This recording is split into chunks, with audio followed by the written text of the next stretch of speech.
Okay, what's going on, guys? How you guys doing? What up? What up? What up? What up? What up? Hello, hello, hello. Hello, hello, hello. How you gamers doing? How you doing? How you doing? Uh, we got game two going, or day two going, man. I'm excited. I'm excited, dude. It's gonna be a good day. A good day of games today, I think. Me thinks. I mean, like today's the day where all the people from the first round who won got to go against each other. You know, like I feel like day one was a lot of like beatdowns. So I think today's games are going to be a lot more like hopefully close ones. I mean, I guess hard to say exactly, but I know we have some really good matchups today. Like I think like Umbrella. Well, actually, I don't know if that's all getting played today. Is it? I mean, actually, maybe it is.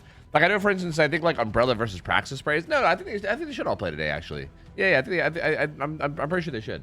Like I think we'll have like Umbrella versus Praxis today, which should be a really good matchup. Like Invictus versus Long, that should be that one. I think is one of the ones I fear could be a bit of a beatdown. Like I feel like Invictus might just kind of destroy him because Invictus is Invictus, but it's hard to say. I mean, we'll have to see. Uh, who else? I mean, we didn't even see Ascent yesterday, and we're gonna see Ascent today against I think Winter. I'm pretty sure. Like, there's gonna be some good matchups today. There's gonna be some fucking bangers, brother. Some goddamn bangers. I'm excited. I'm pumped. I am pumped. Hopefully you guys are also pumped. It'll be starting soon-ish. I'm excited to stream. Are you playing an Invitational or are you a commentator? No, I'm a commentator. I'm not good enough to play in a tournament of this caliber. This is like the best players in the entire world. I would get destroyed by almost all these guys. So no. I'm absolutely not playing in this. Did Long go against Invictus? No. They are today. They are today. Long played against a team from Thailand, right? I think. Like Long is like a Chinese team, and they went against a team from Thailand. I can't remember the Thai team's name. But that was a good matchup, and the Chinese team looked really good, bro. Like they won pretty decisively. But it was like a really good matchup, and they looked really clean. So it's like they looked good there, but I guess that like I don't know that Thai team that well to know like how much of a test that was, I guess, for lack of better words.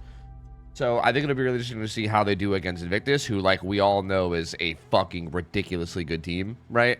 So like this will be a really good test to see just how good that Chinese team is.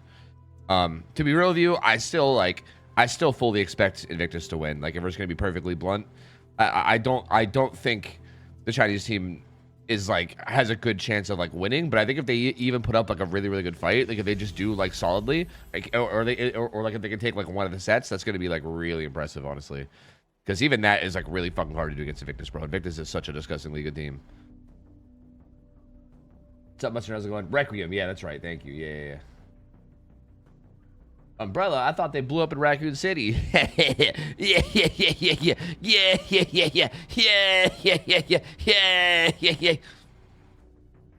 Hey, good one, man. Hey, good one.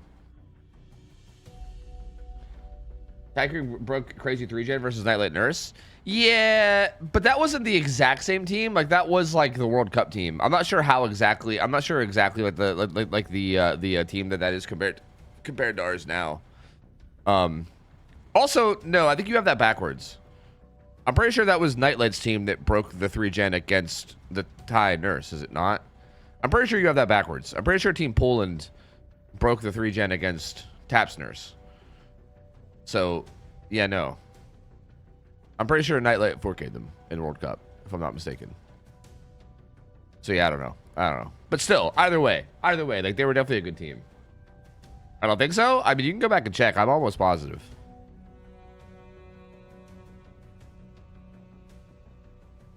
On Hans stream, it says Elysium versus Long. Oh, wait, that's right. I think I got told early in the day that it was going to be Invictus versus Long, and then I found out that wasn't the case because I guess the bracket wasn't like a super linear bracket. So wait, you might be right. I might be straight up fucking lying to you. Yeah. I might just be a dirty, filthy fucking liar. Actually, you're right. Yeah, it might be Elysium. Even then, though, that's still a really good matchup. I feel like Elysium versus Long is also a really good matchup still. So, like, I guess that doesn't really change that much about how hype I am. It's just a different kind of hype, you know? A different flavor of hype, if you will, you know? So, that's fine. That's fine. We see the bracket anywhere? Yeah, right there you go. There you go. All I remember, to be honest, was Nightly praising them for being very good. Yeah, no, they were very good. Like I think the Thai team was very good, but again, you got to remember that was Poland. In fact, that was Team Poland for the World Cup. And just to be blunt, Poland in the World Cup is nowhere near the level of Invictus. Like that's like they're forced to play with people like from their country, right? Like Invictus as a team is ridiculous. You know what I mean? Like it's ridiculous how much better they are. Like I don't know. So yeah, I don't know, man. Look, like I think Thailand was good or whatever, but I think clearly Team China, I say Team China, but it's Team Long who is like the Chinese team. Clearly they are very, very good because they like dominated that game yesterday. And I think it'll be a really, really interesting test to see how they do, I guess against Elysium, which is still a good test, but you know. Open my eyes at 9:15. You weren't live. My first thought was, oh shit, Tobu's late. Nah. The game started at 10 today. Nah. Oliver Bear, thanks for 10 months. Welcome back, gamer. Appreciate you, man. Thank you. Thank you. I'm hungry. My head hurts. You weren't there, but I blame you. What the fuck? What the fuck? What do you mean? What the fuck? Yeah, hopefully you at least had a good night though. I mean, if you're hungover, that means you are probably whoop whoop whoop. You know. So fuck yeah, man. Hope you had a good night. Sorry about the consequences of your actions. You know what? I'll take the blame. You know what? If you need like a punching bag, I'll do it. That's fine. I'll do it. I'll be your punching bag. That's cool, dude. That's cool with me, man. That's cool with me. Are we live here? We are. Okay. I'm gonna hit that co-stream button again. I still am not 100% sure what this does, but apparently it just like feeds my viewers the hens, right? I think that's good. I think that's a good thing. I'm co-streaming, bro. We're co-streaming. Umbrella versus Praxis is gonna be real good. Yeah, man. I'm really curious to see how Ascent. Who's Ascent playing? Is Ascent playing? Will this open? Okay, yeah. Is Ascent playing against Winter? They are. I think Ascent versus Winter is gonna be interesting too. We didn't see Ascent yesterday. This is like minor. I mean, like this is kind of spoilers. So I'm sorry. Like if you guys were like wanting to watch the games yesterday, it's like a minor spoiler, but it's not really much of a spoiler because they literally just got a forfeit win. Like there was no game. So it's not like you're gonna miss out on any games. I guess it's like kind of barely a spoiler. They literally their opponents literally had to forfeit. So yeah, it's pretty fucking unfortunate. We never even saw Ascent play. And I've heard a lot about Ascent. Apparently they like have not been playing well lately. Apparently there's been a lot of trouble and turmoil or whatever, and they haven't really been playing super well. And I wanted to see exactly what people meant by that. You know what I mean? But we didn't see yesterday because they didn't play. So I don't know. How's that work? Forfeit? Yeah, basically the team that they were playing against, Exodus, didn't have 4 members online. They basically told them, hey, you guys just need to field a team of 4 to play. And I guess like the team wasn't around. They just weren't there. They like overslept or something. So yeah. Yeah, unfortunately, what are you gonna do? You know? Oh yeah, do we have Vecna games today? Wait, who was I saw Pig. Who was the picks for this matchup? We're starting out on Pig Midwich, bro. Okay, we have Pig, Pinhead, and then Spirit as tiebreaker. That'll be interesting. That'll be interesting.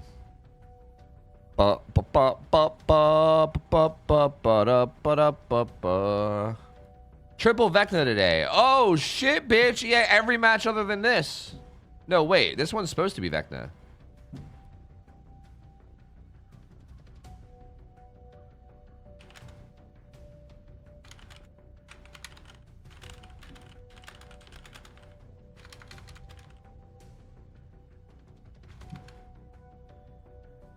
Wait, Hen sent me a link. Hen sent me a link of this matchup, Elysium versus Long, and it's Pig Henry Springtrap. But on the overlay, it was like Pig Pinhead Springtrap. So now I'm confused. One of them's wrong. I don't know which one, but one of them's wrong. I am confusing.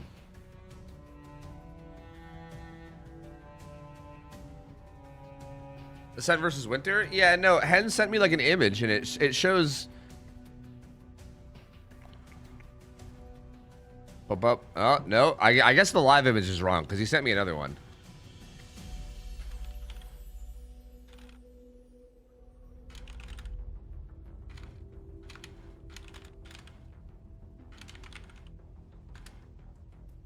Yeah, see, like right here, it says Pinhead in the middle, but Hen's just sent me multiple things that show this as actually being Vecna. Like the first Vecna.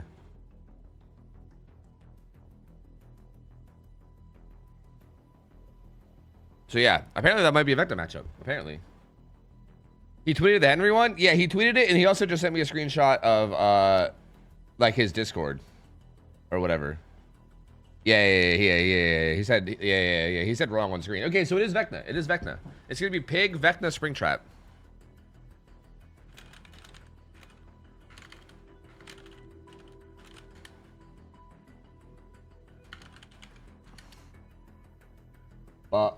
Cool, man. Sweet. We're gonna see multiple matches of Vecna then today.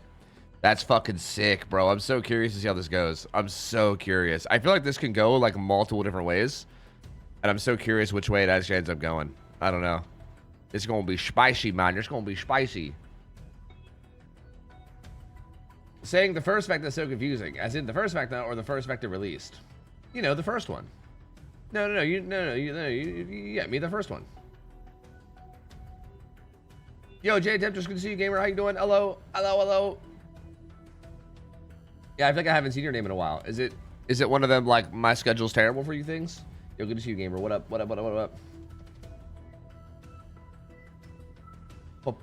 I rate these, like, killer cards highly. Yeah, they're really cool. They're really cool. I really like the, like, expected results thing, man. I think that's really cool. Although the expected results, I do think sometimes they're a little like generous about what the expected results say. But I still think it's really cool. Yeah. Like, for instance, who was it yesterday where, like, I think it was like Doctor or something, where like the low end expected result was like 2K6 or like 2K7 or something. Maybe I'm crazy, but I feel like I've definitely seen doctors do worse than that, like semi regularly. I don't know. I guess it just depends on what they like categorize as like a low result, you know? Like, I don't know if they're categorizing a low result as like, you know, like a really good player just having an off game or like getting fucking annihilated, you know what I mean? I guess it kind of depends.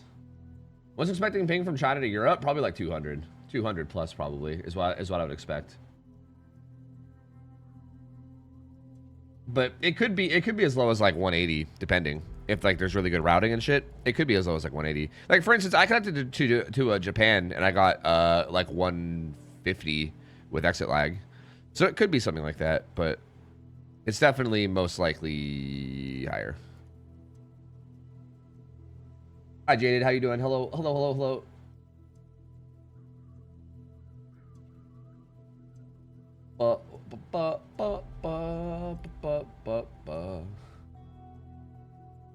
Appreciate you, Hate Breeder. Thank you, my mans.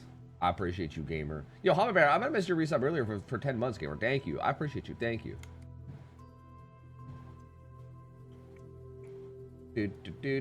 Also, Shay, good morning. Hello. Is Henry tier 1 or tier 2 balancing? I think he was tier 2 balancing, I believe. Is 2K6 6 hook stages? Yes. That means like 2 kills and 6 hook stages. Yeah.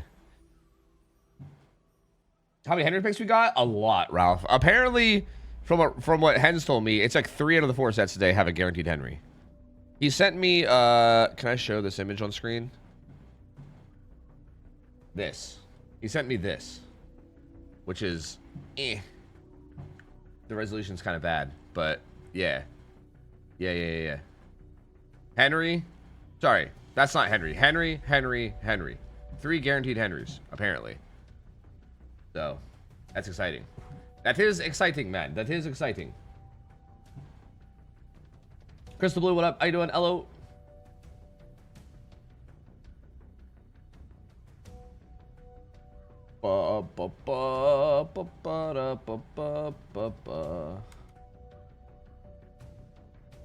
Watch this, chat. Size. Yo, that actually worked out. That might be the first time that watch this chat has ever worked out. Good shit, Prince. Good shit. I'm telling you, that normally does not work out pretty well. Usually when gamers say, hey, watch this, they get some kind of like some kind of like any tuna can, you know what I mean? Are there any Houndmasters? I'm not sure if Houndmasters even in the pool. Okay, here we go. Starting the first game of the day. It is Obi. We're starting. Oh, Obi. Wait. So that means that Elysium picked Nurse. That means that the Chinese team picked Vecna. That's fucking interesting, huh? All right, Obi on pick. I'm gonna be honest with you. I thought Xeno would be the one that would pick Vecna. To be honest with you, that's very, very interesting. I should start calling him Henry. I'm assuming he was going to be the one that picked Henry. Also, this was a very, very fast chase. Wow. Nia just got... I say Nia. I got to not call that guy Nia because they have an actual Nia player, too. Ace got tapped the fuck up there. That was a really, really fast down. Wow. So, that's going to be a hook super early. Honestly, like... That's really bad because on like a map like Midwich, ideally, like, you could even take a hit and then just hold W down a hallway, and you could at least last, like, 30 seconds. Right? Like, just like running down hallways and holding W. So that chase ended up being exceptionally fast. And Obi gets out to a really, really big lead here. Especially considering that there's Hex Ruin up. They really can't let him snowball. Like, that's really bad. They gotta, like, stabilize. Like, they gotta, like, get this unhook and make sure that their, like, next chase is good. Because if he can get another, like, quick hit, quick down situation here. Oh, he sneaks up on this. Oh, here's the actual Nia. Oh my god, that hit looked fucking insane.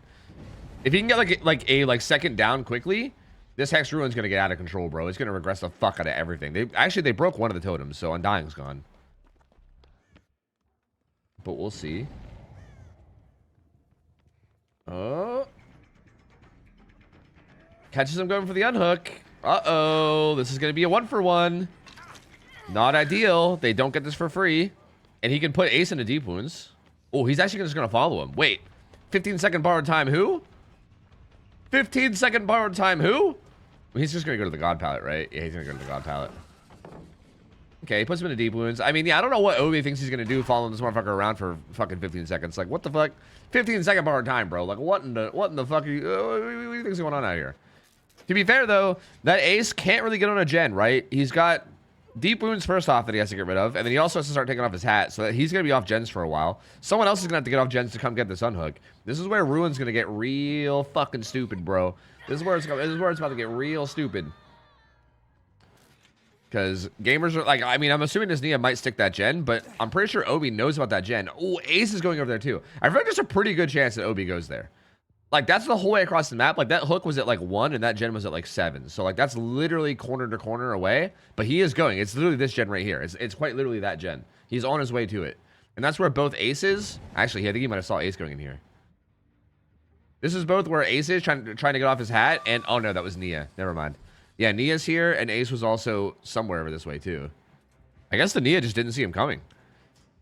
This is interesting. I feel like Team Long is struggling hard on this map. Okay, they find Ruin, though. Ruin's gone. That's, like, pretty massive for them. I'm not going to lie. Ruin being gone helps them so much. Also, Obi downs Nia, then doesn't even, like, give her a hat or hooker. He just slugs her for now, which is very interesting. Maybe he thought he could find... Maybe he thought somebody else was near that he could find? I don't know. He went to, like, the way opposite side of the map. Like, he's, like, top 12 now. And everyone's so paranoid. Oh! He shows up at the Gen 1. Okay. Oh! Big dash mine game there from Obi. Nice. Obi kind of has this, like... He's kind of doing this kind of, like, Ghostface effect thing. Like, he's kind of doing, like, the Ghostface Layers effect. Where, like... He keeps just, like, dipping back into stealth, and then you see, like, they go to, like, the Striver's cameras, and they're all just, like, giga paranoid. You know what I mean? Like, they're all just, like, holding angles and holding hallways and trying to not get snuck up on. And then the weird thing is even with them doing that, he's still sneaking up on them. Like, he's still finding the angles and stuff to like, go at, to get, like, sneaky hits on him. This is God Palette number 2 going down. So 2 God Palettes down, 2 hook stages, and no gen still. This is, like... I think Team Long is... They're kind of stabilizing a little, but I still feel like this is a pretty big advantage Obi right now. These pallets are going to be really hard to play with 200 ping. That being said, I don't know what that was. Obi tried to short swing through it. And he got a pretty good mind game. Oh, good send, good send. He doesn't get away with that. Oh no, that was such a good send though. They do pop a gen that activates the bear traps on both Ace and Nancy's head. And looks like they're getting ready to pop a second gen too. I think they just want to hurry up and get these gens done and then just have these guys deal with the traps later. But this is already looking quite good in terms of result. Like, I don't think this Ace is going to be able to survive too long. This Ace is going to die. His days are definitely numbered. And like, I feel like this could end up being a decent 4K, depending on how this plays out. 2 of the God Palettes are already gone, so they're going to be kind of more reliant on playing. They might still have the one at 7. Like, that God Palette 7 might still be up, but that's probably the only one. So they only have 1 God Palette left. They're gonna have to like basically rely on playing these like Midwich palettes on 200 ping or whatever, which is not good, especially against the caliber of of Obi. Oh, and again here, this God Palette's gone, so no safety here. Finds Ania, gets the hit right away. The Nancy did get her bear chop off though, so they at least can kind of become more active in like the actual match. But the Ace is still gonna have an active bear trap whenever he gets unhooked, which is happening right now. And Obi might just go for that kill as well. Oh, 15 seconds of safety. Oh, I mean like safety in football. Never mind, that doesn't make sense. Being a linebacker Obi. Okay, how far are we? We're probably like, damn, was that 15 already? I bet that 15 went fast. All right, down goes Ace. That motherfucker went nowhere. Oh, the spectator bugged him out. Oops. Oopsie. Oopsie. Oopsie. That spectator bugged him out. Oopsie. So Ace is dead. We don't actually know where the killer is right now because the spectator swapped to him as he was hooking, which is like a common spectator bug that makes the killer camera get stuck in front of the hook. So like if you're okay, there we go. We see him now though. That means he's unbugged. That actually means he's unbugged. So I think we can go back to the killer now, and like it should be fine. Yeah. But they pop gen number 3, but then Obi finds 3 people. This is where popping any more gens from this point might end up getting real difficult. It sounds like Obi wants to check the gen progress. He didn't want to commit to this chase. He only finds 11 here. Okay. Gets that down. Clean dash. Yeah, I think at this point, they're just going to play aggressive on these gens and just try to get another gen pop. But yeah, Obi knows that. He's just going to slug. I think the fact that they haven't healed is the main thing telling Obi this, right? Like if they'd be taking time to like stop and heal, then I feel like it's like a little bit more justified. You're like, okay, they're probably not like bashing out the gens. Even then, it still might be worth it to slug. But like the fact that they're not doing gens means that they're probably just like Giga greeting. Or sorry, the fact that they're not healing means that they're probably just Giga greeting gens. And Obi can take advantage of that with the fact that he's stealthy as fuck. Wow, even that lands? Really? He dashes around that entire fucking pallet? That's crazy. That's crazy to even go for that, dude. What the fuck? Like, I know it's like 200 ping, but like, god damn, bro. That was such a long dash. Holy, dude.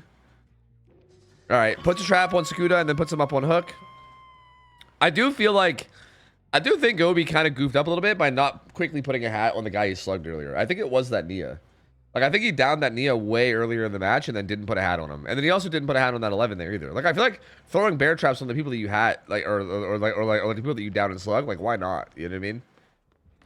Like, I think he had that one slug at like 3 gens left too. Like, he could have put a hat down and it might have like cucked him over even more so in this scenario. So it's a little bit odd.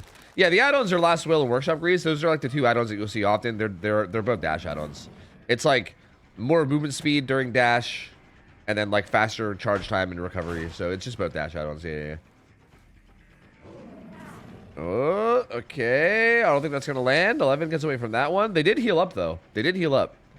So, her and Nancy both full HP now. She does not have a pallet here, though. So, she will be getting hit. I'm assuming Nancy's got to go in for that unhook. It's kind of awkward because the chase kind of went towards the hook, though. Which is a little awkward. And Obi stealths it. Kind of keeps him on their toes. Okay. Wow, he just goes struggle. Really? Really? I would love to know what the Nancy's doing right now. She's just in here. What? What is this? What are they doing? What? I'm so confused. Wait. The 11 ran to the Nancy. What? What? I'm very confused. I feel like Team Long is kind of fucking up here. I don't know what this is. I wonder if they're like not used to Midwich or something. Like, I wonder if, like, Midwich is not a map that they play much in, like, Asian comp or something. Because I feel like they're playing this pretty badly. I'm not going to lie to you. Like, if I could just be perfectly blunt, like, this team is not a bad team, for the record. Like, we saw them play yesterday. They're a very, very good team. So, like, oh, that was a good body. That was a good body block by Obi. So I feel like I can pretty confidently say that this is, like, this feels, like, uncharacteristically bad from them. You know what I mean? Like, I don't think they normally play this badly. But I don't know what they're doing here. They're kind of fumbling around, like right there, like with the guy on hook, and then the full health Nancy, and the 11 just takes the chase straight into the full health Nancy, and the guy on hook goes struggle. Like that was just super sloppy, bro. Like super sloppy. Pain Res coming through on the kill there on Nia. They're trying to double out that gen and make it a 4K1, but the Pain Res comes through, and they're probably not going to be able to now. Obi does head over this way. Yup, sees both of them. Sees them both. This should be pretty much donezo. This should be pretty much donezo. I don't think they're going to be able to pop any more gens. Huge head-on. Huge. Fucking huge, bruv. But he's just going to turn around and chase Nancy. I mean, she's going to the gen. Like, she's going to die right on top of the gen that has progress, right? Like, this is not... This is not ideal. This is definitely not ideal. I mean, she does get that stun, so you know what? She gets some distance away, but still. I don't think she has that much to work with anymore. Oh... Obi really trying to get these dashes, but I think maybe not knowing that there's pallets in here. Ooh, nope. I don't think you get that. Nope. Down she goes. He can slug this and go check on the gen to make sure that she's not trying to rush it down and pop it. And yeah, they shouldn't be getting anything else done here. There should be a 4K2. And a 4K2 here is pretty massive. I can't lie to you. Pretty big. I mean, I will say... I think playing against Pig... Okay, Pig Midwich, I think, is already a pretty deadly, like, combo, right? Like, pretty much all the pallets on this map are dashable. You know what I mean? Other than, like, the God pallets. Yo, wait a minute. She's sneaking that gen. I think Obi's going to it right now. I don't think she gets it in time. Oh, it's going to be so close, though. Oh, it's going to be close. Maybe she does. Oh, no, so close. Oh, no. That's such a shame. Wow, that reaches? Holy fuck. I can't believe some of these dashes are reaching. Oh my god. My lord. Oh my lord, gird, lord. Jesus Christ. Well, there you go. 4K2 ends up being the final result here. Unfortunate for Team Long. Pretty rough start. To be fair, this is the killer choice for Team Elysium. So obviously they're feeling comfortable in it, right? Like this is definitely something that they wanted to play and feel comfortable in. And it does feel to me like, again, maybe I'm just making it up, but it feels to me like Team Long was very uncomfortable in this set. Like I don't feel like they played at their best here. So maybe this is just like an uncomfort thing. Maybe they just didn't, you know, really know how to play this matchup or this map. But that's a pretty good start. Not impossible to like tie though. I feel like winning this and getting a 4K3 is really, really hard. Tying it is not like impossible, but I do feel like considering this was like the actual choice pick from Elysium, like I feel like they probably know what they're doing here, right? Like I think they know how to play this like matchup and this map. So it's going to be really hard to even 4K2. Like 4K2 is a really tall order here. I feel like this is likely going to be a W for Elysium, but we'll see. We'll see. You never know. I mean, 200 ping Midwich, anything can happen. Anything can happen, really. Good start though. Good start. And again, I find it very fascinating that like Team Long chose Vecna. Like that second killer, by the way, that shows his pinhead is not actually pinhead. That's like an incorrect graphic. I got a confirmation from the man himself, Mr. Young and Hip himself.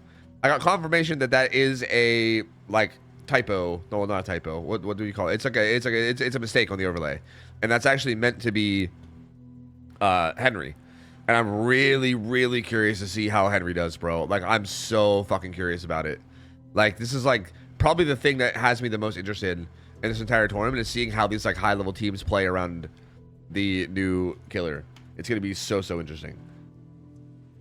Maybe call callouts are a bit rough for this map. I mean, Midwich actually, believe it or not, Midwich actually has one of the easier call callouts. I won't lie to you. Like, I feel, well, maybe that's not true, actually. Okay, I feel like Midwich callouts are not actually that bad though. Is like what I'll say. Like I think it takes a little bit of getting used to, and also like you can sometimes get mixed up mid game. I guess here and there. Like even even if you know clock, you can sometimes get messed up mid game. But for the most part, Midwich callouts for clock are actually pretty easy. Did it just say 2K6 for pig? Yeah. As like, well, that was like the average bad result. Yeah. If you don't know what that screen meant, by the way, maybe you did know. I don't know. But wait, where was it? Oh god, did I go too far? It's fine. It's fine. It'll come back up. It shows like what an expected good result is, and then it also shows what like an expected bad result is, right? So like I think the expected bad result was 2K6, and then the expected good result was like a 4K1, I think. So like for instance, OB getting that 4K2 is like even better than the expected bad result, for instance. You know what I mean? Like that was an exceptionally good result.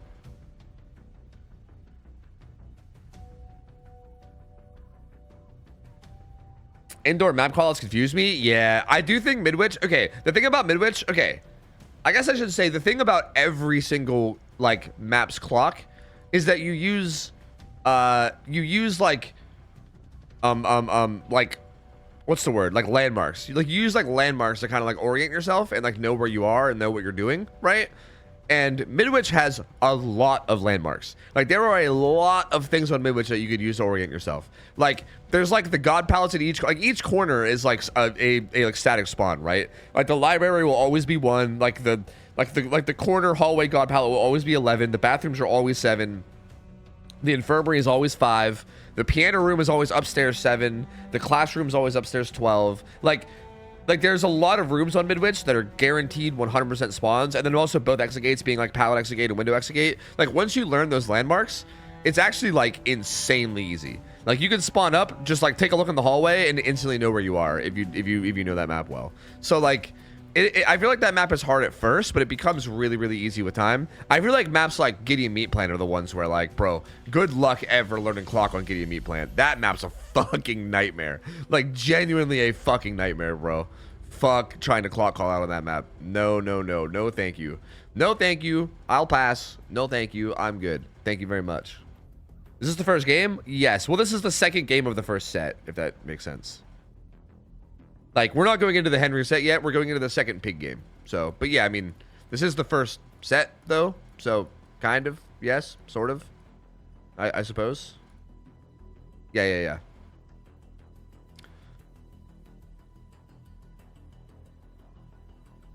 Meloncat, what up? How is it comp on 200 ping? Seems unfair because both sides have to play on 200 ping. Like, it is fair because both sides have to deal with it. There's no other possible way to have teams from Asia play against teams from America, like, or from Europe. Like, that's just how it has to be. It's either that or you just never, ever play against each other ever, and then, you know, but that's, like, boring. Like I think they'd rather play against each other and just deal with the ping. Are there ghoul sets? Today, let me check again of what we have today. There is a guaranteed ghoul. Actually, there's 2 ghoul sets today. Wait, there's good sets today. Okay, look. The 8 guaranteed sets today. Okay, here. The 8 guaranteed sets that we see today are Pig, Henry, Henry Oni, Ghoul Blight, Ghoul Henry. So a lot of Henry, a lot of a lot of Ghoul, and a bit of everything. And then tiebreakers, if we get to tiebreakers, are Springtrap, Dracula, Lich, and Myers. Myers is an interesting one. Wow. Invictus versus Blizzard. The tiebreaker is Myers. That's very bizarre. What a bizarre tiebreaker to have. Huh. That's kind of spicy, though. I kind of like that. Like, if we get there, I like that. That's good and spicy, man. Very spicy, man.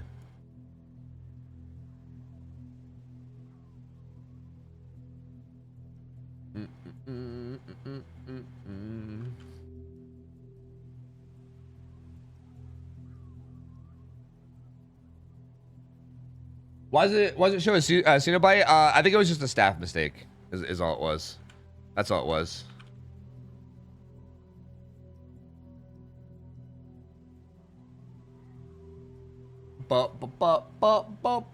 Who's the favorite in this matchup? Elysium is definitely the favorite in this matchup, I think. It's a little bit unknown because like Team Long is a Chinese team, and like to be honest with you, like Chinese teams playing against like Western teams has only been a thing like pretty recently. Like the like Western scene and like the East Asian scene has been like pretty separated for like the majority of all of CompDBD, right? And it's only been like very recently that they've been actually playing against each other, right? So it's like a little unknown sometimes, like how good these teams will play. But I feel like they've been playing enough now. Wasn't there a survivor right there? I think there might have been a survivor right there in that room, right? I think Xynox might have been in there. It's a little bit unknown, but also I think it's also like known enough. You know, like I feel like we've seen enough games that I think we can pretty much know that like ooh, okay.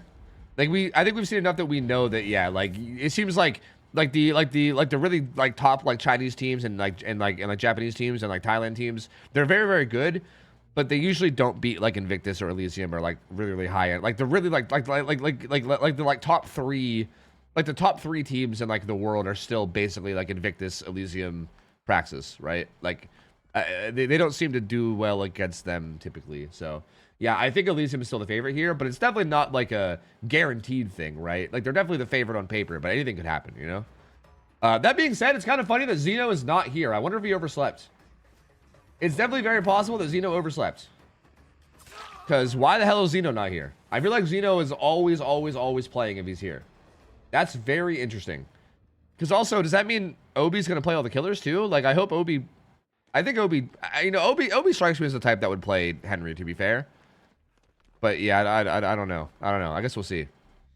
But no Xeno on Survivor is interesting. I'm not sure how like reliant they are on Xeno in terms of like, you know, like leadership and comms and all that. I feel like it might not even really be that much. Like they might not be that reliant on him at all. But if they are relying on him in any way, I guess we're gonna see. We're certainly gonna see, aren't we? We're certainly gonna see. Because yeah. He's definitely not here. So these guys are basically having to fend for themselves. I think they'll do fine without him. I really don't think that these teams rely that much on like their IGL. You know what I mean? I think a lot of people think that teams rely on their IGL that hard or whatever, but I don't think they actually do most of the time. So I think it might end up just being fine. They got 4K3, right? Am I reading that right? 4K2. They got a 4K2. Like it says 3 out of 5 gens done on the top right. That means that the survivors got 3 out of 5 gens done. So there was only 2 gens left when the 4K happened. So it was a 4K2 is what they got. Anyway, Sohei doing really good here. Playing this like window pallet combo really well. He has another pallet over here, but this pallet is super dog shit, bro. This pallet is really bad. He's gonna try to sneak out if he can. He can't. Whoa, he does make that stun though, even on like 2 gajillion ping. Really good chase from Sohei here. Again, all these chases are so difficult against his ping. Like this 50 he has to play here is stupid, bro. He even wins that 50. Oh my god. He just sent it. Bro, Sohei is actually him. Holy fuck. He should be dead now, though. Yeah, he should be dead now. But that is so... Winning any 50 like that on this like 200 ping that they're playing on is crazy, bro. That's actually crazy. What a monster.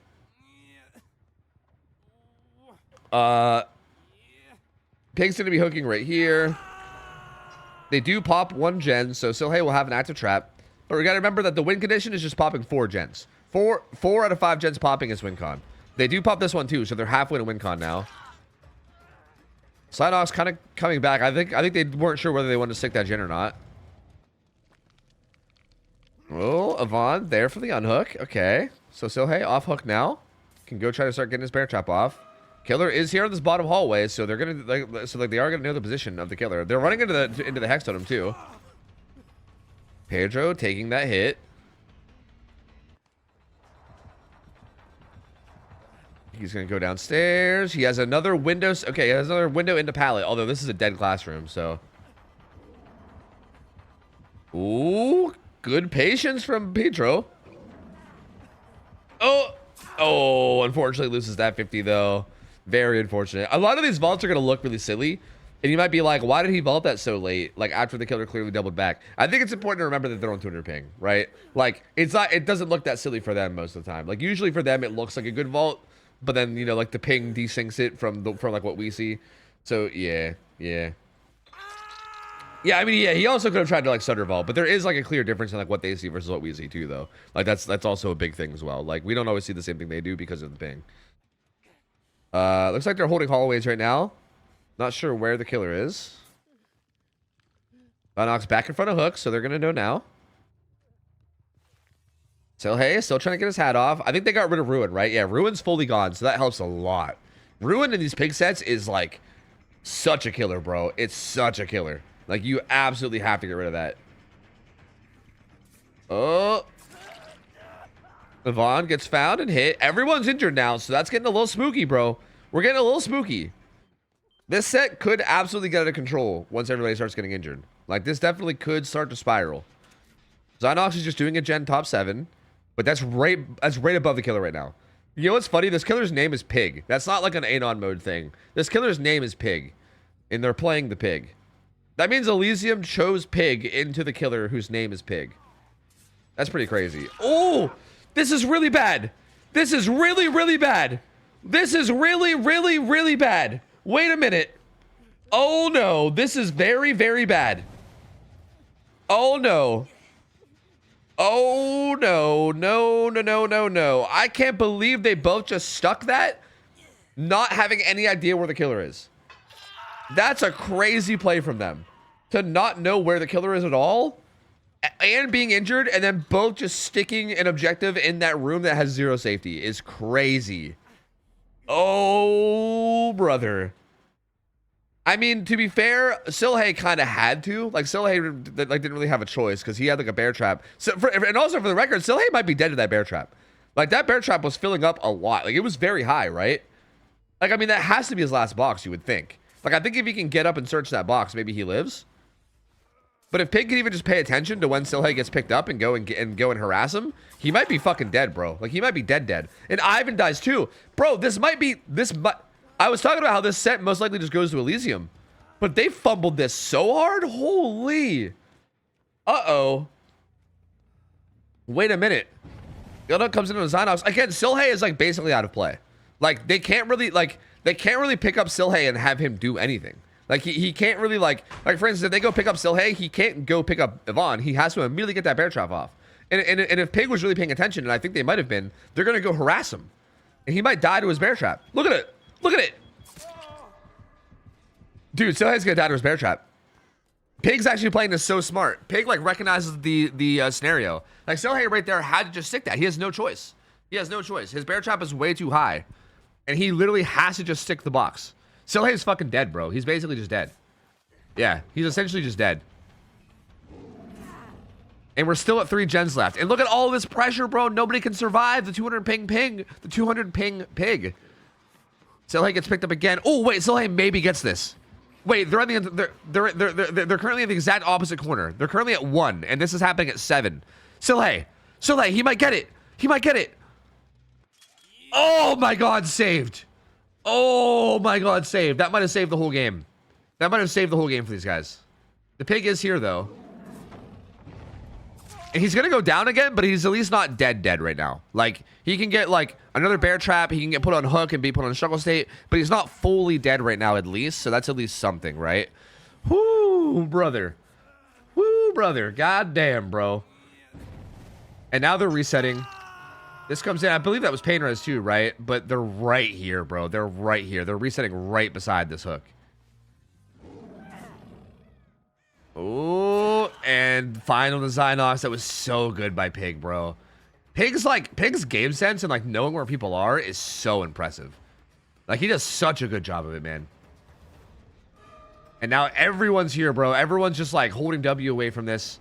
We saw Zynox go into the room at 1. Everybody's here and broken up. This is still like, okay, Silhey not dying there kind of keeps Elysium in it. But for the record, this is still looking very, very bad for them. Like, I still think there's a good chance of Long either like winning or at least tying this set. Yvonne doing a good job of staying alive there, but he will die here. There's really nothing you can do about this. That'll be the last pain res, the last fresh hook. They're trying to reset Silhey. Silhey now, death hook needs to be real careful. I wonder if at some point, like, I wonder if they honestly make a call. Like, Zynox and Pedro both have hats on right now.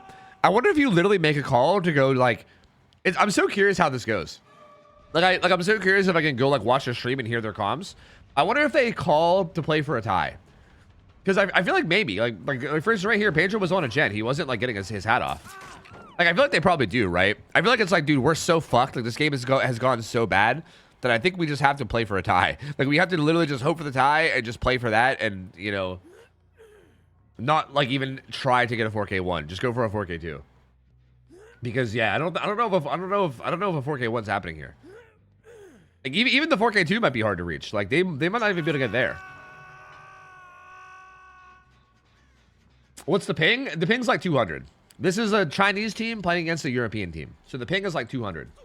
But both sides have to deal with it. Is kind of the thing, you know. And for the record, 200 ping is not the reason. It's not the main reason, I should say, that they're in this predicament. This happened because of a pretty big fumble on their part, like a pretty big like positional fumble.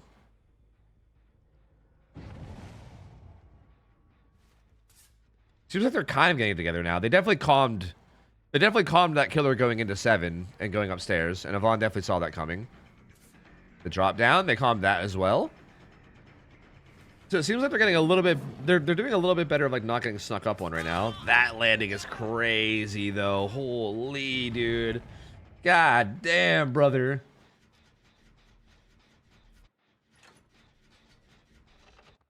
All right. Heading down towards the ship. Again, 2 people like running through the hallways through a lot of this. Like Elysium has somewhat stabilized here, but like, again, they got to be real careful, man. Pedro's death hook and injured and currently being chased right now. Silhei is death hook as well, although he's full health. Like, there's still like one more fast down away from this game spilling into like maybe complete out of control areas. Ooh, Zynox is dead. He's dead. There's nothing he can do. There's no way he makes anything there. Yeesh, brother. Yeesh. Fucking yeesh, man. All right. Another hook comes through. That's another death hook. They might be able to pop this gen though. Yo, tie condition confirmed. I think it looks to be. I believe they will secure the tie condition. Huge for Team Elysium. Honestly, fucking massive for Team Elysium.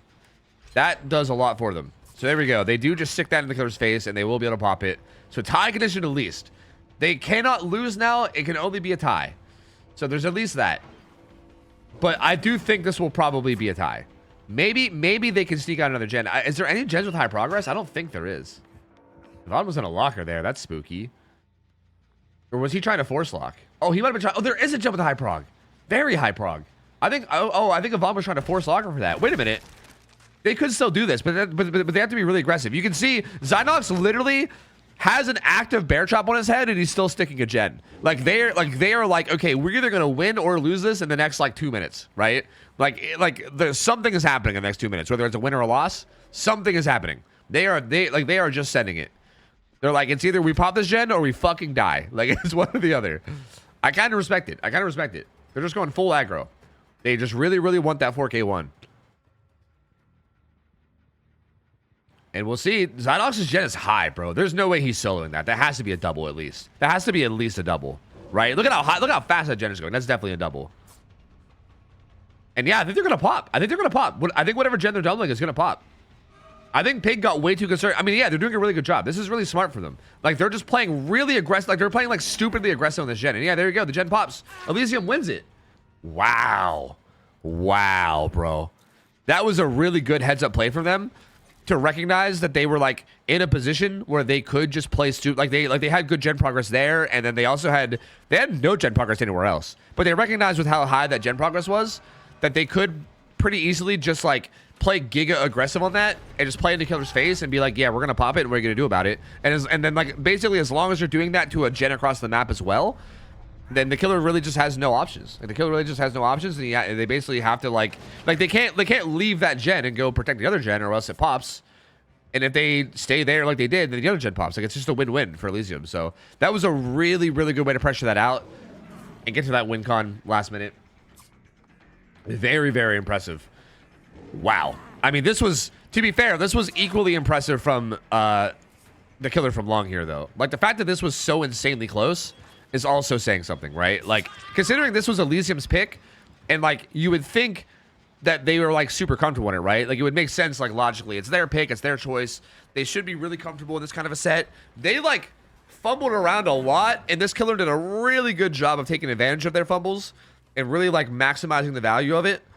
And this was, like, scary close, bro. This was scary. Like, if you're Team Elysium here, you're like wiping fucking sweat off your brow and going, Jesus Christ, brother. Like, what was that, man? Like, that was Spooky, bro. Very spooky. Yeah, them. I think them picking Silhey. I think that was something that they like. I think that was a really clutch play on their part in general. Like the killer was at 1, and I think they organized that and like basically like did that. I'm pretty sure the whole thing was like on purpose, where like the killer was like deep 1, and they must have called that the killer was deep 1, and they picked up Silhey like as the killer was literally as far away as like humanly possible from where he could be. And that was so clutch, yeah. Because if Silhey dies there, we'll try to take the bear trap off. This game is way different, bro. This game is way different. Woo, spicy, very very spicy. Wow.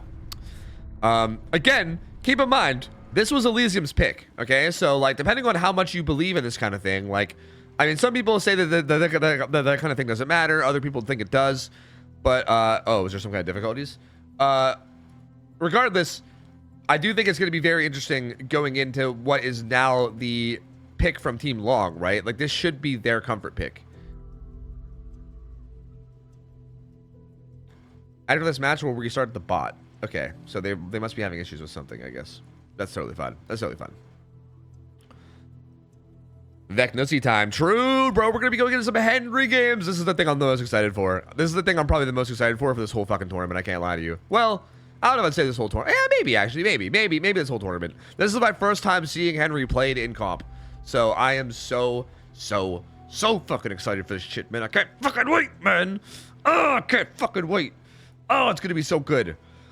I'm so curious to see how this goes, man. Like, I feel like it might just end up being very Nurse-esque. But also, I feel like it's going to be like Nurse-esque, but at the risk of like massive snowballs at any point because of the fact that the killer can just randomly hit some shots on people and just go fucking crazy. They're arguing over what to call Henry. Yeah, I feel like Henry is probably a safe one, you know?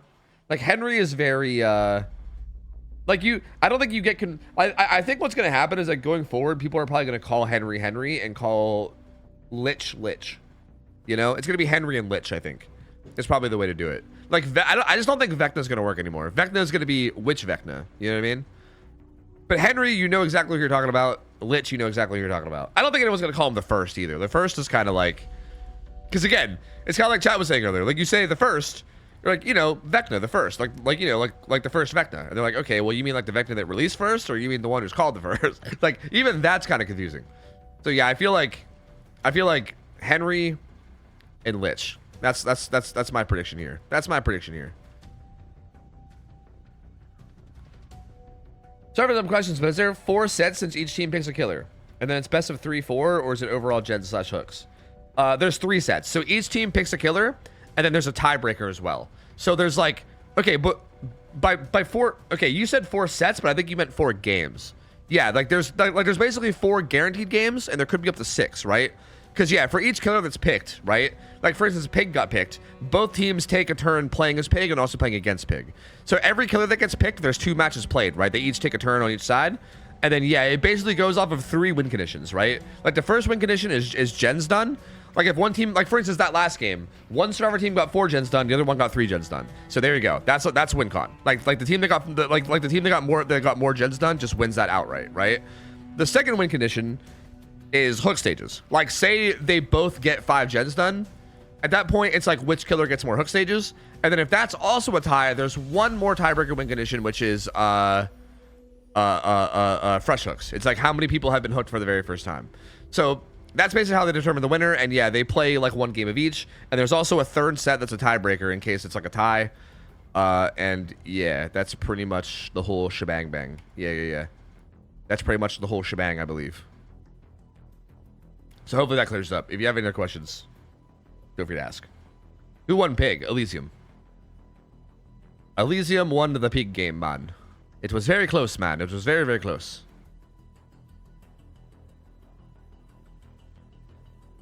Tofu, when Trapper set? Yeah, I don't think that's happening.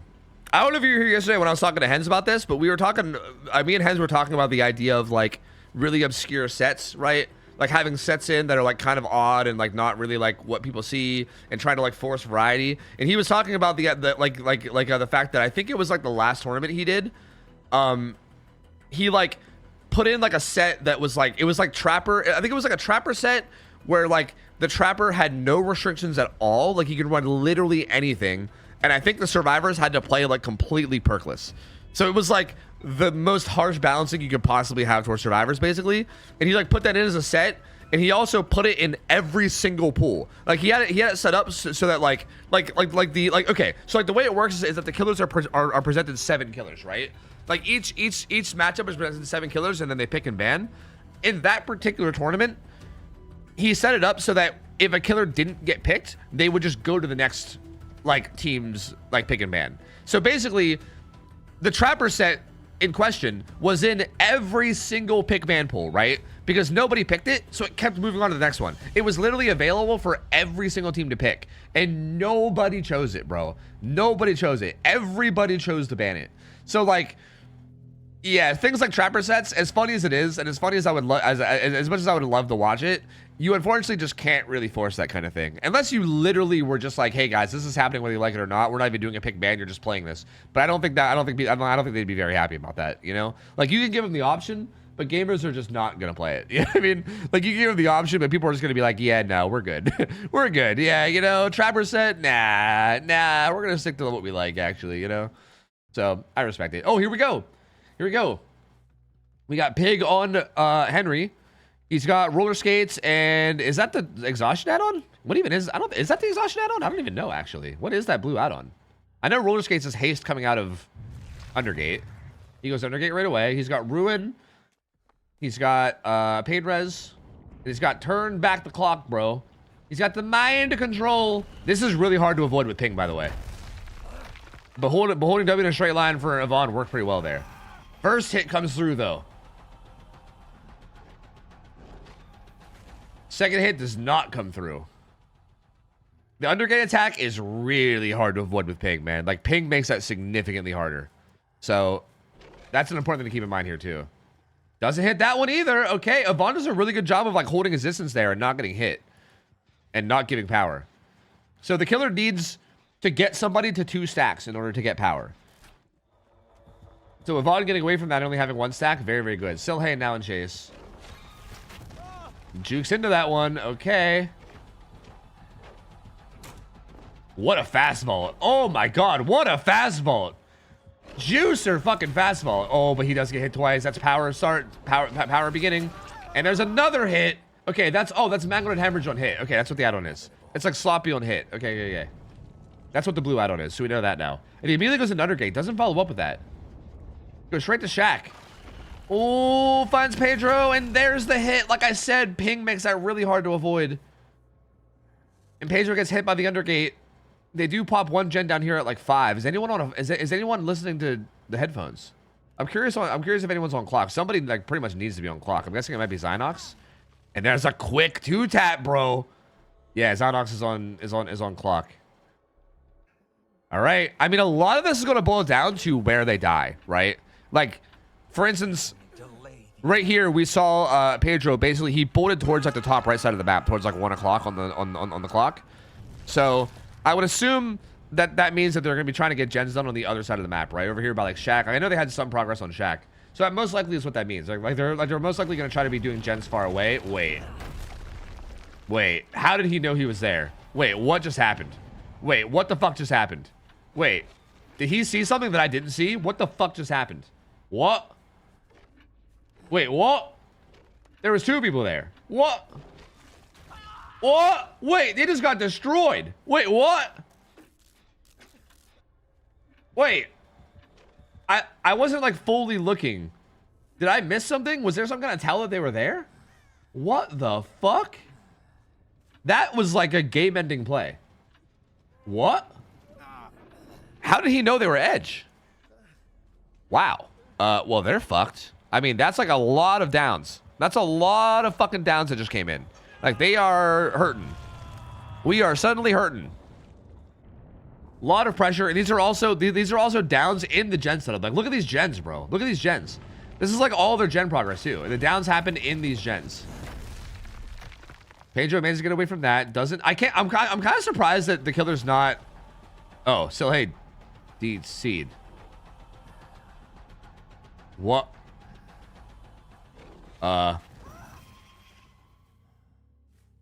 Well, he gets one hit onto Pedro, who keeps running. Silly DC'd. I think that might have just been a game crash. They might not be able to do anything about it, to be honest with you. Like, I think they might just have to keep going. Like, I think that's too far into the game. I'm not really sure. I guess we'll see. It looks like they're actually discussing what to do.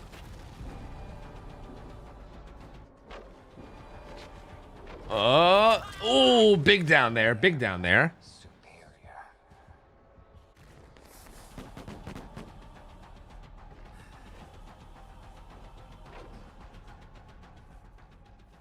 And he's still chasing.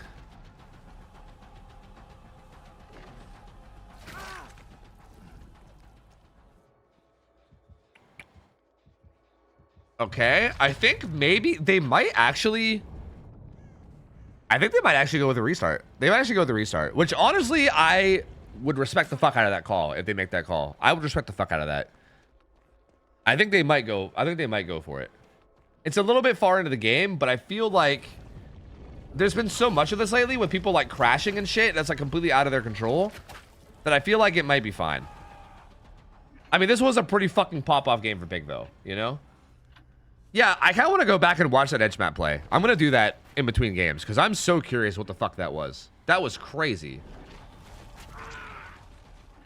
I mean, they're all dead. This is either a 4K4 or a restart, right? I don't know which one. It's either going to be a 4K4 or a restart. I'm going to go back and watch because I'm so curious what the fuck happened there.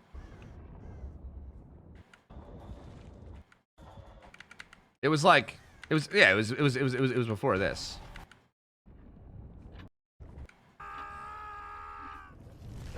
Okay.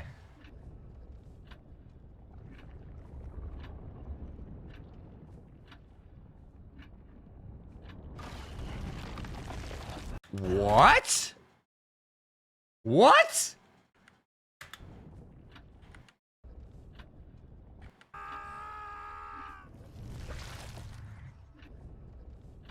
How we know he didn't DC on purpose? They're probably streaming or something, and they probably have evidence. I feel like if there wasn't good evidence, they probably wouldn't restart. Like, it sounds like he died on hook, and then the game crashed, kind of like Bubbo yesterday. Like I think they have like video evidence of it being like a bug.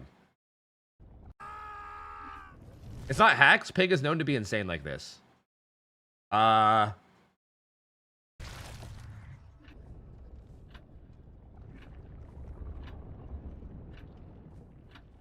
don't know if you could look.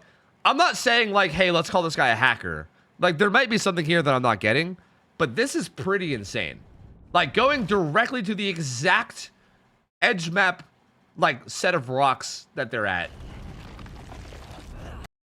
And not even, like, checking, like, instantly come, like, not even checking behind them first. Like, instantly just come, like, having the confidence to come out of your power is crazy, bro. Like, did I miss a crow or something? Was there a crow?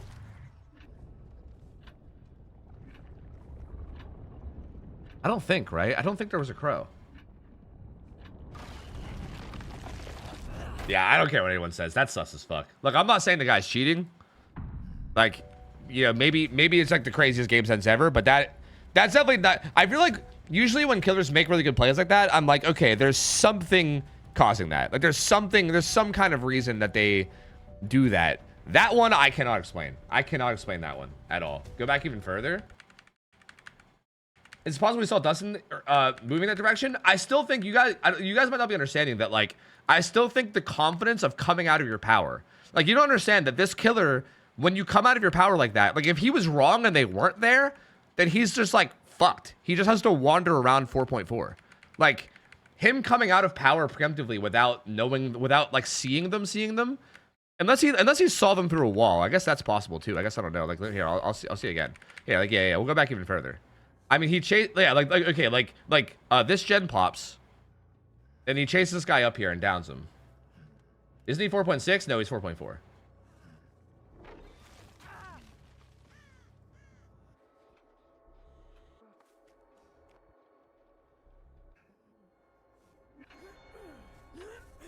Wait, like, wait. Did he see something right there? I can't really tell very much, but like he does look over this direction.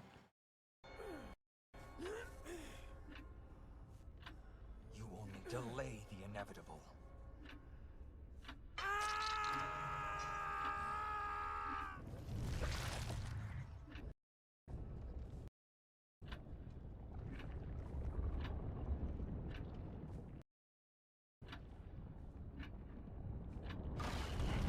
Nah, bro. Nah, I don't care. That's sus as hell. I don't care. That's sus as hell. Nah, I don't know. Look, he might not be cheating. Like, he might not be cheating, but, like, that's sus as hell. I don't care. I don't give a fuck. Like, if he's not cheating, then sure. Maybe he's, like, literally the god of game sense. Maybe he's, like, literally the absolute god of game sense, but that's sus as hell, bro. I don't care. I don't give a fuck. That's crazy. Nah, that's crazy as fuck. The thing is, if he's cheating, he won't make it this obvious. That's not true at all. I don't know if you've seen the videos that people have made on like cheaters and comp, but it's usually this obvious. I think the problem is that everybody acts the way that people are acting right now, where everyone just is like, no, he's just not cheating. He's actually just insane. I feel like people like no one wants to be that guy that calls it out, but I don't give a fuck. I'm gonna be blunt about how I feel. Like, if there was like an obvious explanation, that I'd be like, okay, everybody shut the fuck up. Here, like here's the obvious explanation. But I'm sorry, that's sus. He might be fine. Like, he might be totally fine. But like, that is undeniably sus as fuck, bro. Like, I'm not gonna beat around the bush here. That's sus as fuck. I don't know. I have no idea what information he had. And again, you guys have to understand the fact that he didn't, like, it'd be one thing if he went behind it in power. Like, if he actually actively went behind it and saw them and then came out of power, sure. But the fact that he went to the edge of it and instantly started coming out of power without even confirming that they were there. I mean, maybe he heard them, I guess. I guess it's possible he heard them. I guess we don't have the same audio as him. So I guess it's maybe possible that he heard them. I don't know. But, like, god damn, bro. Like, maybe he just has, like, an insane gamer headset. I guess, you know, okay. I guess, to be fair, that could be it. It could be possible that he suspected it, and whenever he rolled up on him, maybe he heard them behind it. Like, for instance, like, my audio is not as loud as their audio, right? So, like, it's possible that, like, he suspected they were there, and when he went to check on it, maybe he heard them crying behind it, and then he instantly sent it, right? Like, that's actually possible. You know what? That's actually possible. Look, I don't think him checking that side of the map is crazy. Like, I don't think that's crazy at all. Like, it makes sense that they'd be resetting, and it also makes sense because they popped the gen at 5. Like, that reset was like edge 6, right? They popped the gen at 5, so it wouldn't make sense to check like edge 6. Like, I don't think him checking that is bad. It's just, I think it's just how quickly he beelined there, mixed with the fact that he like came out of power before we looked like he even knew they were there. That's kind of what got me feeling some type of way. But you know what? It actually could have been just that he heard him. I think he might have thought they were there, and then when he might have got close, and then he might have heard people whining behind the wall, and then like reacted to that instantly, right? Like, if he goes there on like a suspicion, hears the whining, and then instantly sends it, that actually might be fine. You know what? That actually might be fine. I think I did forget the one thing of the fact that they might have way louder audio than us. So I think it might be fine. No, the cat flash thing happens sometimes in Oasis. I can't really help that. I don't know why. That happens sometimes whenever I use window capture. I don't know. Were they injured? Yeah, they were healing. Yeah, they were. Yeah, they were like they were healing behind the rock.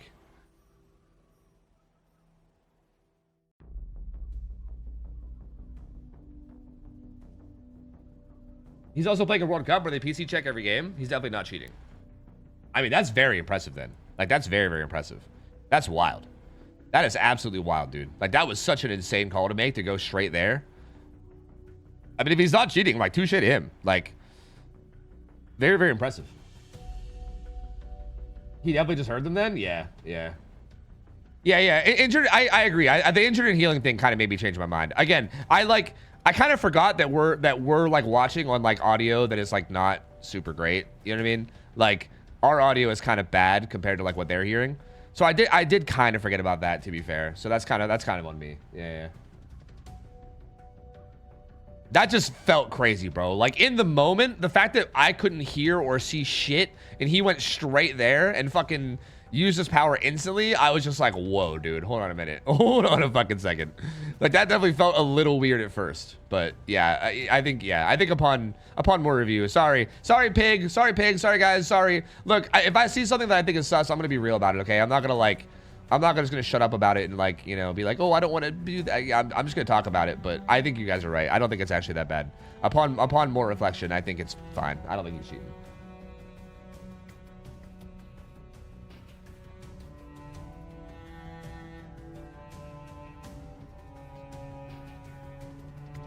But His power is loud too, no? Yeah, but you gotta understand that people being injured and healing is very loud. Like, if he heard like a moan or like the I don't know what the sound is of like bandaging, whatever that like bandaging sound is. If he heard like either one of those sounds and then just reacts quickly to it, he could have just been on his way to check that, heard that sound, and instantly been like, oh shit, they're there, and then instantly came out, right? Like, that's really not that crazy. It's really not that crazy at all. Is there kind of a compliment to say you're so good I thought it was cheats? Yeah. I mean, it could be. I mean, some people might get mad at it, but I don't really give a fuck. Like, if people, like, the thing is I don't give a shit if people don't like me. So, he could take it as a compliment, or he could take it as an insult. I don't know. It doesn't matter to me. I'm just gonna speak my mind regardless. I don't know. Zeno probably demanding a PC check. Is Zeno even fucking awake? Wait, was he in that game? He wasn't, right? Is Zeno even goddamn awake, bro? I feel like he might still be asleep.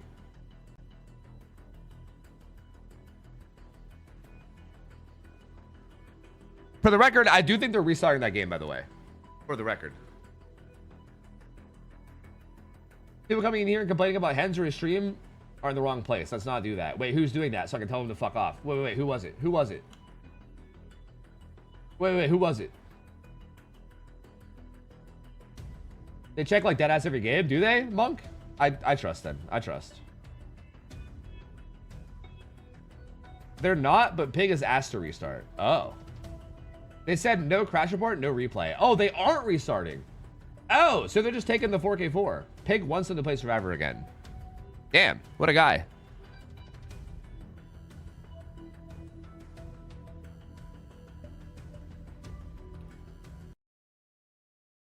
Oh. No, yep. It looks like we're not restarting. Yep, looks like we have Obi on killer. So the win condition for the survivors now is a very difficult 2 generators. 2 generators to complete, and they will win this game. So Obi basically needs like to pop the fuck off. To be fair, he got power really quickly here against Nancy. Like very, very quickly.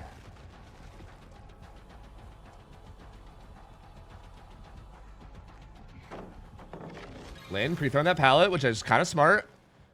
Just needs to hold distance no matter what. Obi's gonna bail from this. I think this is wise. Like, he could commit to this chase, but she's already kind of going to a good death spot, right? Like, very obviously, she's going to be going far away from the generators and trying to die in, like, a corner where they aren't doing gens. And especially with how tough Obi's win con is, it kind of makes sense that he needs to come back in and, like, make something happen near the gens, right? And again, this is really hard to avoid on ping. So, like, you might be like, Neo, what the hell are you doing? But that power is so hard to avoid on even like 100 ping, let alone like the 200 they're playing on. So those undergate attacks are going to be landing often. And Obi gets a really quick 2-tap though.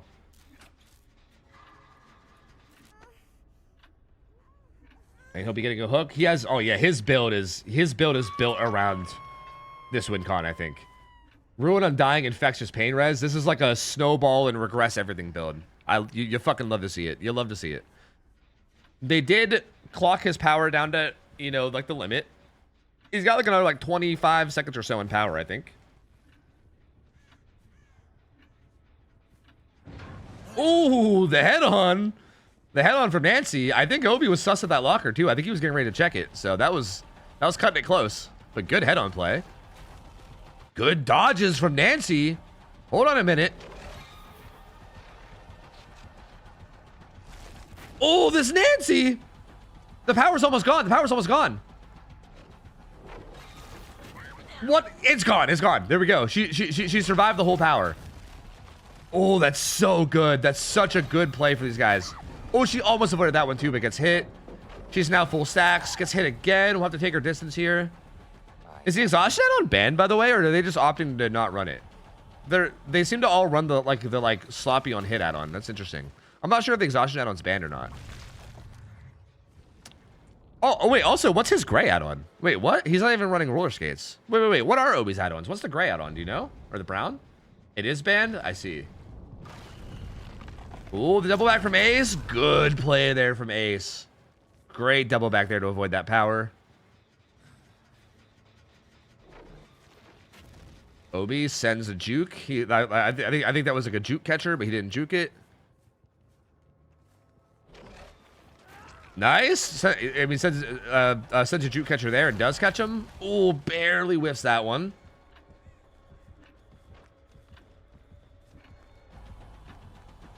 Just needs one more hit, and he zones him edge. This This Ace doing a really good job here, though. Doing a really good job of buying time. And dies edge deep top. I feel like Team Long looks so much more comfortable here. I'm telling you, I think Midwich is just maybe not a set they play often. Like, maybe I'm crazy, but I'm telling you, like, that last pig game, like, their survivors looked like way like unorthodoxly like bad. Not bad, but like uncomfortable. Like making like weird calls, not really going the right places. Like they felt like they were playing very odd in that last one. Whereas like in this set, I feel like they're playing much more like we expect them to. Like much more clean, controlled, like going to the right spots, not like running into each other and stuff.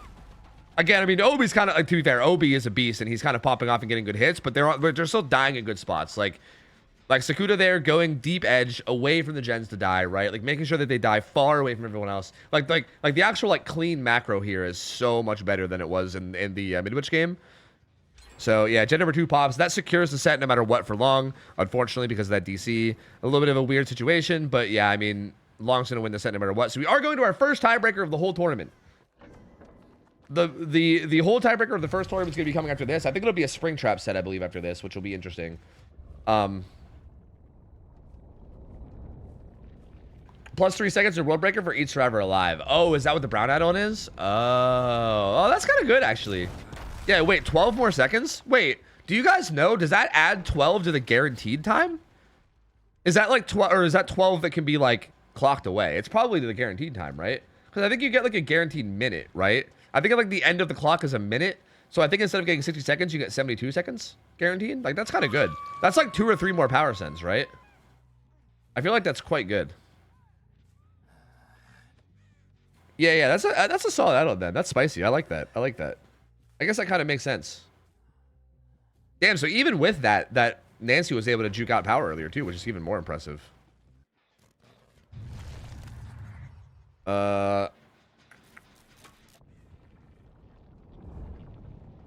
Obi gonna show up to this gen with 11 here. 11 does avoid it. Good shit. Well played. Well played. Sakuda gets unhooked. Is death hook now. Has to be a little careful. I wonder if Obi goes back. They timed that really well. They waited for him to go across the map. They waited for him to actually commit his undergate attack. So if he was going to go back, he would have to walk back 4.4, right? It's going to be a rough walk back if he goes. Ooh, almost gets 2 hits back to back, but 11 does get away from that. Yeah, these guys do a really good job of like knowing when to juke, when not to juke. Like even right here, like cleanly just not juking. Like it seems dumb, but knowing when to not juke is like so good too. Does juke that one. Like, bro, they're insane with this. Ooh, does get hit by that one. And all this while still having like good clean like macro, like good death spots and everything too. BL's on the stairs. Oh, okay. Check spots that. And Obi's out of this bitch. He's going to be bailing from this chase. Very well played by 11 there. I'm very surprised that Nia doesn't play stealthier here. Like, Nia just sticks her Jet. I mean, they must be on a Gen far, right? Maybe like main or something? But still, the fact that Nia doesn't get off her Gen here at all is very interesting. Even still, is she still on a Gen? Yeah, she's in main, right? Is she on that Gen in main? Is she still just sticking this main? She has to be on a different Gen, right? Okay, yeah, yeah, never mind. She wasn't on main. She was, okay. She was actually on 11. So yeah, Nia sticks 11, pops it. Wasn't really too concerned with the undergate. I mean, I thought during undergate especially. But I think they might have calmed really well where he was going. Ace taking this far to the corner. Again, this is what I mean. Like, just really disciplined macro, really good death spots. Taking it far, far to the corner. They pop main. They're going to pop off 5 gens. Yeah, they're going to pop off 5 gens. Ace has been pain res. I don't know if they pop this in time. I think he will get there to interrupt. But I mean, this is a really good death spot, and they have a lot of progress on this gen now. Like a lot of progress. This is the middle gen though. So like, well, they might. Wait, did they stick this? Oh my god. Hey, I respect it, bro. I respect it. They stick it. All 5 gens done. Currently only 4 stages. I feel like regardless of like the crash happening on Elysium side. Okay. My take here is that based on how that game was going, like based on Pig finding that reset edge map, this was already a win for Long. I feel like we can't really be too mad about the crash thing now, because I feel like Long kind of dominated the set. Like their survivors here played so clean, bro. Like, they played so clean on Survivor. And then also, like, their killer was in a position where he was going to get more than this, I'm pretty sure. Like, obviously, it's hard to say exactly how it was going to play out, but I think he was going to get more than this. You know what I mean? So, this ends up being what? Like 7 stages, 4 fresh? Or, sorry, 7 stages, 3 fresh, I believe, is the final result here for Obi. Which is, again, not terrible, but definitely, like, not as much as this killer can pop off, I think.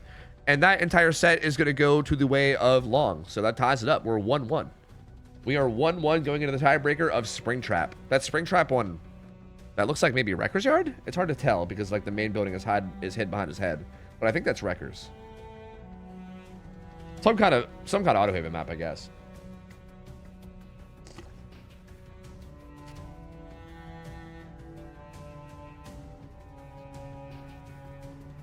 What is this? What is this copy pasta? Just grabbing footage, something.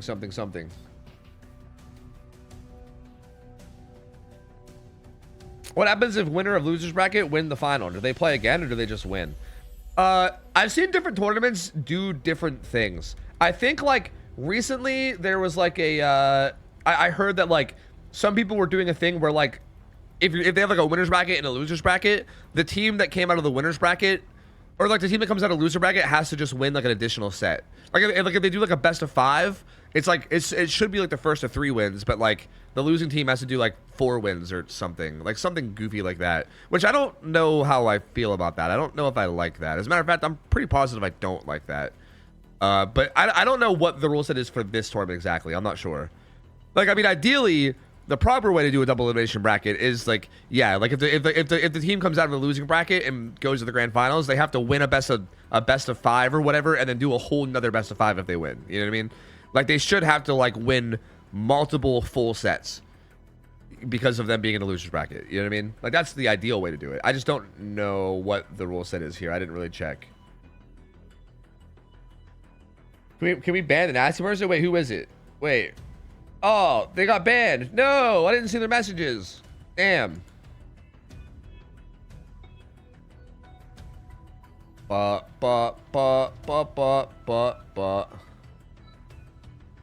He said, is this supposed to be interesting? I don't see it like this. It's like watching NASCAR. Yo, we compared it to NASCAR.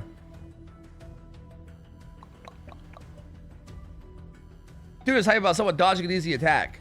This is absolute dog shit, though. And all the sheeple are here. Damn, he called you guys sheeple. Damn. Damn. Damn. Bunch of sheeple, bro. Damn.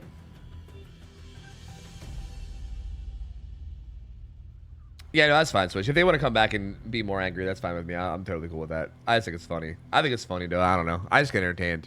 I don't really get that mad about people coming in and, like, talking shit. I think it's funny. So I fully support the timeout and not the ban. You know, we'll see. We'll see. And they're making a left turn. How's he know my persona? Is sheeple your persona? Bah. Bah. Not like this. Bah. Welcome to watch it you don't like. To be fair, that guy might... Okay, to be fair, there's a lot of people that might follow my stream that used to watch me back before I was ever in anything comp. And also, like, maybe, like, they haven't watched me in a long time because of, like, schedule conflicts, you know what I mean? Especially because I'm live at, like, a weird hour right now, right? I'm live, like, an hour I'm not usually live. It could be somebody that just hasn't watched me in a long time, and they came back to watch me after, like, years and years, and they're like, oh, what the fuck is this shit? This isn't what I remember, you know what I mean? Like, it could be something like that, to be fair to him. Well, they've been following since just, like, 3 or 4 months ago, so maybe that's not it, actually, because I've definitely been in a comp for more than that long, so I don't know. Yeah, well, whatever. Still, regardless, whatever, man. Whatever. Still, either way, it could be something. It could be some kind of explanation, okay? All right. You know, come on now. Come on now, please. Also, I want to remind you guys that we are in the double elimination part of the tournament now. Like, the first round, if you guys remember, was single elimination. All the teams that lost yesterday are gonzo, man. They're gonzo. They're out of the tourney. But this begins the double elimination bracket, so... This will, for the record, I think if Long can beat Elysium here, this would be a huge start to their tournament, right? Elysium, I think, is definitely considered one of, like, the top 3 teams in the world. Like, I feel like most people, if you ask most people, like, who the top 3 is, most likely you're getting, like, Invictus, Praxis, Elysium, right? Maybe, like, Ascent, but also apparently they've been struggling lately, so maybe not Ascent, I don't know. But that's usually who you're getting for the answers, right? And so Long coming out here and winning their first set against like a top 3 team like that would be a very, very nice way to start this. But even if they lose it, they're still not out, right? Whoever loses this is not out of the tournament at all. They just go to losers bracket and they have to lose again in order to get knocked out. Also, Springtrap's audio is bugged in Spectator and you hear him at all times. So I know this looks and sounds really weird, but like it just is what it is, okay? Again, DBD is a wonderful game filled with very fun features that we get to experience, and this is just one of those fun features where we get to hear his audio at all times, even when we're on Survivor. Just constant clink, clank, clink, clank. Oh. Spectator did a whoopsie and I think hit back on accident. Looks like we have a chase with Sakuda right away. Is this actually... Wait, what map is this? Are they back on Gas Heaven again? Wait, I couldn't tell. No, I think it's Wreckers. This is at like 4... No, this isn't 4 on Wreckers. Wait, where are we? I actually don't know where the hell we are. Good vault. Remember, this is 200 ping. Sakuda playing this palette really well. Should get hit here.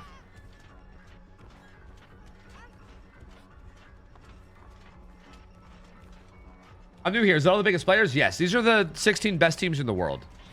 Yeah. Hen's invited 12 of the teams that are like known to be the best, and then he literally held qualifiers so that the last 4 spots people could literally prove that they were the best to get in. So yeah, I mean, this is pretty confidently I can say this is probably the best 16 teams in the world. Yeah. It's either the best 16 teams or the teams chose to just not play. I guess if there's someone in here that shouldn't be. Nia doing a really good job in the chase though. Bought a lot of time and then died in the corner.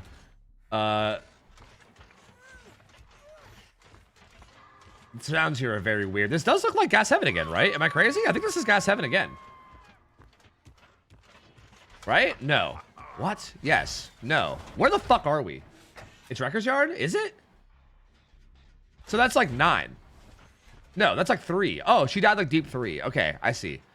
Okay, I see. Bro, I swear I've not gotten my bearings this whole time because I swear every camera we've gone to has been like looking at the floor and I got real confused. Okay, yeah, I see now. Okay, okay, I'm seeing it. Yeah. 2 gens done though. 2 gens done for that first chase is pretty good, or that first hook.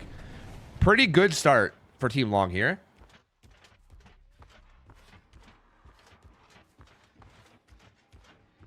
I wonder if Obi, do you guys know, is Obi normally like the person that plays Springtrap? I think Zeno is asleep, dude. Like, I think he's just not here. Also, wait, that Jen and Shaq is extremely high progress. I didn't even realize. Were they tripling Jen, or were they 3-splitting? That was a really fast redown for Obi, though. So really, really good to keep that pressure up. He might be able to interrupt that Shaq Jen again if he finds a hook quickly, but doesn't sound like he is, actually. They might be able to pop that. Them popping that Shaq Gen is massive if they get it. They do get it. That's really big. That's really, really big. That Gen's done and out of the way. Now they should have a pretty good split of Gens. I think there's going to be a lot of Gens heavy on the right side because that's where the hooks have been. But still, no middle map Gen. That was a good hatchet. Very nasty hatchet from Obi onto Ace in that maze tile. And they got to be real careful about how they handle this unhook. Nia is dead on hook, and she's in like the deep pocket where the Gens are. So they need to get her unhooked and maybe find a way to get her to the left side of the map, right? Like, they ideally really want her to go like far towards like the other side of where she's hooked. Like, she's hooked at like 3 on most clocks. She needs to get the whole way to the opposite side of like 9, which is like the other deep pocket. Obi goes for 1 quick hatchet on 11 and then goes right back. Definitely wants to get that kill onto Nia. And Nia with Lithe rethrows this pallet. The orbital, maybe? No. Completely ignoring the Nancy. Completely ignoring the Nancy. Oh, jukes that one. Huge juke from Nia. She makes it to Shaq and she gets Shaq pallet down. That's massive. And Obi can't commit anymore. He knows. That was basically his one chance. He had to get that down before she made it to Shaq. Shaq pallet gets her so much guaranteed distance, and she will guaranteed get to the other side of the map. They're gonna pop gen number 4 right now. So there's one gen remaining. I do think this guy ran into like where the gens were, right? So I think this will be a decent hook position for Obi. Like, decent anyway, not like amazing, but decent. And they're all going to reset. But this is pretty good for Long. Obi, I think, wanted to get that kill for sure onto Nia. Because if he gets that kill onto Nia in like a timely fashion, he realistically could turn this into a 4K, right? Like, Like honestly, even then I don't know if it would have been. They probably could have 3v1'd it, considering how much progress they had. But at least had he at least had like the chance. At this point, there's basically like no chance for a 4K unless Team Long fucks up heavily, like heavily. So it was a really good job of them to like stabilize and get them into a position now where at this point, Obi's playing for stages and hoping to get like a good stage result. Great find here on the 11 though. That was a huge find. Finds the rotating survivor. This is got to force another survivor to rotate. Probably. Which, yeah, you see right here. He's going to want that fresh hook, right? Or wait, is that even a fresh hook? Is that that's the Nia. Oh, the ace crouched. He crouched it and he like let him throw over top of him. That's kind of hilarious. I'm not going to lie to you. The ace crouched and he was like, and Obi was like, thanks, man. I appreciate that. Let me just throw that over your head. And yeah, he's still at BT because 15-second BT, you know, fun stuff. Comes back and finds 11 again, injured. Obi find it. Oh, and gets it before the head on too. Oh, wait a minute. Good juke there from Nancy. But this is starting to actually get kind of crazy. He's finding a lot of hits and a lot of injuries all at once here. Well, I think he wants to at least get a tag here. Great hatchet over that. Oh, that was clean from Obi. This will be another fresh hook, another pain res. Getting a lot of damage in here. A lot of damage. I wonder if the other two are doubling. They didn't heal. Like, the Ace and the Nia did not heal, which makes me wonder if they're doubling a gen right now. Pain res comes in. Pop Eruption's up again now, too.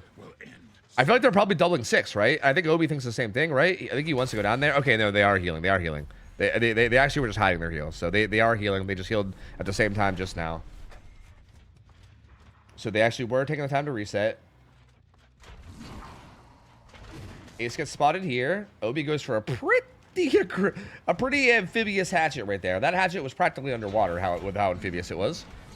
Obi, great patience there. Gets that Nancy. She tried to juke out and swerve it, but doesn't quite get it. But doesn't quite get away.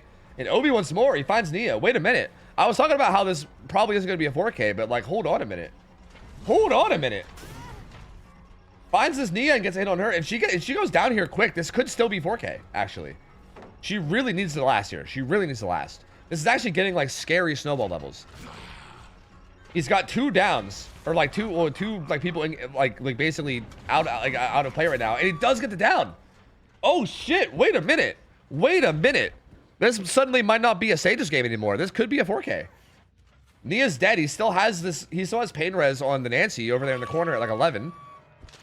He's not even going for it. He's gonna go try to interrupt the others, I think. I'm kind of surprised he didn't go for that. They were like right there at like 10, weren't they? I'm a little surprised he doesn't go for that.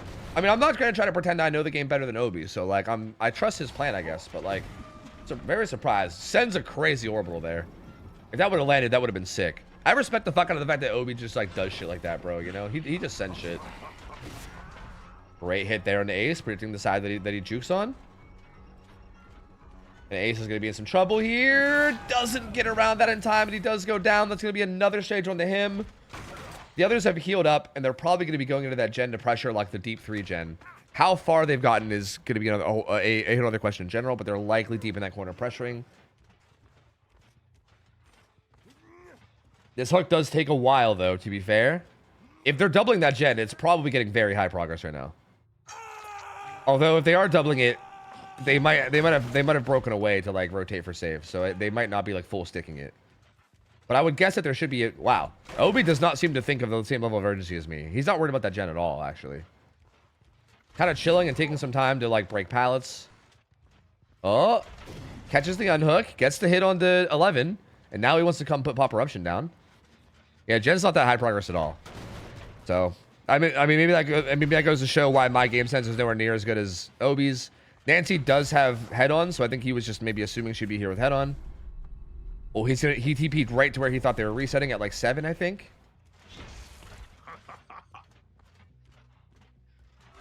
Oh, finds Ace, predicts a juke, but he doesn't juke.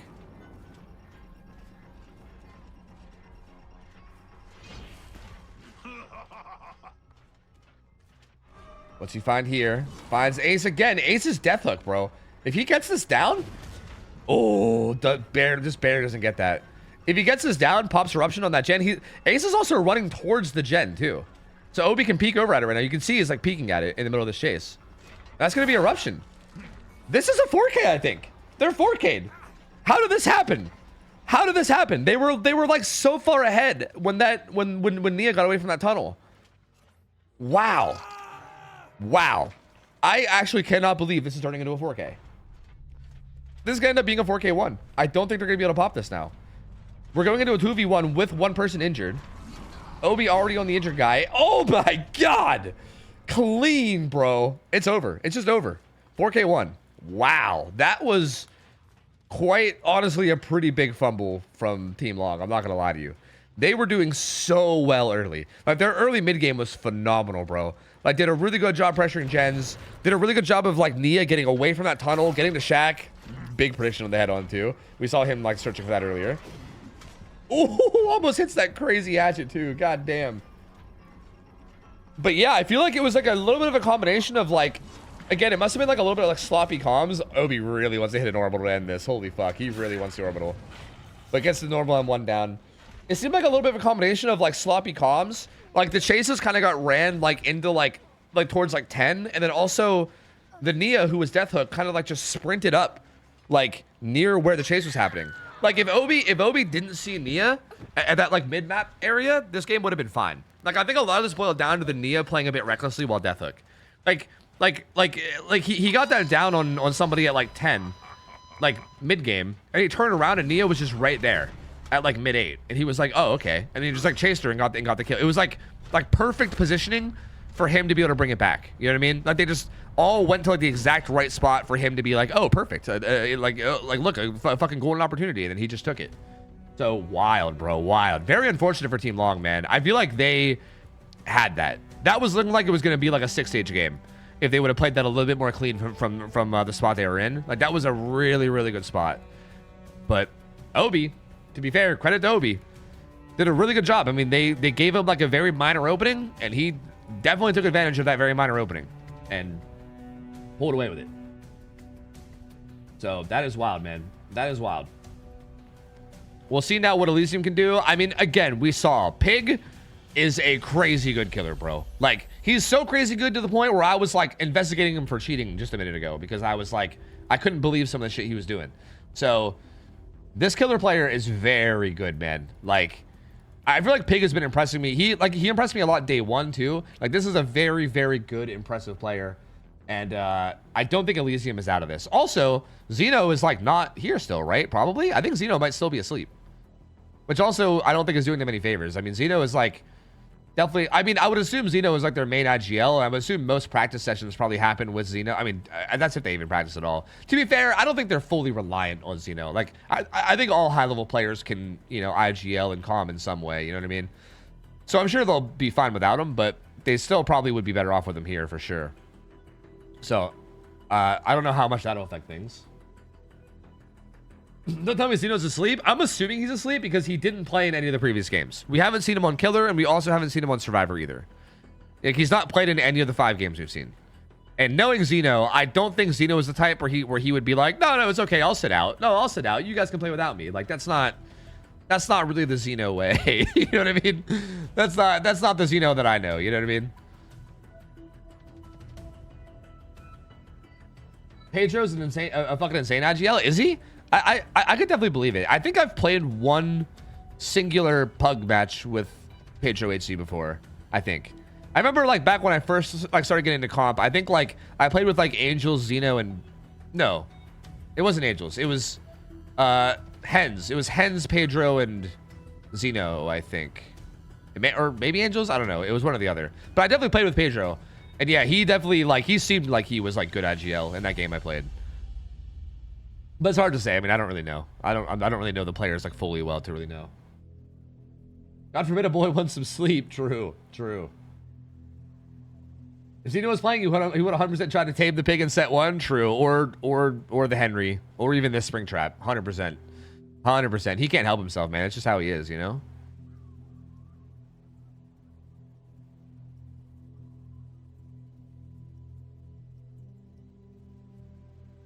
IGL is in-game lead. Yeah. It's basically like the shot caller for a team, essentially.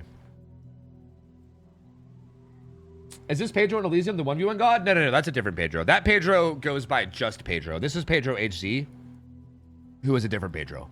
But he is also very, very good. Like the other Pedro is like, yeah, he's like the ladder 1v1 grinder god gamer. So I feel like most people think of him when they say Pedro in comp, but like Pedro HC is really, really good. Like he's been playing on top tier teams for years and years and years now. So like, it's not the same Pedro, but just as cracked. Very, very good. Yeah, Invic Pedro. Yeah, I think his name on Twitch now is like Invic Pedro. Yeah. This is the Yvonne who's ranked 2 in 1v1. Yeah. This is the Yvonne who's like, I think in terms of like 1v1 ladder, Pedro is pretty much always rank 1. But if Pedro ever isn't rank 1, like if you were ever to check in and it wasn't Pedro, it would probably be Yvonne. Like Yvonne is like he's like pretty much consistently number 2 and sometimes number 1. So like Yvonne and Pedro are like the 1v1 grinders, bro. They're like the 1v1 grinders. Although Bubbo, I feel like Bubbo's up there a lot too. Like Bubbo could be up there as well, but it's usually one of those 2 or 3.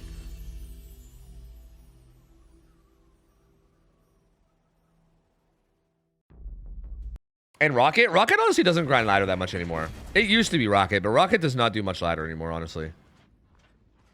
Like, he does a little bit here and there. I mean, I do think Rocket is good enough. If he was grinding, he probably would be up there. Like, for instance, if they did like a 1v1 tournament, Rocket's still definitely a threat to that tournament, but he just doesn't really grind ladder as much as the others. I think Silhei is the same way. Like, Silhei is also like, if Silhei grinded the fuck out of ladder, would probably be top 3. He just doesn't. Pig finds a pretty quick hit onto Yvonne, and again, still no Xeno. So yeah, I think that gamer's just asleep, bro. I don't know. Yeah, I think Rocket plays more 4v1 ranked. Yeah. Yvonne heads down towards 7 where the corrupt is. Has to be careful here. Oh, Pig just doesn't send it. Interesting. Good pathing from Yvonne here. Will die there though. Unfortunately, not able to take that turn. Pretty quick down for Pig. Pretty fast down. Pig also running Ruin, Pain Res, and Turn Back the Clock. This is like the same build he ran on Henry, right? Seems like Pig is a Turn Back the Clock enjoyer, which I enjoy. I enjoy the fact that he's a Turn Back the Clock enjoyer. I enjoy that he's an enjoyer. I think we have some mutual enjoyment here. Yeah, Q, what up, man? Good to see you. Yeah, hey, you know Xeno. You know Xeno. You know? To be fair, it does say on the, like, card. Oh, look at that. He broke that with his mind.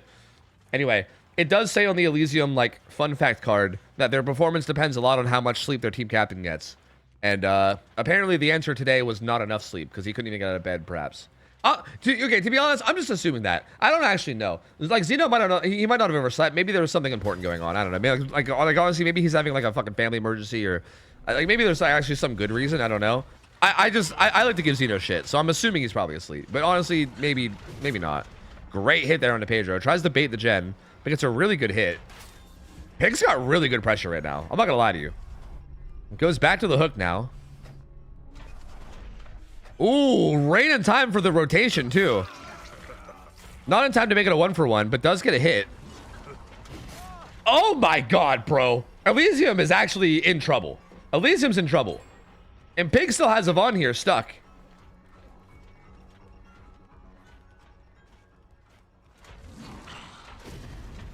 He's gonna spike the ground to get haste from Foxy's hook. Yvonne gets away. That's massive. Yvonne getting away from that is actually massive. If Yvonne gets stuck at bus there and goes down right on top of Silhei, that's like literally game over. That was actually like, that might not have been obvious how important that was. But Yvonne absolutely needed to get away from that. Like, he needed to. That was very, very close to snowballing into a literal, like, full GG right there. That was so fucking scary. Holy shit. Pig has a lot of pressure on these guys, man. This is very, very... This is getting very spooky. So, 1 gen done. Silhei on the hook. I think he wants to find Yvonne. And I think he might have found him.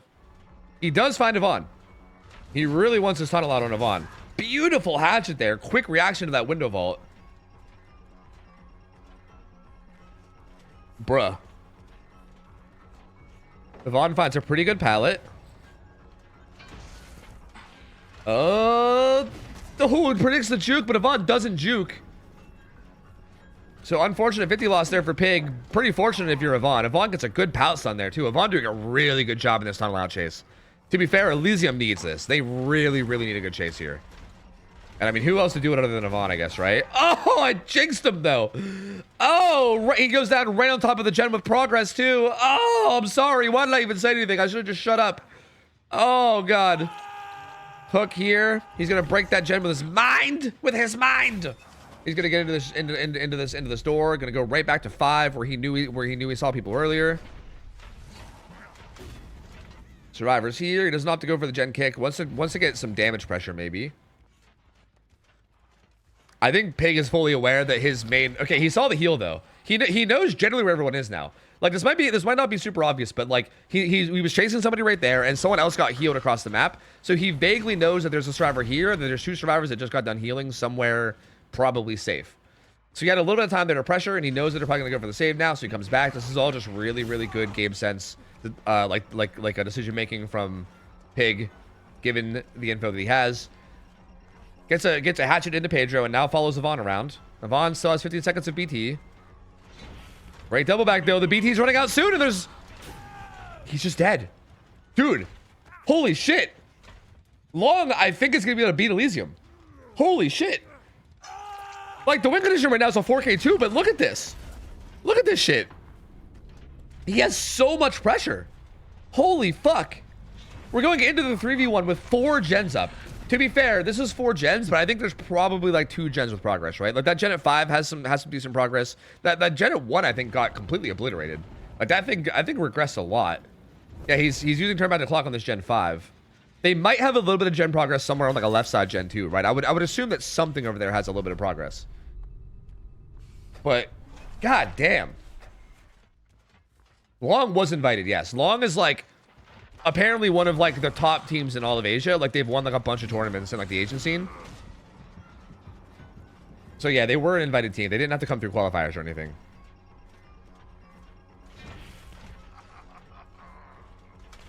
Find Silhey. Quick hit there. Silhey doesn't really have much to work with either. I think he's just dead. He's just dead. He has nothing. Oh my god, that grab looked like it was like 3 miles away. I think that's the ping right there. He looked like he just grabbed that motherfucker from like 30 yards out. That was crazy. I can't lie to you. That was crazy. Okay, they do pop the gen 5. So like that gen's done. That was their gen with the highest progress though. That was their highest progress gen. So like at this point, we're looking at like, okay, well, they had another gen. That was the left side gen they had progress. So there we go. I'm a little bit of a liar because they had that gen progress. Okay, wait. They might not actually be over. It might not be over. That was actually way more gen progress than I originally thought, honestly. But Silhey is Death Hook. And Pig might play for this kill. I think he might. Like, that should have been actually all their gen progress. I know I said that before and I was lying. But this time I think I'm not lying. I think that was actually all their progress. And Pedro is going to be going down here. They have to unhook during this, yeah. They are in position, though. They do get the unhook. And Silhey needs to stay alive, bro. Oh, he's going to slug him. He's not even going to take the time to hook him. Yeah, I think the entire win-loss condition right now boils down to, does Silhey die? Pig knows that, which is why he's slugging, and he's going to be going to look for him. And Silhey really needs to not get found here. If Silhey gets found and goes down quickly, like, if Silhey does get found, it's like they basically need to pick up Pedro and double out a gen before he dies, right? Or at least get a gen really, really high progress. Silhey not getting found, though. This is really clutch for Elysium. Wait a minute, this is really clutch. Pedro back on his feet. Him and Xanox can start pressuring now. This is... I'm assuming this is Xanox's scratch marks, but we don't know for sure. Yep, Pig not interested in this. Wants to bail.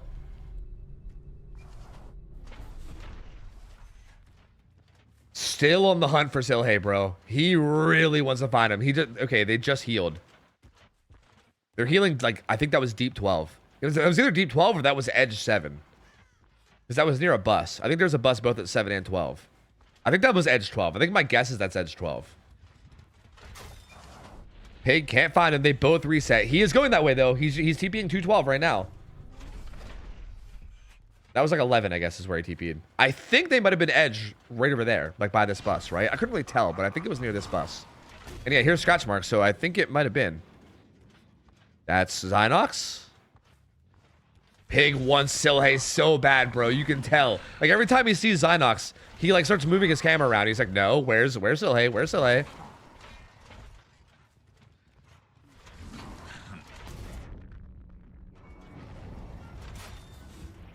I feel like he's not even playing to mind game the chase. He's playing to mind game the position of Silhei, bro. I'm telling you. Was that him? Was that him or was that Adam? I couldn't tell because it was really far away. That must have been Adam because he's not committing. If that was Silhei, I think he commits. Silhei is not even playing the game. He's not even playing the game. This is really smart. Elysium is basically just playing a 2v1 right now. Like, I think the call and their comms was basically like, Silhei, just go sit edge map and do nothing. We're just gonna 2v1 these gens for a while. And then you can start playing the game again later whenever we like need you to. Which is absolutely the right call, by the way. Like that's absolutely the right call. So Silhei is literally just not even, he's just not even in play at the moment. But Pig might be recognizing that. I think Pig might be recognizing that and being like, okay, fuck it. If you guys are gonna play like this, I'll just get the down. Because to be fair, Pig can kind of force Silhei into playing by pressuring everyone else a lot, right? Like he gets his down, he gets his hook. Although Zynox has a lot of gen progress. He is going to get pain res, but Zynox has a lot of gen progress. Honestly, depending on what happens right here, if Zynox is able to, like, okay, if Zynox is able to sneak in and get the Sunhook for free, Silhei can probably start playing the game again. Because that's a lot of gen progress. I think once they get a certain amount of gen progress, it kind of becomes like, Silhei, go ahead, because if he chases you, we can just, like, finish this gen, right? Like, this gen is pretty high. So as a matter of fact, well, I think Silhei actually got that unhook.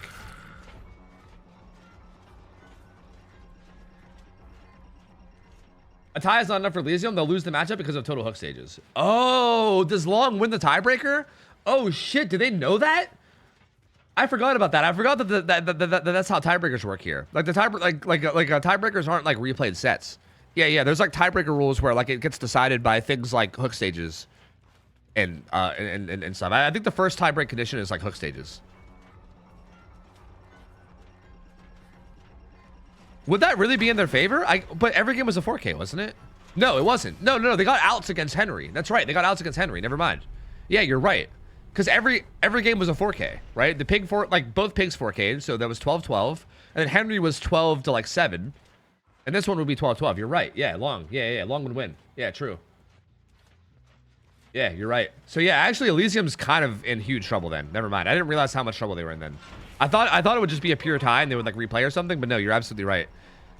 Like they actually need to pop all 5 gens. And Zynox goes down. So yeah, I mean, Elysium's in a good position, I think, to pop the 4th gen, at least. Like, I think they'll be able to pop gen number 4. I don't know if they'll be able to pop gen number 5, though. That's a whole different question.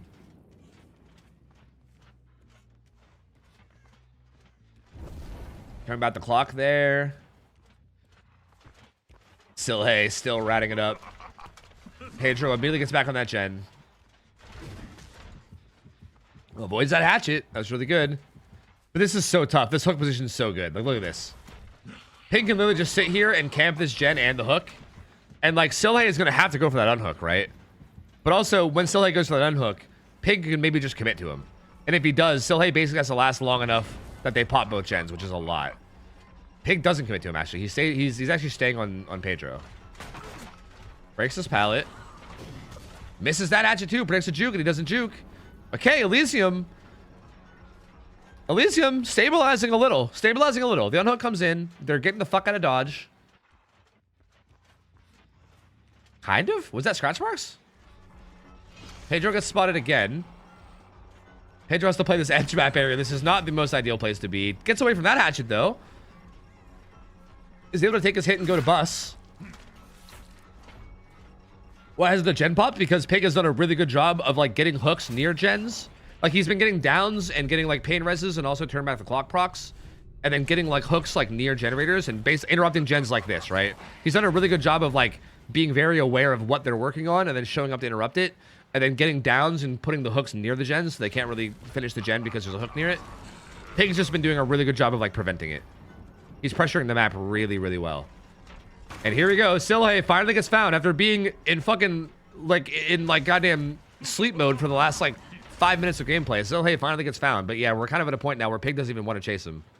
I think the gens are high enough progress that he knows he probably shouldn't. He's cutting. Oh, he cut off Pedro's rotation. That was so good. He knows that Pedro's been rotating over here every time. They popped Jhin number 4, so that's the tie for the set. But remember, Elysium does not win the tiebreaker. I don't know how much the teams are aware of this. You would hope that they're aware, but it's hard to say. Like, that ties the set, but that's not enough for Elysium. They need to win-win.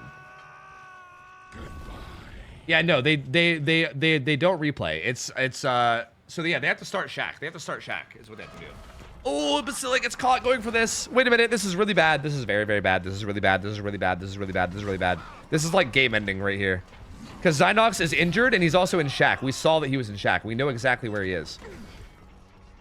Silhate gets away from that. Silhate needs to somehow take this chase like far away from where he is now, which is really hard considering this is a projectile killer with really good zoning. Silhate doing such a good job winning these 50s, but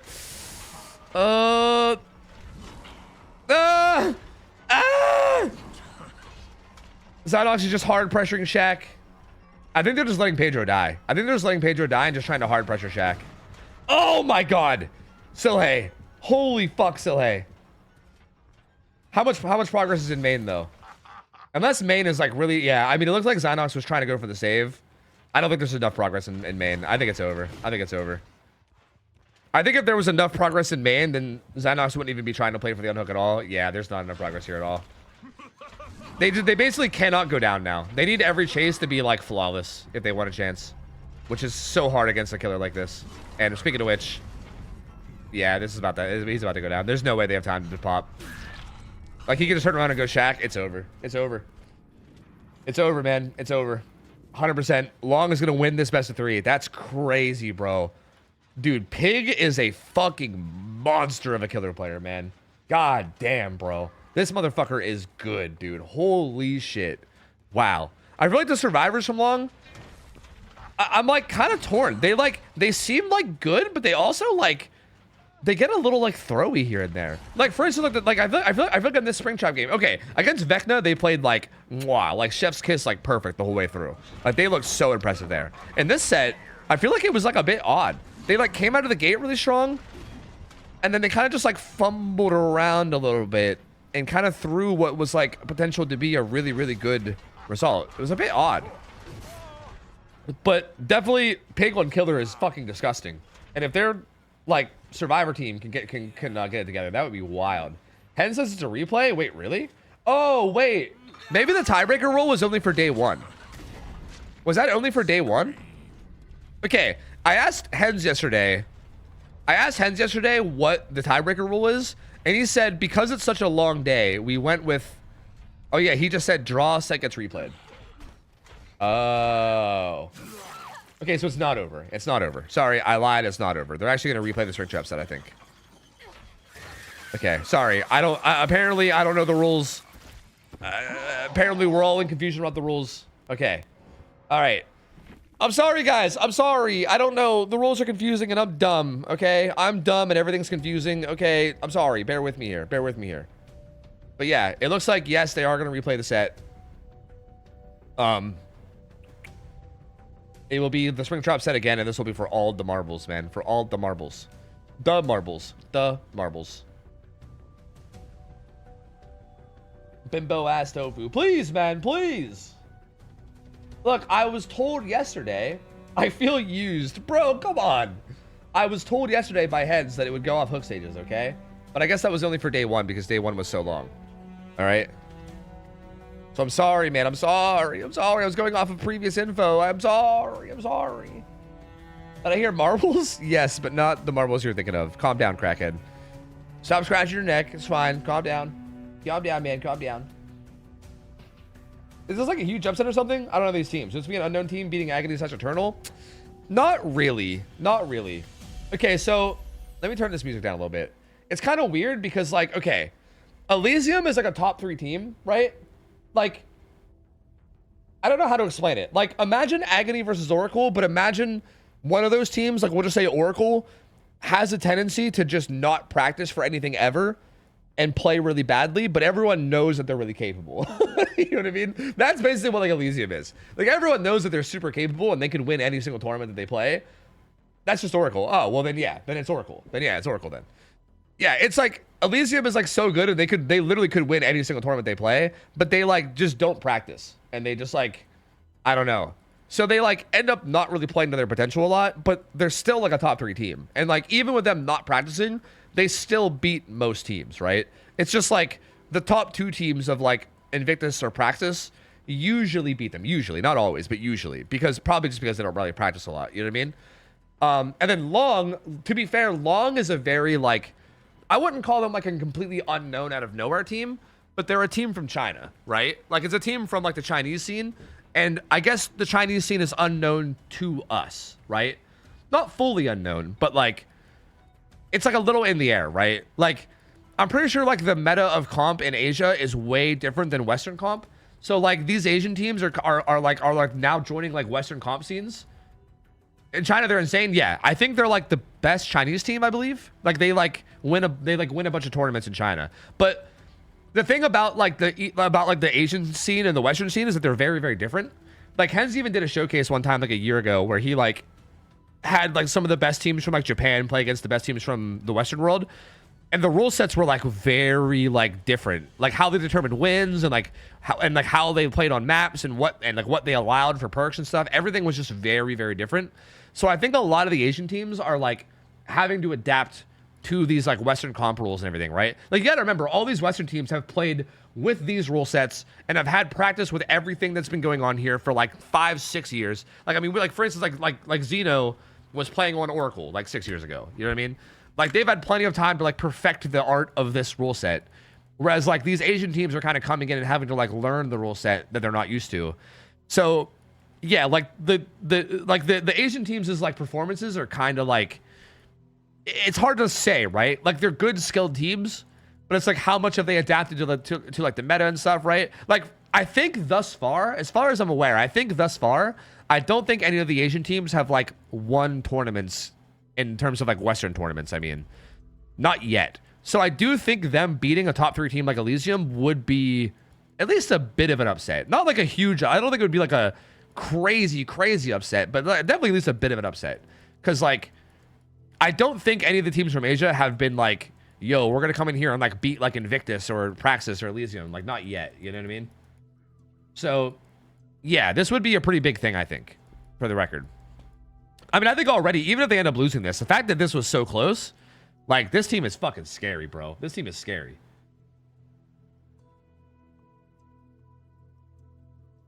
Wait, so what is this? Yo, what's up, Misa? This is a competitive DVD. This is a tournament being hosted, but with all the best players in the world. Yeah. Is there a losers bracket? There is, yes. The first, okay, so like the very first day was single elim. So we like literally lost half the teams on the first day. But all the teams that made it to day 2, like all the teams that we're seeing today, will not be knocked out today. Like no one, like no one will be fully eliminated today, because today is like the first loss that they'll have. Like for instance, if like Long loses this, they'll just go to the losers bracket and they won't be fully out. Like you have to lose twice to be fully out. I was born in a losers bracket. Fucking same, dude. That's so sick. How do you even get into that? Well, that's the issue, is that it's really hard. Like the comp scene is like a very like community ran thing. There is like some resources, like there's like 1v1 ladder where you can go 1v1 people to like improve your chase. You can meet people there. There's also like DVD ranked, which is like a server where you can go play like ranked games, although that kind of requires you to already have like some prior knowledge. Like there are some resources to get into comp, but it's honestly pretty hard. You kind of just have to know people. Like you kind of just have to like get to know people and like, I don't know, get into it that way. It's a very hard thing to get into, unfortunately. I wish there was more tools to get into it. Like, if only some streamer would host scrims on his channel or something, you know, that'd be pretty cool. But unfortunately, no one does that. No one does that anymore, you know, unfortunately. Some asshole stopped doing that a long time ago. Anyway, we got Pig back on Killer. This motherfucker just popped the fuck off last game. So, we'll see what they can do. Same Survivor team.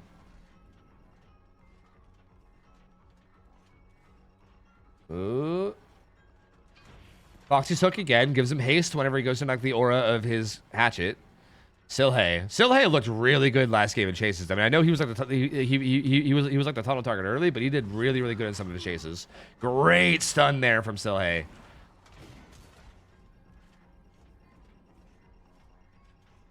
I think, in my personal opinion, this might just be my own personal like favoritism here. I think Silhei might be the scariest survivor I've ever seen. Like, don't get me wrong, he's not like 100% consistent always, but I swear I've seen him have like the craziest chases, like crazier chases than I've ever seen anyone have in my life, bro. Like, he is such an insane player when he's on his game. I've seen that guy win like he kind of did the thing from like yesterday where he wins like 30 50s in a row. I've seen him do that so often. It's crazy, bro. He is a scary survivor, man. Like, so good. Zynox in chase now. Does turn that corner in time. Pig struggling a little bit this time around. Very good start. Ruin already gone too. They cleansed Ruin. And 2 gens high prog. You can see Pedro and Yvonne both on gens that are high prog. This is a much better start for Team Elysium right now. By the way, I'm turning the volume up a little bit more. My bad. Does eventually get that hatchet, though. Good patience from Pig there. Does get that hatchet eventually.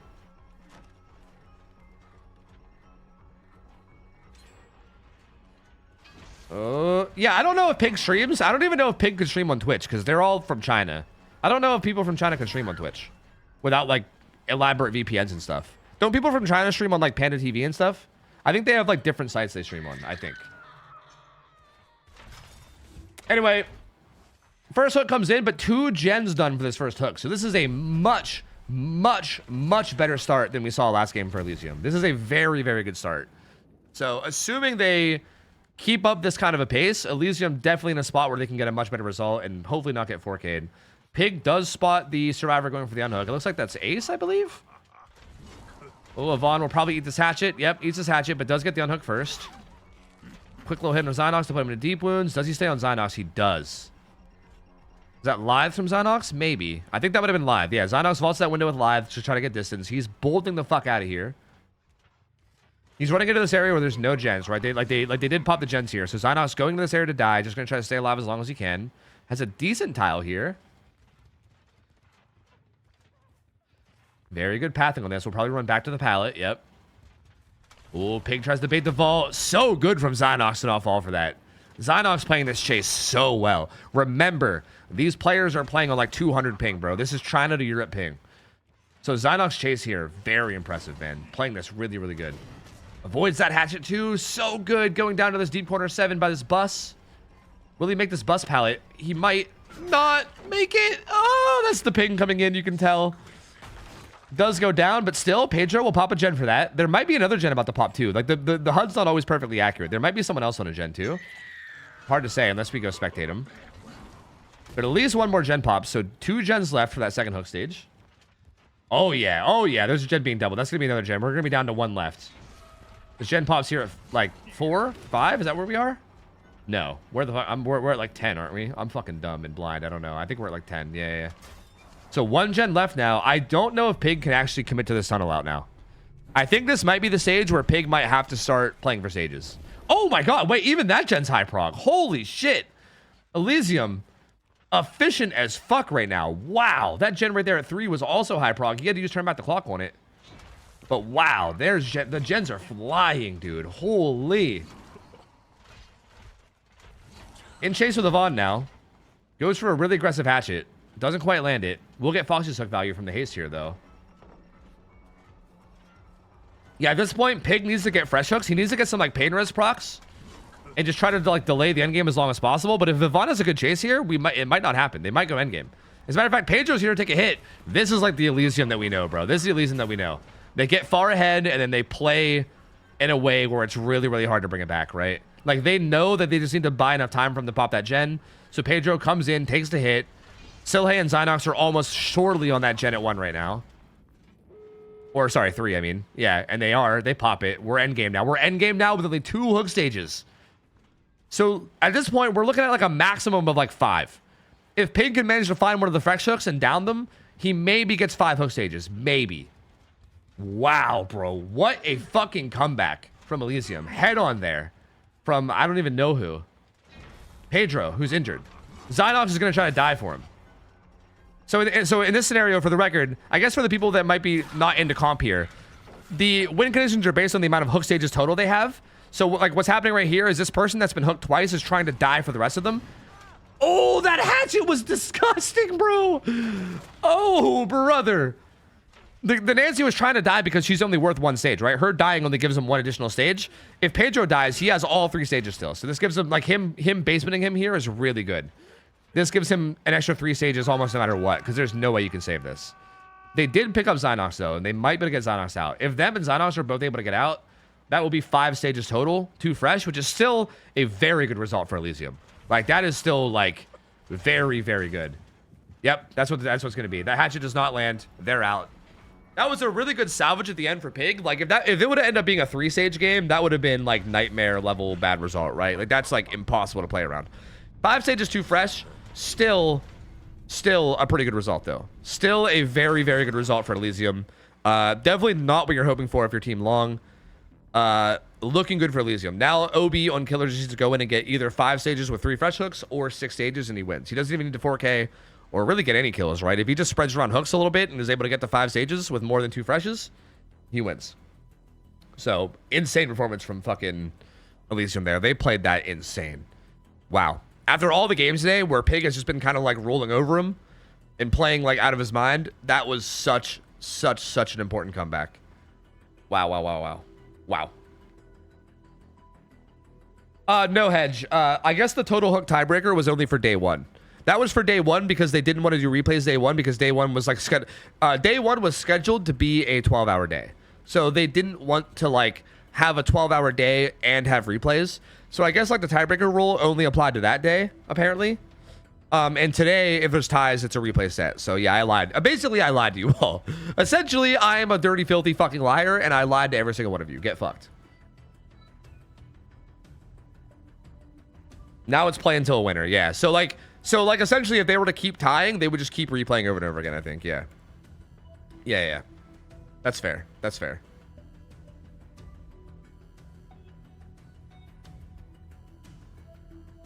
All right.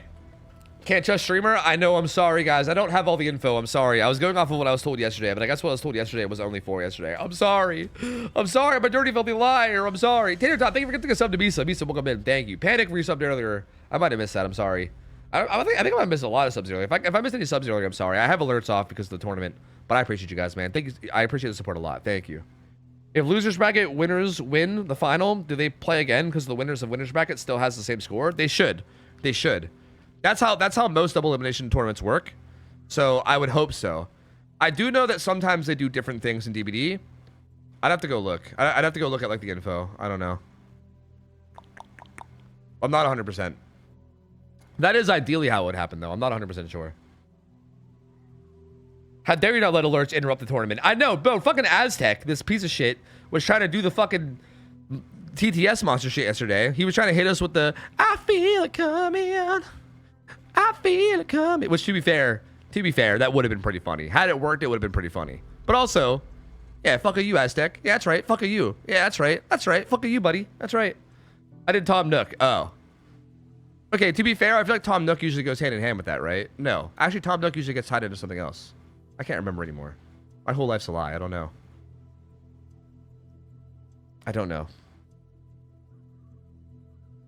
Fuck a him. Fuck a you. No, fuck a you, actually. No, fuck a you. You know what? No chat. Fuck a you. No, perhaps fuck a you. Nah, perhaps fuck a you, baby. Perhaps maybe fuck a you. Bro, this first set has been a fucking doozy, bro. This has been a doozy. What's the schedule? Have they showed the schedule? Hold on. Let me go back. Where's the bracket? Like, what's the next matchup? Oh my god. Are we going into Umbrella versus Praxis after this? Holy shit, bro. My head's going to explode. It's a crazy day today. Oh my god. I think the only matchup here that might be... Actually, even that. I think, like, these bottom 2 matchups could be kind of beatdowns, but even they might be very, very close. These top 2, though, like, Umbrella versus Praxis is definitely going to be close, right? Like, that's got to be. It's going to be a... Bro, today is going to be a crazy day.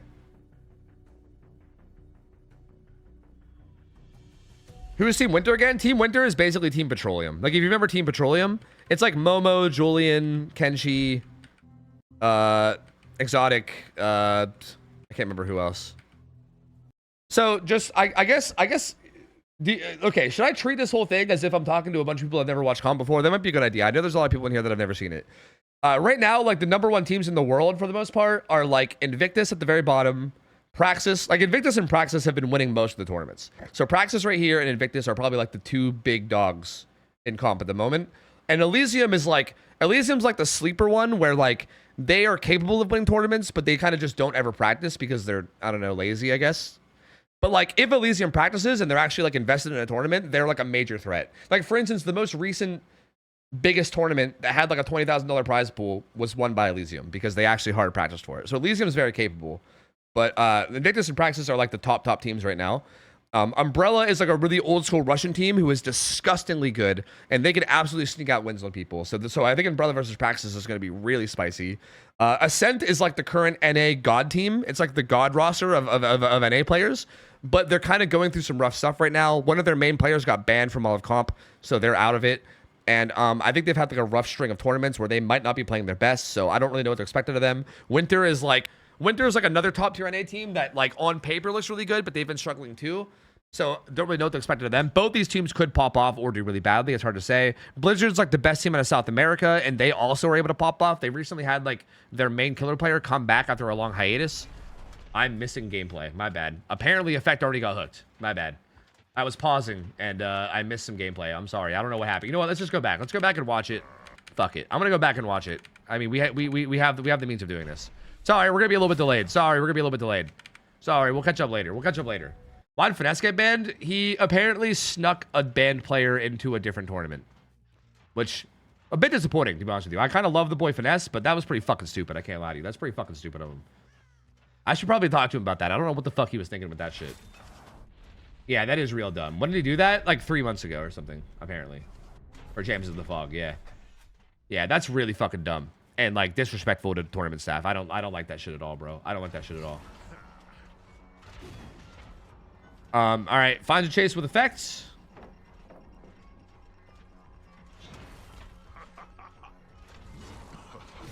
Ooh. Gets the hatchet. And Effect doesn't get a whole lot of distance there. He kind of juked a little bit to try to avoid that hatchet, so he doesn't get a lot of distance. Doesn't get that M1.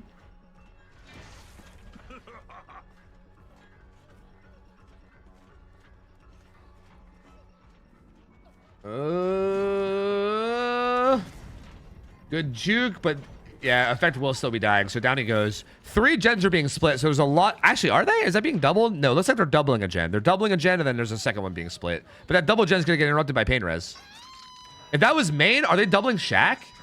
If that's Shaq that they're doubling and they don't get the pop it, that's massive, especially considering it's Pop Eruption. One of the worst things that could happen on this map is because the Shaq gen is like dead center of the map.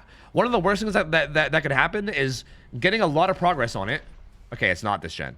But if it was that gen, getting a lot of progress on that gen and having the killer get the hook in time to interrupt it, show up with Pop Eruption and put that down on the gen is brutal, bro. Because then they just sit there and interrupt the gen over and over and over and over again. And it's so hard to actually get it done. That being said, Obi does find the gen with the highest progress and he puts Pop Eruption down on it. So that's really, really good. That's very, very good perk value. Obi coming back to the unhook. Finds Ace and the 11. Who does he go for here? Does he go for 11? He does. 11 stuck at this tile. Ooh, good attempt from 11. Again, remember, 200 ping on these survivors. 11 was trying to go past that pallet and come back and get the stun, but with the ping as high as it is, that's so hard to pull off here, man. Like, I respect the attempt because that's a really hard pallet to play otherwise. So I respect going for it, but yeah, just unfortunately not good enough. Oh, is Nancy going to stick this? Wait, that was a different gen. Never mind. Nancy sticks the gen down at 5. So that gen pops. This gen at 1 gets hit by a pop again. Not Eruption this time, but does get hit by pop. OB shows up at Shaq.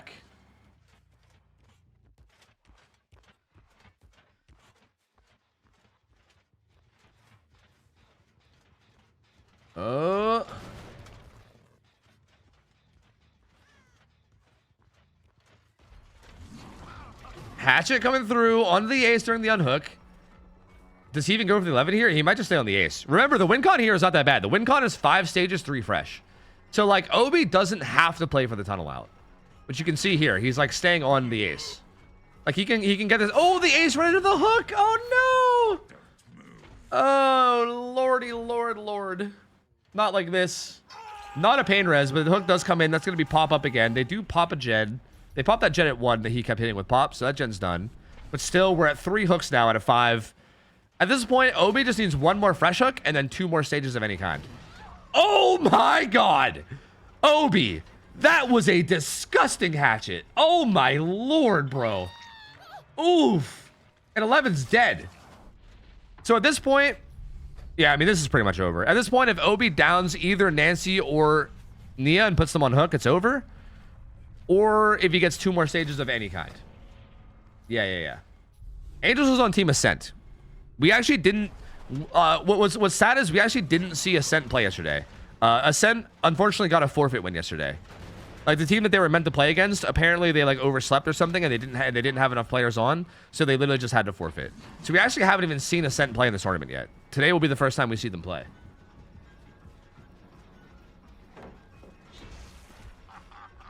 But I'm real excited to see, man, because, like, Ascent is a disgustingly good team.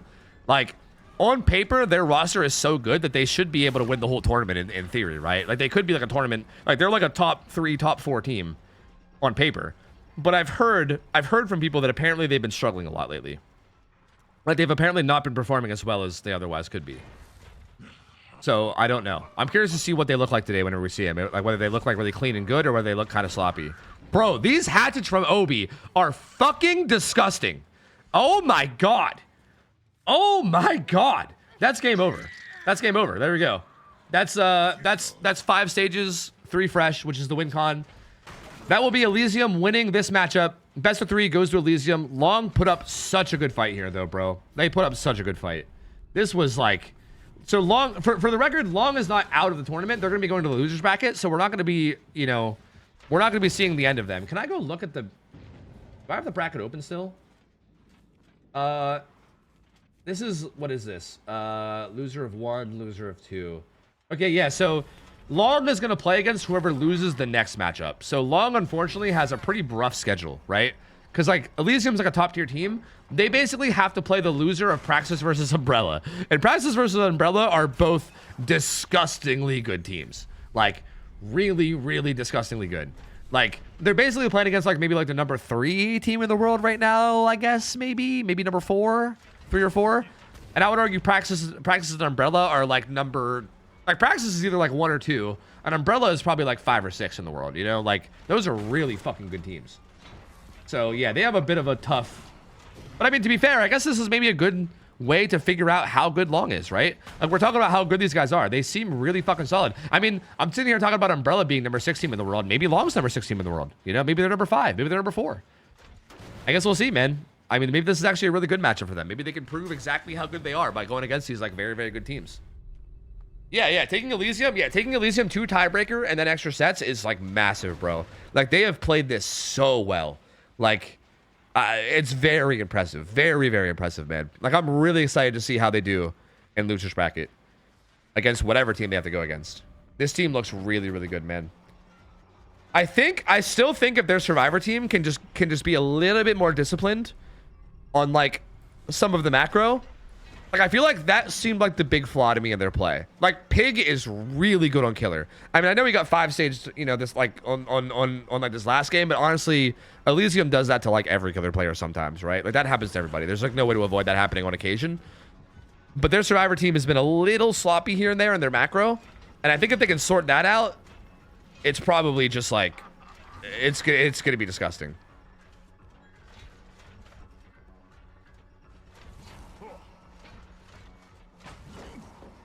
Are you sure the winner is the winner this time? No, yeah, I'm 100% sure this time. I'm 100% sure. There's no weird tiebreakers or anything. This is genuinely, I'm 100% positive Elysium won, yes. I know I've lied to you guys like 30 times, okay? But I promise this time, for real, Elysium won, yes. Would you ever join a comp team if you aren't in one already? I wouldn't say never, but... The thing about that is, like, if I was on a comp team, they would probably want to do a lot of, like, offline practice.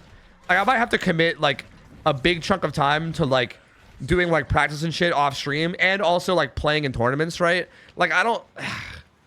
Like, maybe... Okay, I'd put it this way. I know this is like really, this is like very like entitled. This is like a very entitled thing to say, but I would probably only want to do it if like somehow I got on a team that actually had a chance to do like really well in tourneys. You know what I mean? Like, realistically speaking, I'm not good enough to be on like Team Elysium wouldn't be like, oh, hey, let's pick up Tofu. You know what I mean? Or like Team Ascend, like for instance, Team Ascend right now is having an issue where they don't have a fourth player because their roster's kind of falling apart. And like that team might be like disbanding soon. They're not like, hey, let's hit up Tofu. You know what I mean? No one's thinking, hey, let's hit up Tofu. You know what I mean? Like, because I'm just not that good. Like, I'm not that level of good that I'm like tournament winning level. You know what I mean? But that being said, I remember Zeno has hit me up a couple times in the past about making like a content creator tournament where he was like, it was going to be, I remember a long time ago, he was trying to get him, Angels, and then like a bunch of content creators to make like a team and then see how good we can do.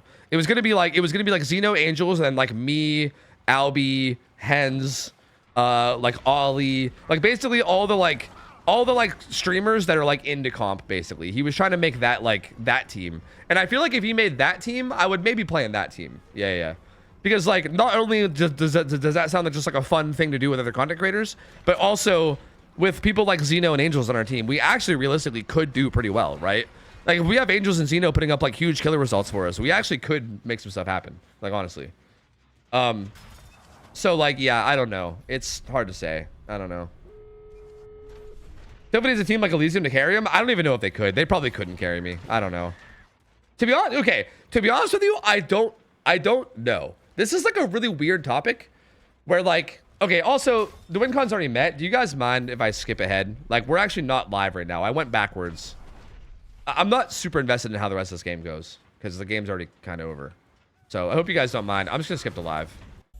Because yeah, we're actually in between games right now. So I want to watch the next game live as it goes live. But yeah, I actually like, okay, a big reason why I'm not good enough to play in high level comp is because I play mostly pubs. Like, okay, a big thing that makes like top level players in this game so good is that they're constantly playing against other top players, right? Like if you play pubs a lot, it's really, really easy to like pick up bad habits in pubs. Because like you're not public game matchmaking is fucking terrible, right? Like the level of discipline that you need in like high level play is just not needed in public game play at all, like in any way. So like realistically, if I grinded the fuck out of comp, like if I spent a lot of my time just playing customs and scrims and 1v1s, and if I really tried to like discipline the fuck out of my gameplay, I might be able to get pretty good. But I also don't know, you know? Like, for instance, like if you asked me, like, do you think you could ever be a top tier comp player? I don't know. I don't know. Maybe, but maybe not. Because I don't think everybody can. I don't think that's just a thing that everybody can do. You know what I mean? Like right now, there's like hundreds and hundreds of people in the comp scene that are grinding scrims every day. And yet there's still a massive difference between like the top 3 teams and the rest of the teams, right? Like why is that? Clearly there's something about those top teams. They have some kind of X factor. And that's like for every game, right? Look at every game. Look at like League of Legends. Like what makes Faker better than every other player in League of Legends, right? Like sure, other people probably grind the fuck out of the game and put hours and hours and hours into it. But like some people just have that like X factor that makes them better at games. I don't know if I have enough of that X factor. I don't know. Maybe? I would have to try and just gamble it. I don't know. Like I could try and do well, or I could try and just fall on my face and do nothing. I really have no idea. So I'm not 100% sure. Yeah, I mean, you're not wrong about that, Taylor. I do think mental is a part of it, but like it's not even just mental too, though. There is just like some kind of like, I don't know. There is some kind of like some people I think just understand things better. You know what I mean? Some people are really good at like picking up on things and understanding what they need to do, and some people are just naturally more intuitive at like figuring out things. And like for instance, I've talked about like Zubat being really good at that kind of thing, right? Like Zubat does really good at that. When there's like a new killer or anything like new, Zubat is able to like pick up on like the perfect ways to like do things like really fast. And I feel like I don't do that as fast as someone like Zubat does, which makes me feel like maybe I don't have that X factor, but I really don't know. I mean, it's hard to say.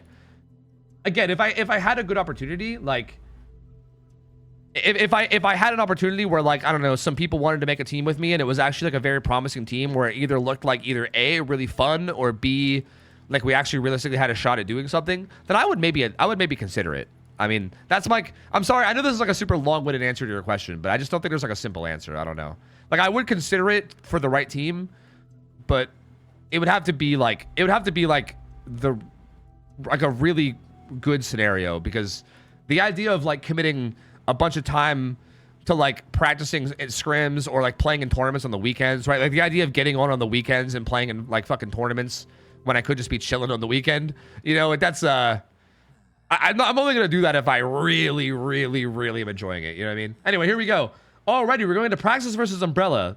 This is Umbrella's killer Grenout up against the survivors of Praxis. Praxis could possibly be the #1 team in the world. Maybe. They're like right up there with Invictus. This team is disgustingly good, bro. We have Virtual and Overdose on the roster today, which we didn't see yesterday. Yesterday, we had like pretty much the full Spanish roster. And Grenout, for the record, Grenout, as far as I'm aware, is much more of a Survivor player than Killer player, but I don't actually know how much of Killer he plays. Like, Team Umbrella is basically the Russian roster that used to be Team Ariandel or Team Trauma, but those teams had Bubbo, and Bubbo is like he's like one of those, like, plays almost every Killer type players, right? So, I have never really seen Grenout on Killer a lot. Like, this is kind of like new for me. I know Grenout is like an insane Survivor, but I don't know how insane he is on Killer. I mean, we'll see.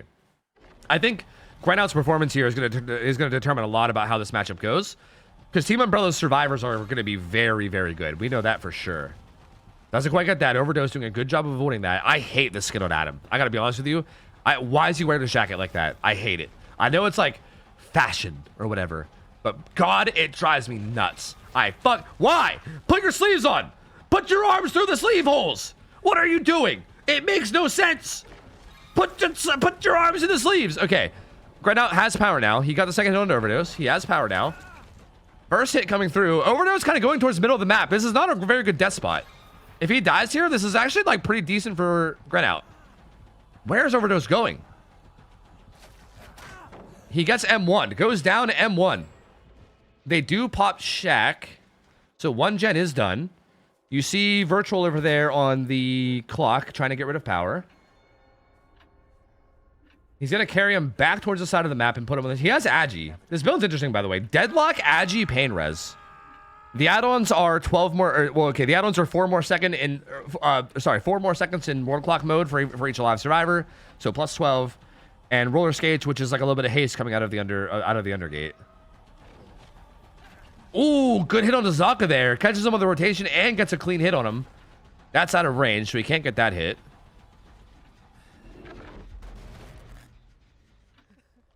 They do get the unhook over here, though.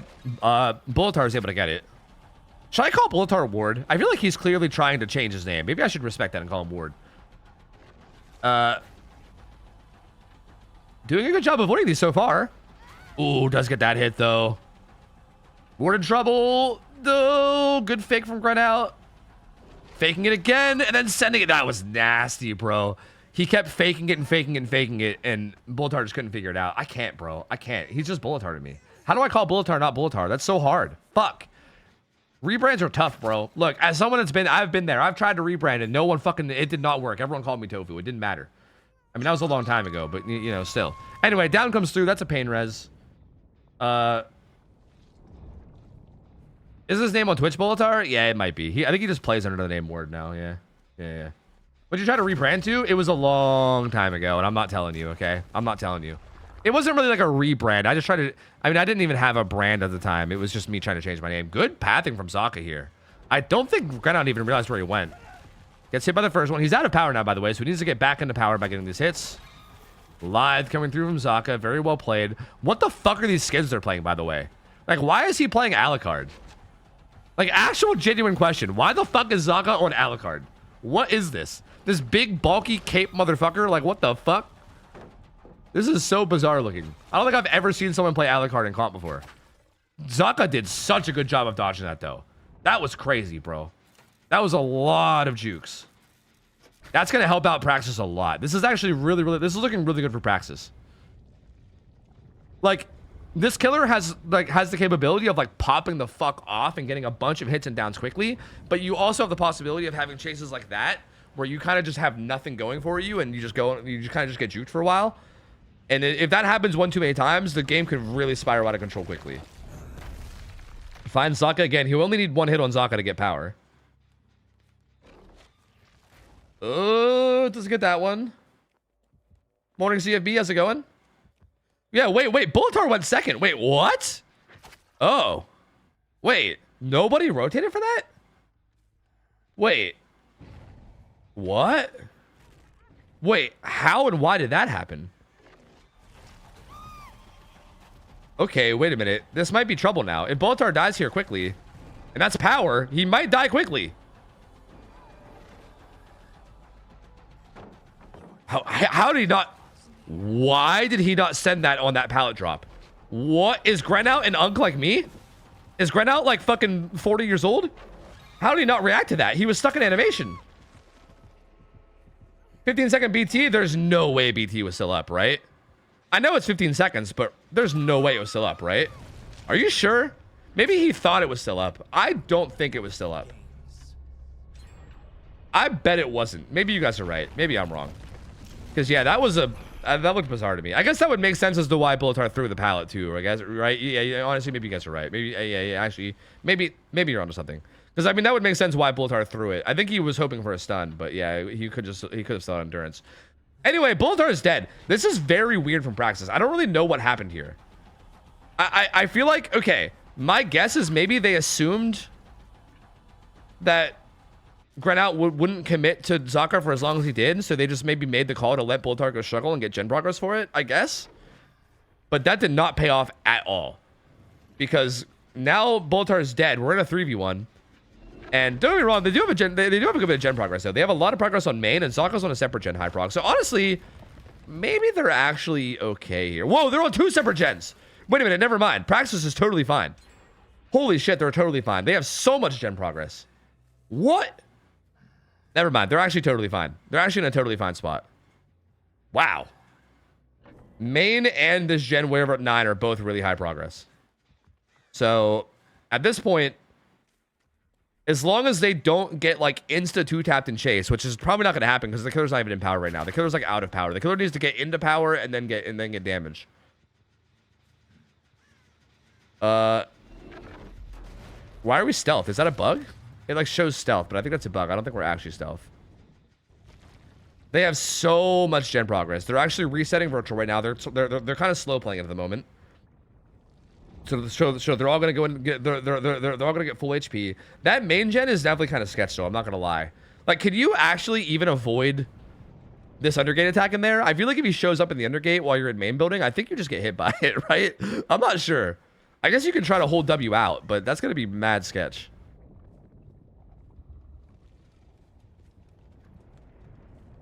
Oh, okay. Virtual found.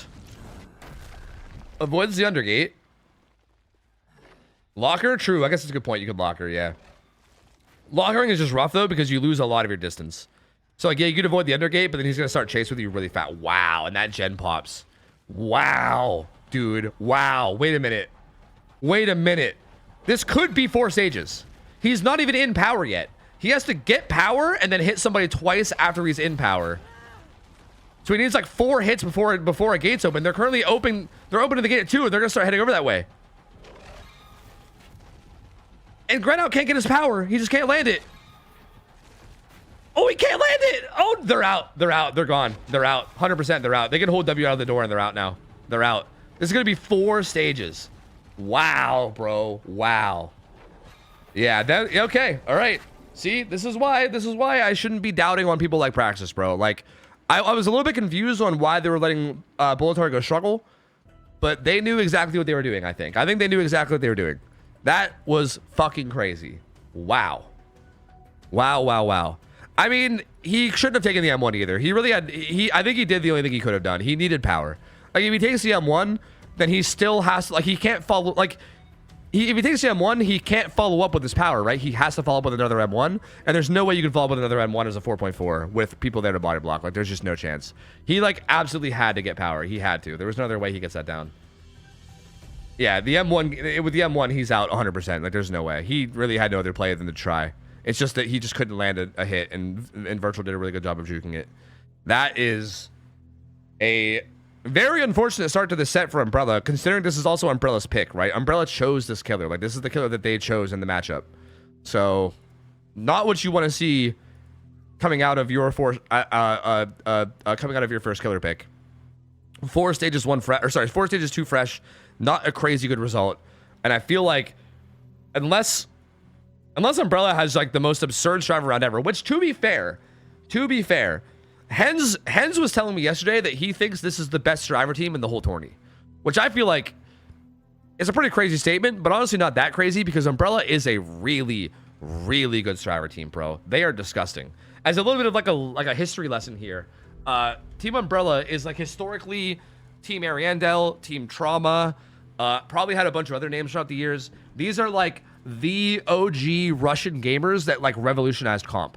Like years and years and years ago when comp was like kind of brand new, the like really good Russian players, which are basically these players, are the ones that kind of like started doing all the crazy macro things that are still being done today. Like they kind of like pioneered the comp scene years ago. Like they are like OG, old school, really, really good players. Like really good, bro. They are incredibly good. Like their teamwork, macro, like coordination is disgusting. Like actually disgusting. Like maybe possibly the best in the world in that aspect, right?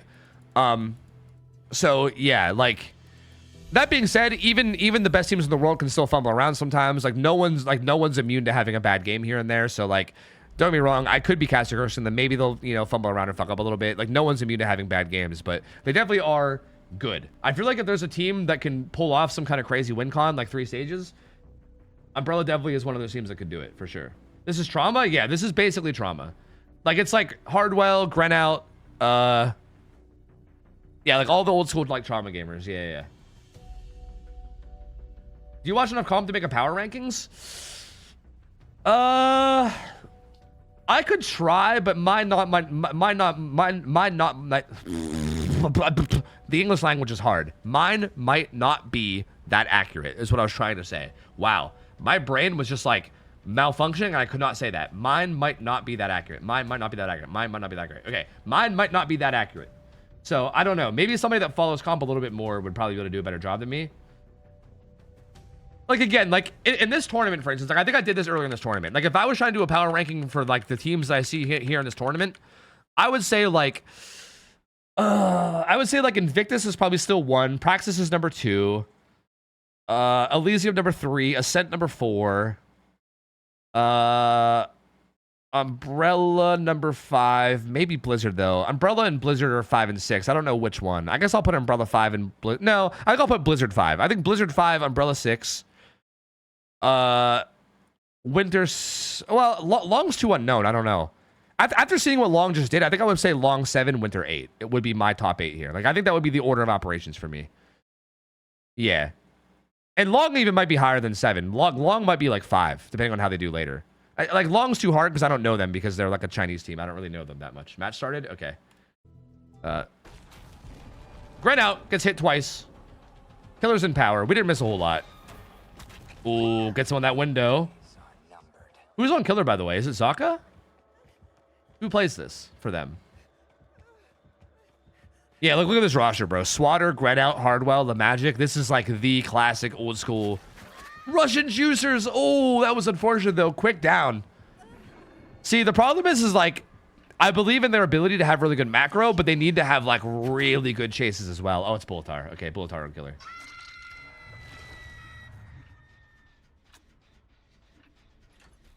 Yeah, see, Bullatar, if you don't know, Bullatar is from Saudi Arabia.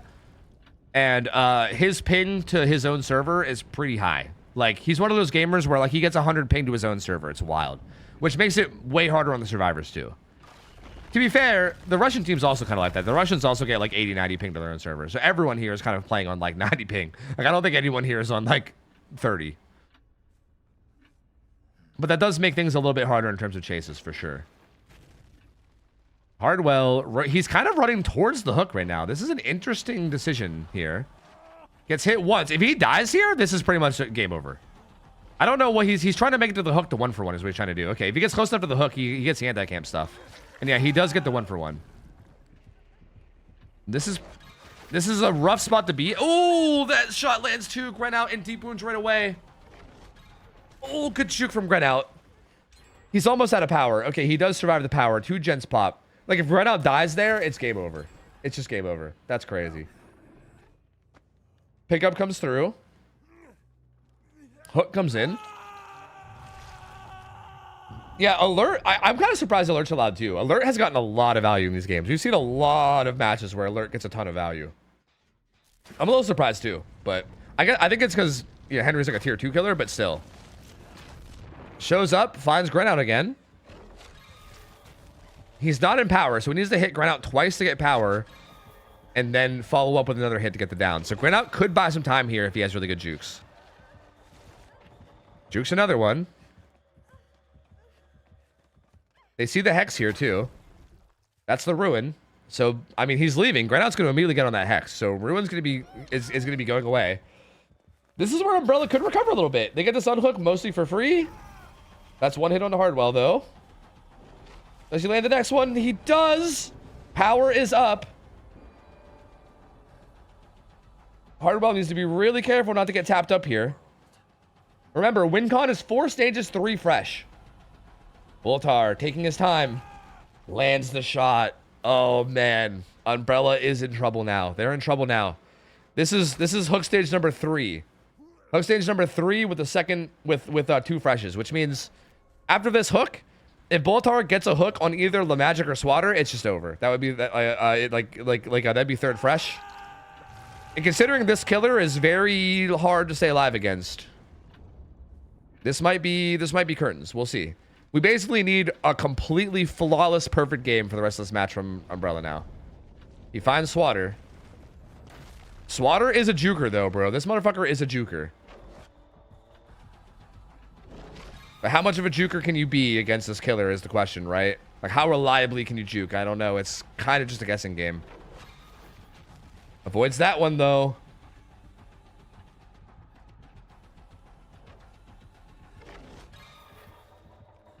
Swatter pathing well. Gets hit by that one. If he has to dodge like 8 more in a row so power runs out. He's like the killer has like 20 more seconds in power. If Swatter can stay alive for the rest of this power, then they're actually still in it, unironically. Oh no, but there it goes. That's it. That's it. He hooks him and that's 4 stages to refresh. I mean, like, Umbrella's doing really good now. Like, again, if it wasn't for the fact that Praxis got such a huge result, Umbrella would be doing really good right now. Like, they're down to 1 gen left with only 4 stages. Like, this was like for instance, if this was the first match of the matchup, we'd be like, damn, Umbrella doing really good. This is like actually setting up a good win con. It's just the fact that Gren out struggled so much on killer against Praxis that this is already over. It's already over, unfortunately. So I will say Umbrella do look really good on Survivor, though. To be fair, like, they do look pretty clean. It's just we need a little bit better performances from Gren out on killer, I think, if we want a chance here, you know? Which, again, to be fair, I don't think Gren out is used to playing like every killer. I think this is like a new thing as far as I'm aware. I could be wrong on that. Like, I know historically Bubbo played killer for most Russian teams. And Bubbo is now on Elysium, so yeah, I don't know how much of that is like new and out of the comfort zone. I guess we'll see. Ooh, barely got nicked by that at the very corner of it. Hardwell doing a good job of juking, though. They're on the last gen. It's about to pop. Last gen's done. And I think they're going to be able to get out with just Hardwell dying, right? Like, they're already on the gate. This is going to probably be a 5-stage game. Like, this will probably be 4 stages to 5 stages. It will probably be the final result here. Honestly, Hardwell might even get out. If he keeps juking, he could just get out. Nope, I lied. As a matter of fact, I think he's gonna get the cool Mori. Yeah, he's gonna get the cool Mori. Yep, he gives him the nodders. Yep, he gets the special Mori too. Dedge. Fallen Art, Swatter, Hardwell, and Gren out all play killer for Umbrella. Really? I think I've seen Swatter play something, right? Maybe like Wesker or something? I know Fallen Art plays Nurse. I think I was told one time, is this true? I don't know if this is true or not. I think I was told one time that Fallen Art is literally on the roster just to play Nurse. Like, he's like a one-trick Nurse player or something. And I don't think he plays for anything other than Nurse. Is that true? I don't know if that's true or not. Because I don't actually see Fallen Art play a lot. Like, ever. He played something else yesterday? Oh, did he? Nurse in Spirit. Oh, okay. I see. He was considered the best nurse in the game a long time ago. Oh, you know Fallen Art. Interesting. So he's like a real old school gamer then. See, I'm not super familiar with Fallen Art. But yeah, that's interesting. Huh. Alright. So like, I wonder if Grenout just plays like most killers then. Because yeah, I don't know. Yeah, I know Hardwell. Hardwell plays like, I think I've seen Hardwell play like Kaneki before, right? I think I've definitely seen Hardwell on like a killer here and there. I think it was Kaneki, and I think I've seen Swatter on, I think it was Wesker. So yeah, I know they might play a few here and there, but I feel like Grenout might be taking like most of them. Because so far, I think this tournament, we've just seen Grenout twice. Is that considered a win or a loss? That's a win for the for Team Praxis. Because they got more hook stages. They got 5 hook stages, whereas the previous team got 4 hook stages. So it was a 1 hook stage different. Very close. Very, very close game. Extremely close. But it was a win for Praxis, yes. So Umbrella's down 1-0 going into the second game, which also for them is a little unfortunate because that was their pick, right? Like that was the killer they chose. They chose Henry, and then they lost on it. So now we're going into the pick of Praxis, which was, I remember what the pick was. I remember it was it Blight? No, it was Oni. It was Oni. We're going into Oni. Oh yeah, we're going into like Zaka's Oni. Zaka is a, I've heard a lot of people call Zaka like the best Oni in the world. I've heard that quite often. Zaka is quite disgusting. He is quite good. So yeah, that's gonna be tough. That's gonna be tough. Yep. That's gonna be quite gross. But we'll see. We'll see.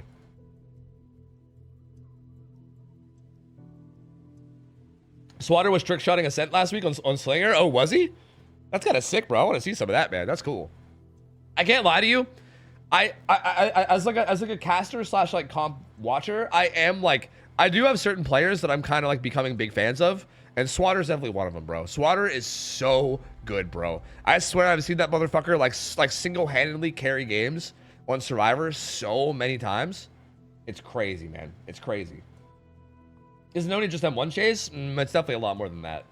Chat, I gotta, oh shit, I'm gonna run ads. They're gonna play in 8 minutes if I don't play them now, so let me get them out of the way now. I think there was a little bit of a pause between games, hence the be right back screen. So I think I can get them out of the way now. That's how I feel about Ward. Yeah, same. I'm a big fan of Bullatar too. Yeah.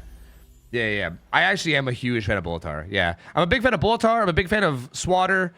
Obviously, like, I got friends like Angels in the scene that I'm a big fan of. And like Dino, who I'm always rooting for. But I guess they're different because they're like friends of mine. You know what I mean?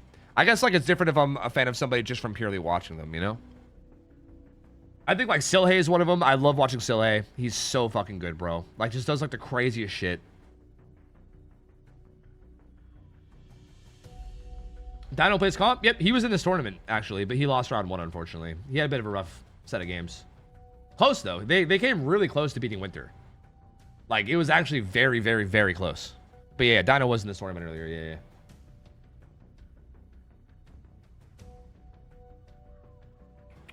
I have a neat Olympic hockey stat for you. In their prelims, the Canada women's team outscored their opponents 71-1.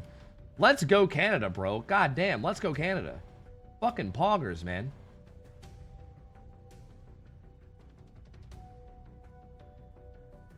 I really like watching that 78-year-old pseudo comp player. He often falls asleep during games and yells at kids on his lawn, but he's funny. I think his name is Otofu. Thank you, Stone Arrow. Thank you. Hey, man, you called me funny. All I got out of that was that you called me funny. Thank you. I'm just going to pick out the one compliment there and say thank you for that. Appreciate it, man. Anyway, here we go. Zaka on the Oni. 71? Yeah, 71. 71-1. Yeah, crazy. Oh, wait a minute. There's no way this is a hit this early. Oh, my God. Darius, what are you doing, bro? Oh, that was so sloppy. Wait, that was because of Secret Project. Wait, that was sick. Wait. I get it. It was Secret Project. If you guys don't understand what just happened, the Oni has the perk Secret Project. That's the one where you get stealth whenever gens are blocked. If gens become blocked by any means, you get 30 seconds of stealth. So he ran Corrupt in Secret Project. And that's the only, for the record, that's also the only thing he has. That's the only value that perk is getting. That was so bold. Wait, what? That's a dead perk now. That perk is never going to activate for the rest of the game. He has nothing else that blocks gens. He has Pain Res Interruption. Nothing else is going to block gens. So he ran that perk solely to get stealth in the first 30 seconds, and he pathed, if you didn't see, he pathed way around edge map. Like, he went way edge map. That was fucking sick. That was so cool, dude. Wow, that was maybe one of the coolest things I've ever fucking seen in comp. I'm not gonna lie to you. That was actually like the coolest fucking shit ever. What a beast, bro. What a monster. That's so risky too, dude. Like if that doesn't work out, then you're just down a perk forever, right? Like if he doesn't get value out of it right there, then he's just basically a 3-perk killer for the whole game. Wow. Wow, dude. What a start. Wow. Holy shit. That is so fucking cool. Anyway, gets an injury onto Darius and then gets it down onto Hardwell. And Darius is already doing the gen injured? Okay, the last time, I think we saw Umbrella play against... Yeah, we saw Umbrella play against Oni, and it was... I can't remember what team it was. Whatever team they played against yesterday. I can't remember who it was. Maybe it was the team from Thailand? No. I can't remember who they played against. Yeah, it was the team from Thailand, right? I think? Maybe? Or like one of them? I can't remember. Either way. Yesterday, when we saw them play against Oni, they like didn't heal against Oni. Ever. They like stayed injured. Like that game, to be fair, the killer got a lot of hits early to the point where it kind of made sense. This game, I feel like it definitely could have made sense for them to heal Darius early. Like Darius got hit and then he downed Hardwell. If they would have healed Darius during the hook time that Hardwell had, they definitely could have went back to like denying blood again. So I'm a little confused by this. This might just be the way that Umbrella chooses to play against Oni, which is a bit bold. As you can see by the gameplay that we're currently witnessing, it's a bit bold. Like giving Oni like permanent power, especially when the Oni is someone like Zaka, is questionable. I'm not gonna lie to you. I mean, they're getting gens done, to be fair. Like that's the trade-off here, is if they don't take time to heal, they have more times to just bash gens. Like they have 2 gens done, they have another gen that's like 50%. So there is a decent bit of gen progress, especially considering how good of a start Zaka had. Like, they have way more gen progress than you'd expect for how good of a start he had. But still, he's also going to have, like, perma blood, man. Like, even right now, they're right back on gens, right? They're not healing Darius. Right back on gens. They just don't care. Matter of fact, they might let Hardwell die. There's no... Is there gens here? Is there, like, a 3-gen here? He has, like, mid 6, 7... Not really. No, not really. I think they might let Hardwell... Yeah, they're going to let Hardwell die. Yeah. The call right now is to let Hardwell die and just sit on gens across the map. But the problem is that Zaka is going to get enough blood. So this might not work in their favor. Swatter just holding the beamer on him. He puts Eruption down on that gen. I mean, Zaka is going to want to confirm this hook. It depends on how much he feels safe leaving it. And apparently he feels pretty safe. Swatter jukes that with Sprint Burst. And Zaka's paranoid about the unhook. He's going to go back. This is actually really good for... Oh, wait, no, it's not really good because Magic's here. Wait, he's so late. He's so late. Is this a bait? Is he trying to force... Was this an elaborate bait? Wait a minute. This unironically could have been calculated to bait him into staying bottom so that they can do the gens up here on top side. Maybe. I don't know. Okay, that was either like a horrible play where Magic was like, oh, maybe I get there in time before you die, and then didn't make it, and they're like, oh, fuck, I guess now I just have to force Locker, and it's my only choice, right? Maybe. But it also might have been... Yeah, it also might have been, actually on purpose to keep the killer away from the top side where all the gens are. Maybe. I don't know. It's really hard to say. Either way, Zaka doesn't really take... He only takes the bait so much. Like, Swatter actually goes in for the unhook. I think it was the first one. I'm be honest with you, I think it was the first one. Because Swatter did also instant rotate. I feel like if it was the second option, they would have just stuck their gens. Like, I feel like you only make that play if you're very confident that both gens will pop by the time the hook comes in, right? I think that's the only time you make that play. The fact that Swatter rotated and got the unhook means I don't think that was like a calculated play. I think that was a mistake. And now there's 1 gen left. Lots of blood all over the map. There's a little bit of progress in this gen like 9 here, but they need to last against Oni and Chase now, which is really hard. This palette is actually decent against Oni, believe it or not. Because of this, right? If you get enough distance, it's like really hard for him to actually hit a flick around the wall. It's like a 50-50 every time you pull up power. It's a little bit awkward. Ooh, good chase from Darius so far. Half of the Oni power's gone. And Zaka wants to leave. He doesn't want to stick it. He's worried. He's worried about the gens. He's going to show up here at 6. Going to put Eruption down. The problem here is like this chase is really good. And it might kick him out of power. Ooh, Swatter needs to find a way though. Sprint burst. Oh, he gets away from it just barely. He's going to be out of power so soon. He's out. He's out of power. He's out of power. The problem here though is that with all these guys injured, there's going to be a lot of blood, bro. A lot of blood. Like he is going to have to take a little bit of time to collect it, right? Like the time he takes to actually go around and collect this blood will give them some free gen prog. But not that much. Look at how much was it made. Not that much. He pretty much gets it again instantly.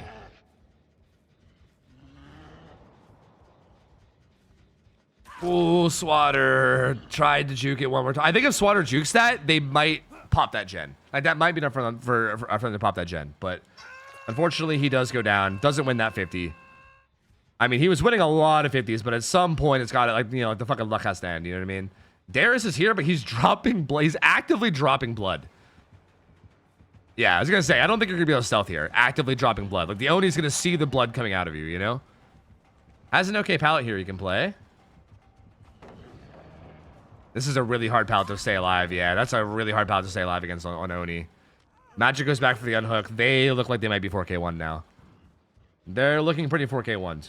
Unless they have insane... If they can run his entire power route. If they can run the entire power route without dying, which, yeah, I was going to say, is pretty unlikely. That's really hard to do.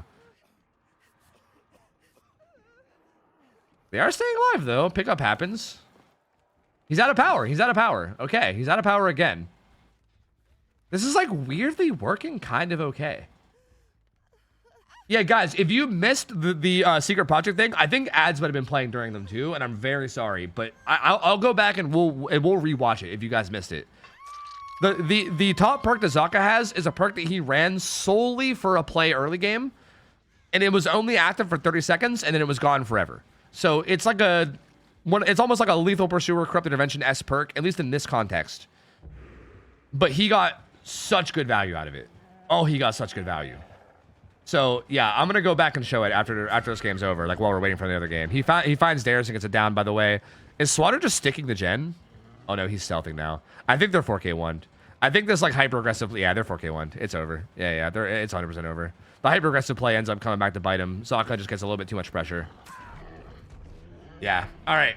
Yeah. So, okay, yeah. So, basically, what the perk does is it makes it so that if the survivors cleanse any totem... It blocks a random gen for 30 seconds. And then there's a secondary effect that is when a gen gets blocked by any means, you get stealth for 30 seconds, right?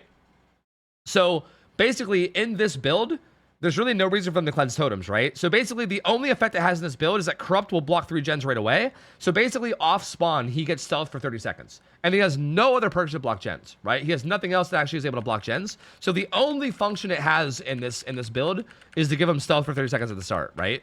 So it's like a very high risk perk, right? Like if he doesn't get value out of it in the first 30 seconds, then he's just down a perk the whole match, right? He's basically like a 2 perk killer the whole match. So it's like very high risk. But like when we load it in, we kind of loaded in like a little bit late. So we didn't see fully how he pathed, but he loaded in and you can see he goes like really wide edge map. You can see right now, he's like really deep edge map, like 9. Like if you were to look at, hold on a second. If you were to look at the map, do I have like a but here, I'll try to draw you a little picture. Because you know me, I love doodling. You know me, I fucking love doodling. Like if you were to look at CT as a map, it looks something like this, right? This is like a pretty bad drawing of it, but sure, right? Shack's like right here, main building's like right here, right? This is like CT. This is probably more square than it should be. But basically Zaka spawned here, right? And the survivors all spawned here. And like, wait, you guys can't see it. What? You guys can't see it. My bad. There we... Hold on. Wait, hold on. I know that. Sorry, hold on. There we go. Sorry, my bad. Sorry, this is main building, this is Shack, okay? All right? Zaka spawned up here, right? Like, Zaka spawned at the top, and the survivors all spawned down here at the bottom, right? So like, what happens here is that the survivors will usually, like, creep up the map, and they'll, like, look out. They'll be looking this direction to try to spot the killer and see where he goes, right? To try to call out his position. Or they'll sometimes even creep up like edge map to try to like hide and get vision of him. So what Zaka did is Zaka spawned here, right? Or here, let me make it like pink. He spawned here and he just went way down here edge map to the point where they couldn't see him. They had no idea where he was. And also, sometimes survivors go edge map themselves. So he could have either found somebody edge map or he could find someone else. It was like a really risky play. Like he basically put on a stealth perf, a stealth perf. Dude, my brain is fried today. Why can't I fucking speak? He put on a stealth perk and then just like pathed really, really awkwardly in a way where it was really hard for him to keep track of him. And look, you can tell he's like hiding, going really weird places, right? Like edge map, really weird places. And he comes up on Darius here, and Darius has no idea, bro. He's like, what the fuck? Like, he just shows up here, and he's like, what the fuck? And he's fully out of position, and he gets a hit for free. Bam. Hit at 5 gens. Like, that's crazy, bro. That's crazy. Oh, that's crazy. I cannot believe that worked. Like, that's so risky, because if that doesn't work, right? Like, if they just happen to spot him, and they call out his position, and he doesn't get that early hit, then he basically is just a 2-perk killer, right? He just gives up on an entire perk for the off chance of that working. So that was like such a high. I guess the risk wasn't super high. I mean, I guess in theory, if you're a killer like Zaka, still could do well with just the 2 perks he had, I guess. But still, you're giving up like the potential of having another very strong perk to go for that play. And the fact that it worked so perfectly is nuts, bro. That was so good from Zaka. That was so good. That's like such innovative, awesome play that you love to see, dude. Because that's like a brand new perk. Like, not a lot of people are like thinking to look for that. You know what I mean? Bro, what a gamer, man. Zaka is like very quickly becoming one of my favorite players to watch, dude. Like, he already was up there, but dude, what a fucking beast. Like, what an absolute monster. He panicked too because if he did see him and chose not to draw buy loop, he panicked. Yeah, exactly. Like, it was so like I bet he was probably hoping to find somebody edge, right? Like, he was probably hoping to find somebody like stealthing around edge map. But like, he ended up having to go the whole way into the middle of the map, and it still worked out barely. But goddamn, bro, that was so cool. What perk? It's called Secret Project. It's like the new Henry perk. That was so fucking cool, man. I don't know. That was so cool. But anyway, the end result of that match was a 4K1, by the way. So just to keep everybody up to speed, Winter lost their first set of Henry versus Praxis. So now going into this set, they need to win this, man. They cannot afford to lose this.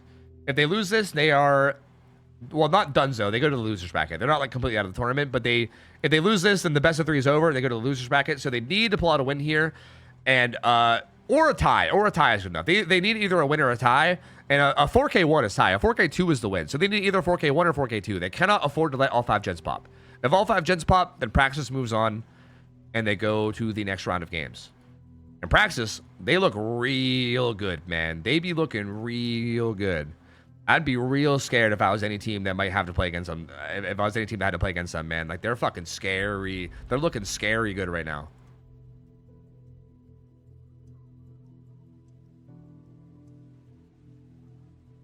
Oh, did I say Winter? I meant Umbrella. Yeah, my bad.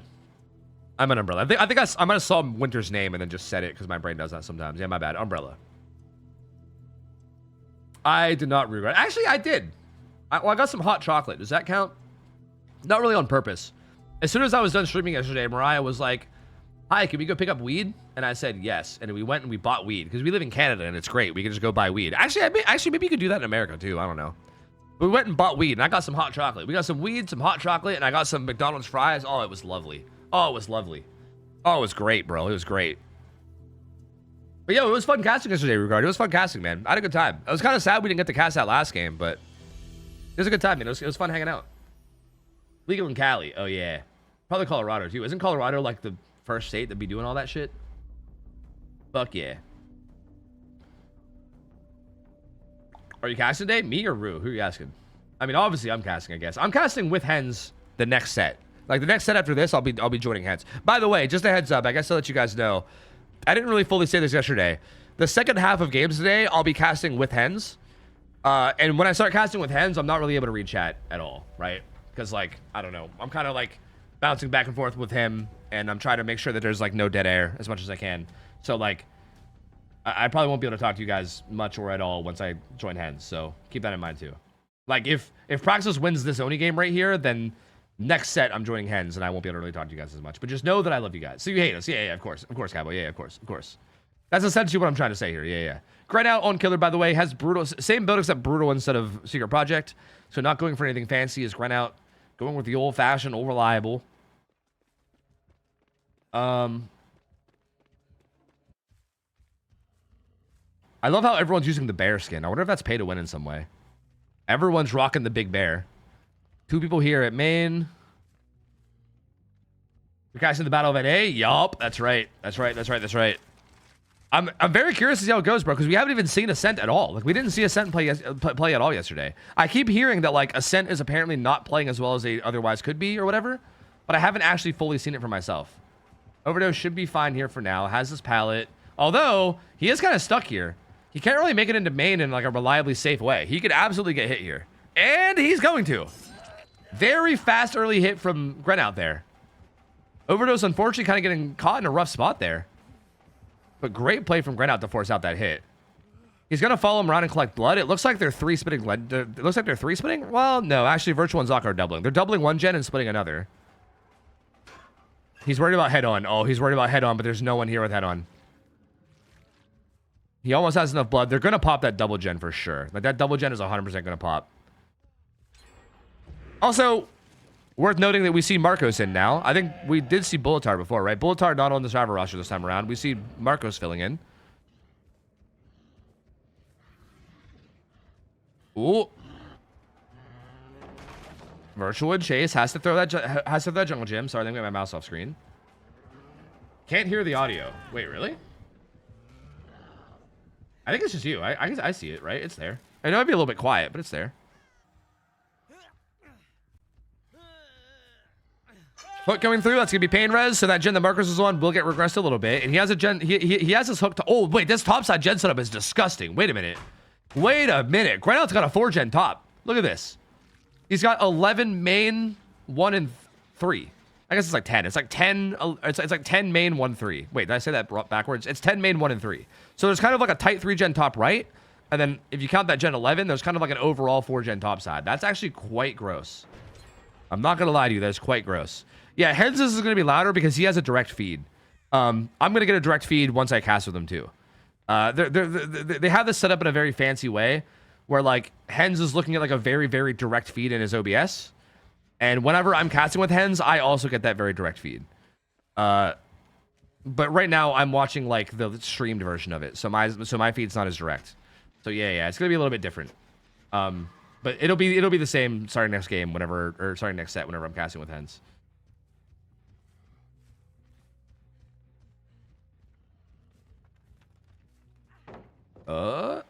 Here, I'll turn up my desktop audio. That might help a little bit for now. Marcos in chase. They do get the unhook on the virtual too. Before struggle as well. Wait a minute. This was crazy. I was fucking with my audio, but what just happened? Grenout like left that hook right before struggle, right? I can't believe virtual didn't go struggle. Wait a minute. Praxis just got a fuck ton of gen progress. And also, they also got the unhook before he went struggle. That is insane value. That is really rough for Grenout, actually. The kind of good news here is that Grenout got some power back, but he needs to, like, really pop off quick here. Like, if he gets ran, like, at all in power, they might be fucked. Because, yeah, they're also healing virtual right now. If Zaka can do well in this chase, it's fucking over, bro. Gets that pallet throw. He'll be able to make this window. He has a pallet here he can use too.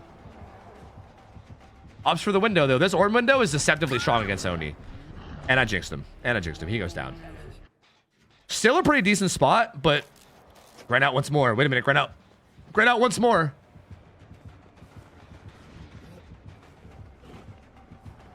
He's gonna be out of power soon. He has like one more chance. He's not gonna be able to get that right. Oh! That was so close, actually. Holy fuck. Yep, he's about to be out of power. That's why he's sending this. He's desperate. He's really desperate. No, there he goes, out of power. And they pick up Zaka. Oh, no. I think that might be it.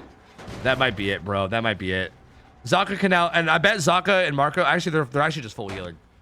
Yep, they're full healing over there at 10. There's not going to be enough blood. He's not going to have enough blood to get power back now, I don't think. So we're kind of back to like we're kind of back to starters for Oni where he doesn't have enough blood for power. I mean, a lot of the resources are gone, so it's maybe more realistic for him to get the first hit again, but like, Yeah, considering the fact that they're all alive and going to be pressuring gens, this is... I don't think we're going to be able to see Umbrella get the win con here. I think Praxis is going to run away with this. That was a huge, huge tempo shift right there. I mean, I do feel like it's tough. Grenaut could have maybe hooked Zaka whenever he got that down there and got a hook onto him. But that's tough because you can hook him in the gens, but like they then get a lot of pride. Even that, I think he was right to make the decision he made. He kind of needed to get more. Like he kind of took like a big risk play by slugging him and going after more people. But I think he kind of had to take that risk. He does get like a couple hits now, so there will be some more blood in play. But again, at this point, the gens are so progressed that I don't know how much it matters. We'll get this hit on the virtual as well. So 3 hits now, 3 people injured, lots of blood. It is best of 3, yes. It is best of 3. So like, if Praxis is able to pop the 5th gen here, then they just win the set.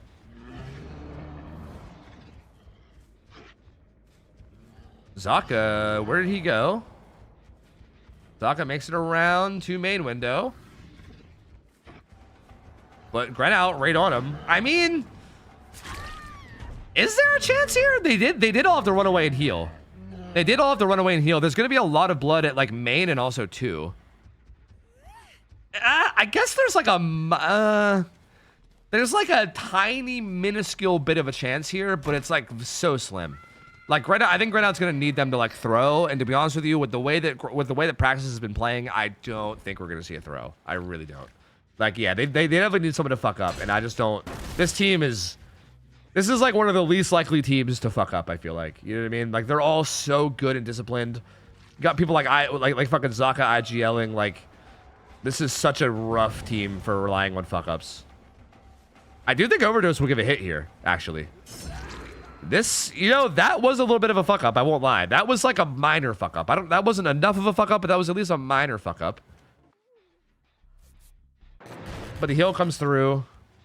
I mean, if we get like, I don't know, like 8 more minor fuck ups like that, maybe. Like 8 more minor fuck ups or like 1 or 2 big fuck ups and maybe, but. So far, Praxis is still in a good spot. He has him here topside. If you can get this down and keep this hook topside.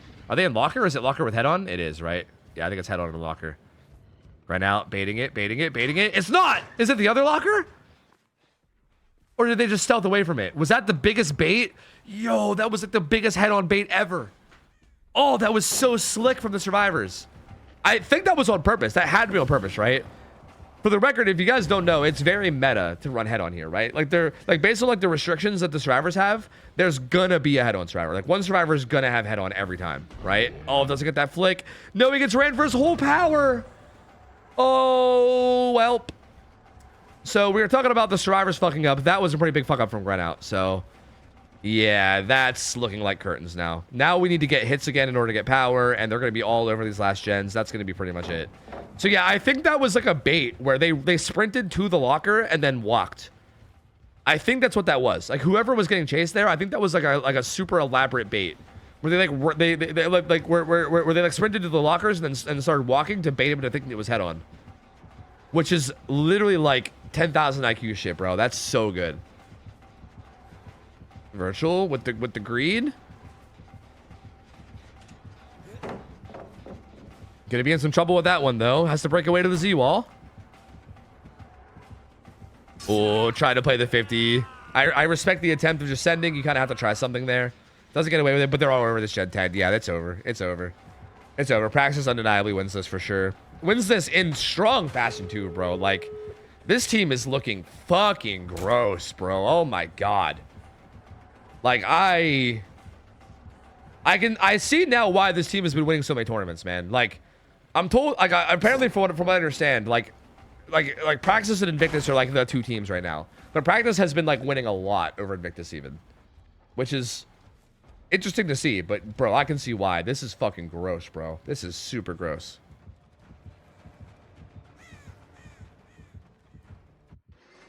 Which is actually kind of spicy too. I'm not that familiar with Overdose as a player. Is he like a, I mean, obviously he's not new to comp, but is he like, I don't think I've seen him on like this high level of a team before, right? Is he the guy that's Polish, I believe? I think I saw him with like the I feel like I saw him in the World Cup, but I can't remember what team he was in. Is he Polish? A Polish player. Yeah, that's what I thought. Yeah. That makes sense because, I mean, Team Poland in World Cup was also super fucking gross. So, honestly, that does make sense. That does make sense. Wow. There you go. Praxis is taking the 2-0 team, the 2-0 over Team Umbrella in very, very decisive fashion. Like, their Survivor team looked so gross there, dude. I mean, like, the Henry set got, what, like 4 or 5 stages? I think it was 4. Like, I think that was a 4-stage Henry game. And then that was, what, like a 2-stage Oni game? Like, bruh. That is terrifying. Like, quite frankly, that's terrifying. Whoever has to go against them next, which I think is Elysium, right? Elysium who won? I think next round will be Elysium versus Praxis, right? Yeah, Elysium versus Praxis will be next. That's going to be interesting. I'm very curious to see how they play against, like, Xeno and Obi. That's wild. That is wild. All right, guys, I think this is where I cast with Hens, right? I believe this is where I'm hopping in and casting with Hens. I'm just going to tell him to let me know when. And I think we're going into Ascent versus Winter, man. This is the spicy. This is the Battle of NA. Winter, if you guys might recognize them as Petroleum, they're basically just Team Petroleum, but with like a slightly different roster and a rebrand. Ascent is like the NA super team that formed a while ago. Although they used to have Wispy, and Wispy got banned, so he's out of here. But we still have some insane players on their roster. I also think, apparently, Note retired, too. So, actually, this team is, like, a little bit, like, weaker than typically.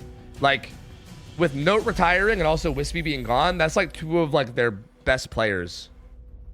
Out of the mix. Like, Note is, like...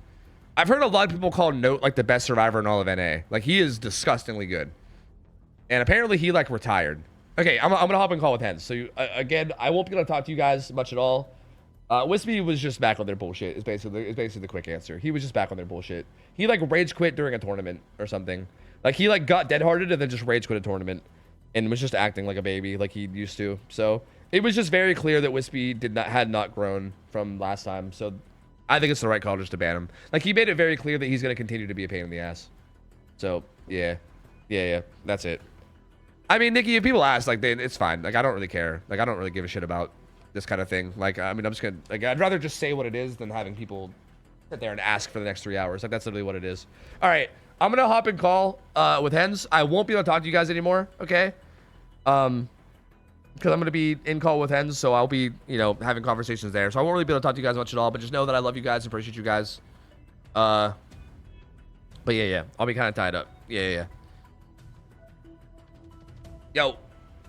My Discord's fucking broke again. This happens every fucking day. I'm so tilted, bro. Why does this keep happening? How do I fix this? How do I reach these keys?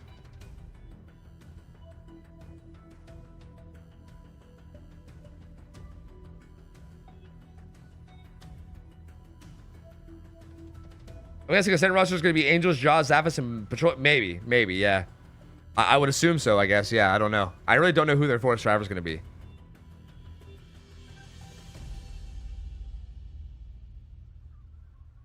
All right, hello. Yo, Tofu. What up? What do you think about the secret Project Gambit? Bro, I was losing my mind. I'm not going to lie. I was losing it. That was so sick. I liked it, too, because I feel like even if it didn't work out, I don't feel like it's like the end of the world to miss out on that one perk, right? Like, I don't know, usually you have like what, BAM or Pop or like Brutal or something there. Like, I think missing out on that perk isn't like the end of the world, I guess. And it was so, I can't believe it worked out as well as it did. That was so sick, dude. That was so good. Yeah, absolutely. I mean, I think it also shook up Team Umbrella really big time. Because I don't know what the comps look like in that game, but usually you want to like come out everything and like who's the chase on. And if someone just comes that they're getting hit, you probably tilt a little bit hard. Yeah, I could imagine there was a little bit of tilt. And then Hardwell missed the skill check in the basement. Is that what that was? Game. I was very confused as why I think it was Magic was going for it. I was like, did they just miss time? I didn't even notice the missed skill check, but yeah, that makes sense. Yeah, that was very, very unfortunate. Yeah. Yeah, that's got to be so wild because I imagine everyone runs in. I mean, you know how the comms are in that kind of situation, right? Where everyone's like calling out what they see, trying to figure out where the killer is and where they're heading. And then for him to just show up like mid-6, just immediately on top of Darius, that's crazy, dude. That was probably such a shock to the system. And I also find it fascinating that Umbrella, that was the second game in a row that we've seen Umbrella just not healing against Oni like ever. Like they just stayed injured like all early game. Like I thought they had a pretty good opportunity to like heal up Darius whenever Hardwell went down in that first chase. But they just kind of stayed injured and gave Zaka a bunch of blood and played really aggressive. I feel like it was bold and it didn't quite pay off the way I think they were hoping. But yeah, I agree. They were definitely like there was a complete different approach on how to counterplay the Oni. Because like Team Praxis was always healing every time they had, and yeah, Team Umbrella literally just sent it all the way. yeah, and I think like I know like in the few games I've played, like don't get me wrong, like my comp experience is nowhere near as much as these guys, but I do know like it is like semi-common where like if the Oni gets enough blood, right? If there's like 3-4 injuries and everyone has blood everywhere, you might get to a point where you're like, okay, there's too much blood on the map that we realistically can't deny it anymore. Let's just not even bother healing anymore. No. But I don't really feel like they were at that point. Like it was so early that I feel like they still were in like blood denial phases. So I did find that very interesting. And I'm wondering if they're going to keep going that route, right? If we keep seeing them get Noti sets later on. Because, yeah, that's bold, man. Very bold. Yeah, absolutely. I mean, okay, now we have another very exciting set in front of us, though. We have the battle of the NA Overlords, Ascent versus Winter. Yup, I'm excited for this. It was very unfortunate that we didn't get to see Ascent at all yesterday. I was really excited to see them play. Again, I keep hearing things like, I haven't seen a lot of recent tournaments, but I keep hearing that like Ascent has been a little bit off their game. Also, apparently Note retired. Like Note is like not playing anymore, I guess, is what I was told. Yeah. Which is a pretty big deal. Note is like, I've heard a lot of people call Note like possibly even like the best survivor in NA. Like and to be fair, he is nasty good. Like he is a very good player. So yeah, having him out of the roster is very unfortunate. So yeah, I mean, I guess they're maybe not working with the main roster that they're used to playing with, but still a very disgusting team. And I gotta imagine Ascent's got to be the favorite here on paper, right? But I mean, Winter obviously no joke of a team too. Yeah, I mean, Note used to be the IGL. He was super good in Chase, so he had kind of both, and that's obviously the MVP kind of survivor that is really missing if you don't have him. But yeah, Angel's a good killer, and they still have Jar, which is also always ready for an MVP performance. So oh yeah, I wouldn't count them out. I mean, Jar's got plot armor in your tournaments, so I mean, we've already established that he might do some crazy shit that just somehow carries games again. So I mean, yeah, we'll see about that. I'm not even sure who their starting four is going to be, right? Like Angels, Jaw, Zaphis, and Patrol, I guess. I guess that's how you're supposed to say his name. I guess that maybe that'll be, I don't even know. I'm curious to see who they even play with. And then, yeah, obviously Team Winter we saw yesterday against Team Ego. And I don't know, like, that matchup with Ego was close. And I'm not sure whether that was a testament to Ego playing, like, really, really good and, like, putting up such a close fight, or whether that's a testament to, like, Winter maybe not being as dominant as, you know, you could expect them to be. I know, like, in the past, right, like, under previous teams, like, these players have been very, very dominant. So I'm very interested to see what we see out of the play here. Kaneki is the first killer, too. Yeah, so Ascent this is their first game into this tournament. Sadly, their opponent was not there yesterday. They had to forfeit because they couldn't pull up with a full roster. Always unfortunate, but such things happens. So, well, are they going to start off well? I think they need it because the second set is Blight, which is, well, Momo's kind of known for his Blight, and I think this is one of Winter's best sets. So I think Ascent needs to start off pretty well here. Yeah, I agree. This should be a really good. I think Orman Lake Mine too is like, for the record, I think I said this yesterday. I'll say it again. I love that you moved Ghoul to Orman Lake Mine. I love seeing like multiple killers on this map. This, I think specifically for Ghoul, I think will be very, very good here too. So I am excited and curious to see how they go about playing this map and what they do. And yeah, this could be a good opportunity for Winter to come in here and like have a really big performance. Because honestly, like other than like the double pallets that occasionally spawn, now a lot of the pallets here can be a bit dangerous. There's a lot of like lines of sight on like the middle of the map. I feel like if Momo comes out here and pops off really hard on killer, might kind of set a bit of like a tempo for the matchup that, you know, might be hard to come back from. True. And kind of like you said too, as much as I hate to admit it, right, as like the NA person here between the two of us, as much as I hate to admit it, We were talking yesterday as well about how a lot of the NA scene seems to be sometimes a little rough on the mental, you know? I feel like if one side could come out and get like a big start, who knows what that could do to the mental of the other team, you know? So I guess you could say the same thing for Ascent. I mean, if Ascent pulls off a crazy Survivor game here and Momo doesn't doesn't do too well, the opposite could be said too, you know? Well, I guarantee you there's going to be yelling on both sides during the set. Yeah, definitely. Yeah, definitely. Yeah, this is one of those games where you probably want to go back and watch the point of view of the teams to see all the hot drama in the comms. You know? All right. We see Angels going fast on the Kaneki, and we see All Shaking Thunders. I got messages yesterday to ban this park. Really? Yeah. I don't know. I've not seen anyone win the game with this park, but on this map, there's a lot of elevations where you can use it and get a bigger drop. But can you make that walk? That's true. I didn't even think about smash that. Good sneak up smash it there by Julian. That was so clean. I didn't even realize that this was a Sense pick. I was expecting to see Momo on Killer. I didn't even realize that this is a Sense pick and it's Angels. Interesting. Yep. And we saw the slow bot. Oh, Shaking Thunder being proc off that. Oh, the reverse slingshot! No, I believe that the Kaneki players are calling that a banana slingshot. I believe. Okay. So I guess he pulled a banana. Look, I don't know. I'm trying to keep up to date with the terms here. Okay, you know me. I also am young and hip, so I'm trying my best here. You know. Did Pandem tell you that's what it's called? I think so. Yeah, I think so. Yeah. Oh, okay. Yeah. All right. So Acid pre-dropping the pallet. Is this safe actually? This should be safe, yeah. Yeah, I think with one pallet down pre-thrown, that should be a safe area, yeah. I think Angels recognizes that and just throws it. Gotta be careful on this LT wall, though. Okay. This, not very safe. Oh, does he make that? Oh, just barely. I think I'm a little bit ahead. You might want to refresh. Oh, okay. All right, the fast stock coming through. We saw Kenshi set up for the unhook with balance landing, actually. Interesting. Oh, is it a basement? No, it's upstairs. It's not, yeah, it's upstairs. Okay, I guess Kenshi did not get spotted on a stealth. Still at 5 gens, though. Yup, nothing popped yet. Kind of a bit sloppy movement to 11. Didn't quite get there as fast as he probably wanted to. Eruption goes down. Julian. Oh! No, does not get it. Does he know the vault back? No, he doesn't. Oh, no. Oh, unfortunate. Doesn't get the vault back. I wonder, like, again, that could be one of them tilter moments. You know what I mean? That could be one of them tilters. Eruption gonna go down that gen. He also, Angels also gets a hook on that gen with progress too. Well, I guess not really on it, but close to it. Both these gens have progress actually. Oh, great slingshot here.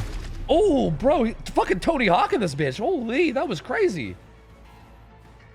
I'm surprised he didn't proc. Oh wait, wow. Did he? He did proc thunder on it. He did. Yeah, that proc on Shaking Thunder. Crazy, my game. Trying to velocity tech this. Kind of messed it up a little bit though. And now he's out of enraged as well. So yeah, he's gonna be heading back. I think he wants to just go back and get the bite. Again, all the progress was here with the hook. So this is a strong setup that I don't think he wants to just give up for free. Oh, refreshing the timer on his enrage. Oh, didn't quite claim it. That was almost such a good play. He tried to swing he wanted it to claim the pallet while endurance was still up, and Julian just playing the shack pallet now.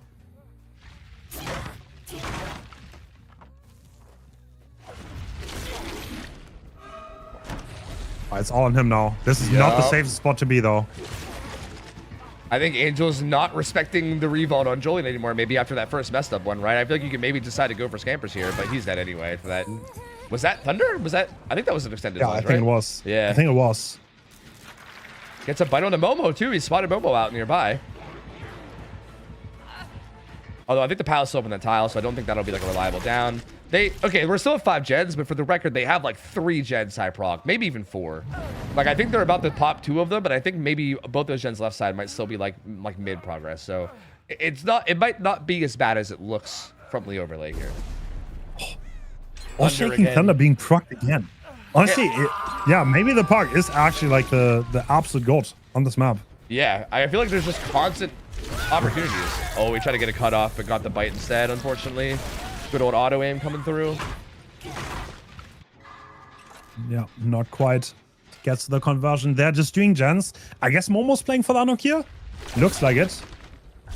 Yeah, that's a little bold with him being injured. They got to be real careful about their timing on that.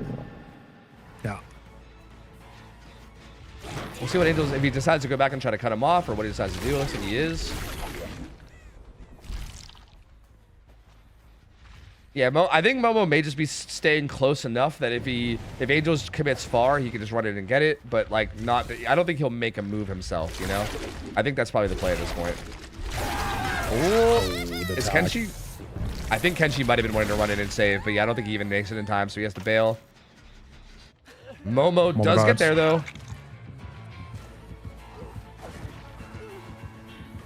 He wants to down into Momo. Wisely going far edge map, trying to buy as much time as he can, helping Julian get as far away as possible. Eruption. Angels wants Julian. He wants him. He's going to be looking around. Is he gonna find it? Yeah, There's he finds the blood. Yep. Oh, is that lightweight actually? Seems like it might be. Yeah, those scratch marks are fading much faster than I thought they would. But he's on his trail. Oh, that's not a good place to be against Konik either. Very long straightaway. Oh. Tried to cut him off, but He couldn't. tried to cut off that window, yeah. Now he has this pallet though. Is all Shaking Thunder making the difference here?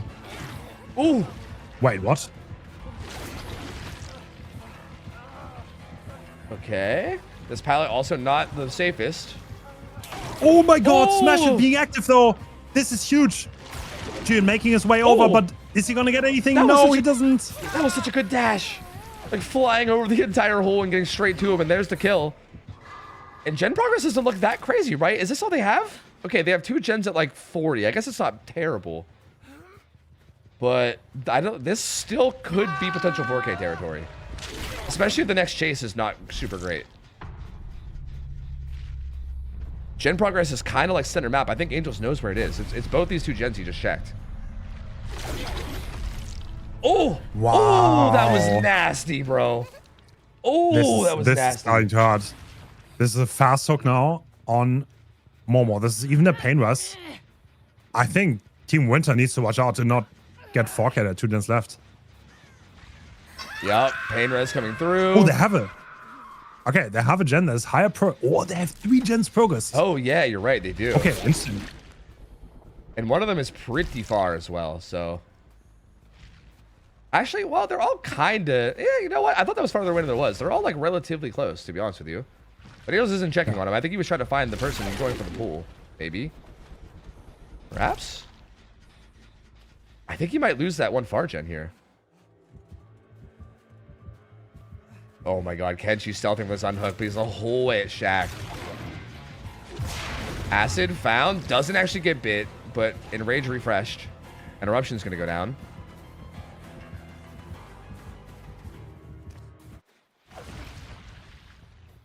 All right. Angels doesn't Yeah, want to he's give up kind of that hook. controlling the map here. Yeah, this is the only full life survivor. So what is going to happen here? Are they going to get the pull for the tag? Are they Yeah, just sticking the gen here? there's a small opportunity for them to get him, but it's like right now. Yep, they do get it. They do get it. I get it. He could try to get Kenshi and get Pain Res and the Eruption procs. He does make this window, though. Ooh!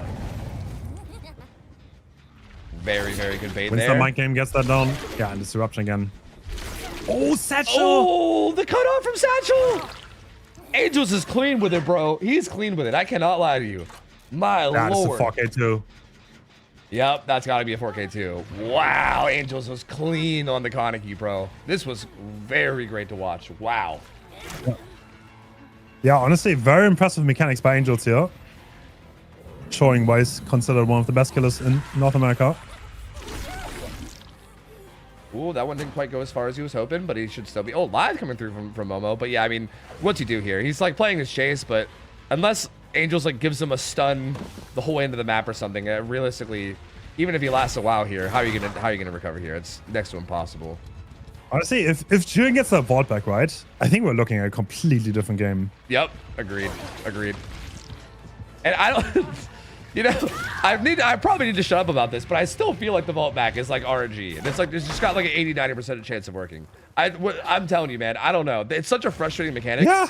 Like I've Yeah, people make it seem like it's easy. It really isn't. It Yeah. really isn't. I swear sometimes you'll do the same thing that you always do and it'll sometimes randomly just not work. And I have for the life of me not been able to figure out why. And I don't know, man. I mean, it's possible that I'm wrong. Maybe I'm just boosted. I don't know. But it's I feel like I would imagine if I went for that in a tournament like this and it didn't work, I would probably be very frustrated. Because I just don't even really understand why sometimes it doesn't, you know? Do you think Julian was yelling in that moment? Yes. Yes, I think so. Well, no, I don't think he was yelling. I think he was disappointed. I think he went, you know, I think he was like a disappointed, like, man, what the fuck, you know? I don't think the yelling started yet. I think that's going to come later. Okay. It builds up, Well, I think, I mean, you know? This is the pick from Ascent, so you kind of expect them to be very switched on this. And yeah, Angel's definitely showing, but Momo, it's not over. Momo can pull things out of his bag for sure. Yeah, Momo plays this killer too, right? Like I think Momo's one of the people in the community that I've heard talk this killer up a lot and say like, I think like Momo puts this killer like number 4 on tier lists and stuff. Like I think Momo is a believer in this killer and likes him, thinks he's strong. So yeah, definitely a very capable killer here on Kaneki. It's just a matter, and still though, you look at Team Ascent and Survivors and like you look at the win condition of popping 4 gens, right? The fact that was a 4K2 and the fact that the win con going into this is just 4 gens is rough, bro. That's rough. I feel like when survivors know that that's all they got to do is pop 4, and you know that you don't have to play for like outs, is that makes it very difficult. We're gonna need like a very, very big pop-off start from Momo here if they want a chance. Yep. What? I would probably bring Ruin, honestly. To be honest. Yeah. I have to pop off that hard. Probably get some injuries early. Try to control the map a little, but you just need to tap people up, I think. So you need to get your downs really fast. Yep, 100%. Yeah, like you just need like pressure on people real quick. Like get downs, maybe slingshot right over to like a jet and get bites. Like lots of pressure over the map, and probably winning a lot of 50s in the chases to actually get the downs quickly. And if that doesn't come through, then probably gonna be big problems. Yeah. Yeah, we'll see. I mean, again, Ascent.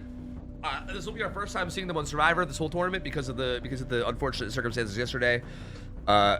Again, like we said earlier, their roster is going to be a lot different than the roster probably would have been maybe like a month ago in terms of like the 4 people playing. So that could also affect them in some way as well. Pretty sure they added a Survivor to the roster like 1 hour ago. One more second. Oh, really? Like it might not even be on like the overlays yet. Yeah, I don't think it will. Unless the automatic update, but it's patrol. Oh, I see them. I see them on the actual roster, so maybe they were meant to be there. Oh, okay. Oh, actually, this is automatic update. That's nice. Nice. Yeah, I mean, we'll see how that one goes. I mean, again, still very, very capable players. I feel like this team's still like on paper. You look at the names and you're just like, I don't know, who do you chase out of these players? Like it all just looks very, very difficult from the killer point of view. So I feel like Momo definitely has a tough job ahead of him.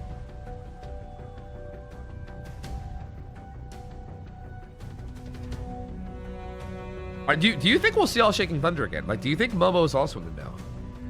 I mean, yeah, I don't want to spoil, but someone was like, this perk like breaks this set. And well, I don't know. Does it really though? I have watched like, I would say like 10 matches of Kaneki with that perk and did that win the game, last game? What do you think? Yeah. Like, how much of an impact did it have? Yeah, not really that much, did it? Yeah, truthfully, you're right. I don't think, like, I think was there even like a single down that happened because of it? Like, he almost got it down by swinging into that pallet and claiming it, right? That almost worked, but it didn't even work. And other than that, yeah, no, like most of the downs happened just because of like good cutoffs or losing like a 50 at like an unsafe pallet. You're kind of right. Maybe there was like one down that happened, but I think that was pretty much it. So yeah, you're kind of right. Like, I don't know, but it's possible maybe that just wasn't a good showcase game. I don't know. Maybe we'll see. I don't know if you picked up on it. Praxis brought Bardic Inspiration, I think, in every Survivor game they played against Umbrella. That's interesting. Were they actually actively using it? Yeah, I saw the buff on someone. So they definitely started off, but... All right, so similar build. Momo not choosing All Shaking Thunder. Oh. And instead going for Agitation. I don't hate it. I love Agi as a perk. Like, it's such a good perk for, like...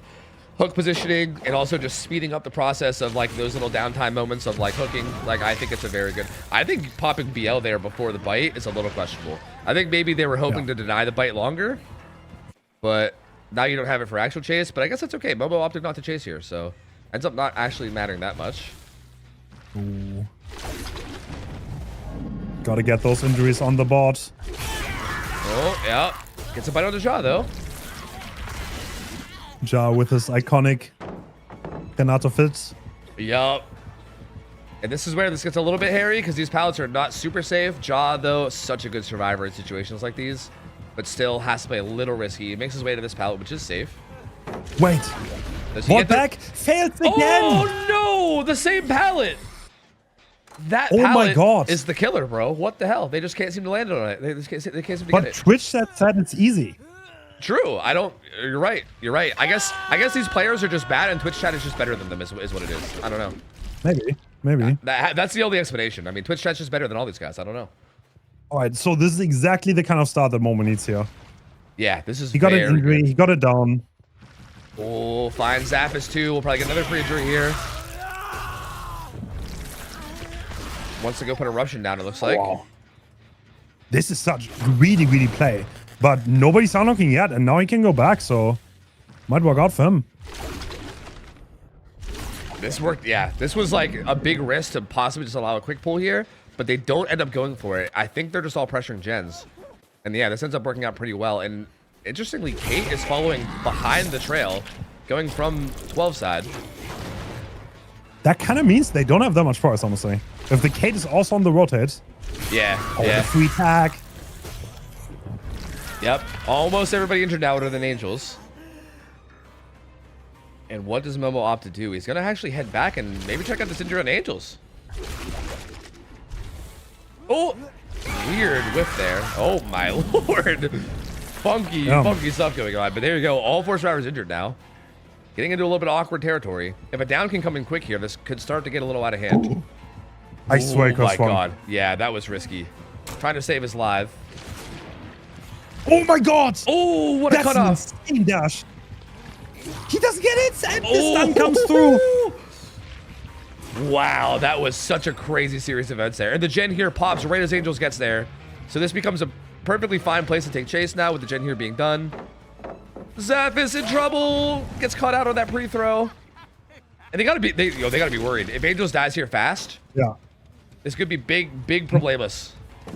Momo's doing exactly what he needs right now. The pressure's on the survivors. Oh, big dash. Is gonna be a 50, whether he fakes it or sends it. He sends it.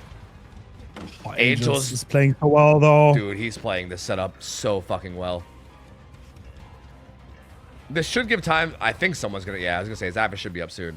Wow, that was such a clutch chase from Angels. Damn. Wow. Like again, so important to note that if he dies fast there, it's like almost game over, right? Like 2 downs in the same corner like that is like almost game ending. That was so clutch to play that well. Wow.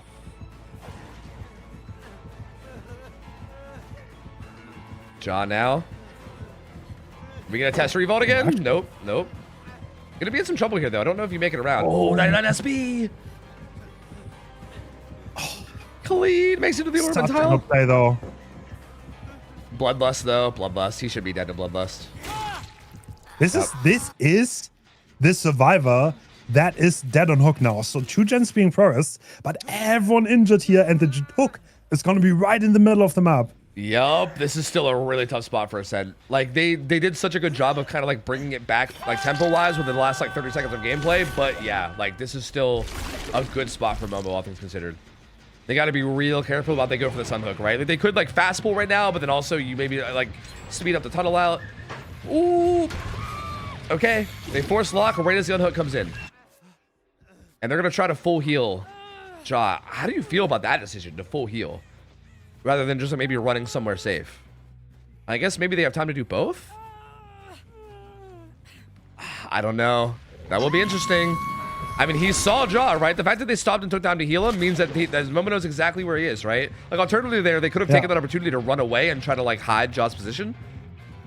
But they don't really opt to do that. They opt to heal him and just say, here you go, play your chase. Have fun. but they need to get a lot done here. Oh, he's getting a 1-2, which means the instant follow-up is possible. John Yup. has to play these double pallets. This is a safe area though. This is a safe spot where Momo has to break. Oh, not so safe anymore after this. Actually, he's not going for this because he sees the double. And Angels is dead. Oh, I I mean- think Team is in a little bit of trouble here, right? Yeah, you also got to remember that the win con, right? Like that's Sure. like so yeah, like here like they just reached TyCon. One more gen popping is win con. And I think that's why Momo decided to break away here, right? Yeah, Like he had to, recognizes- Yeah. Cuz even here this gen right here is such high progress that that's such a worry, right? That gen pops and the match is over. So Absolutely. Oh, ooh, must have hurt him. not using Satchel, by the way, on Momo.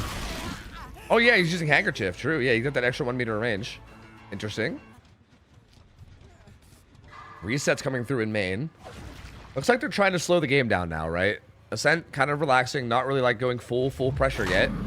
Slowing down, getting heals. Looks like the hook is right in the middle of all their gens. I didn't realize this is kind of like a loose 4-gen. This is a very similar gen setup that Angels was holding last game, right? Like mid-map and then kind of like all around the left and bottom side.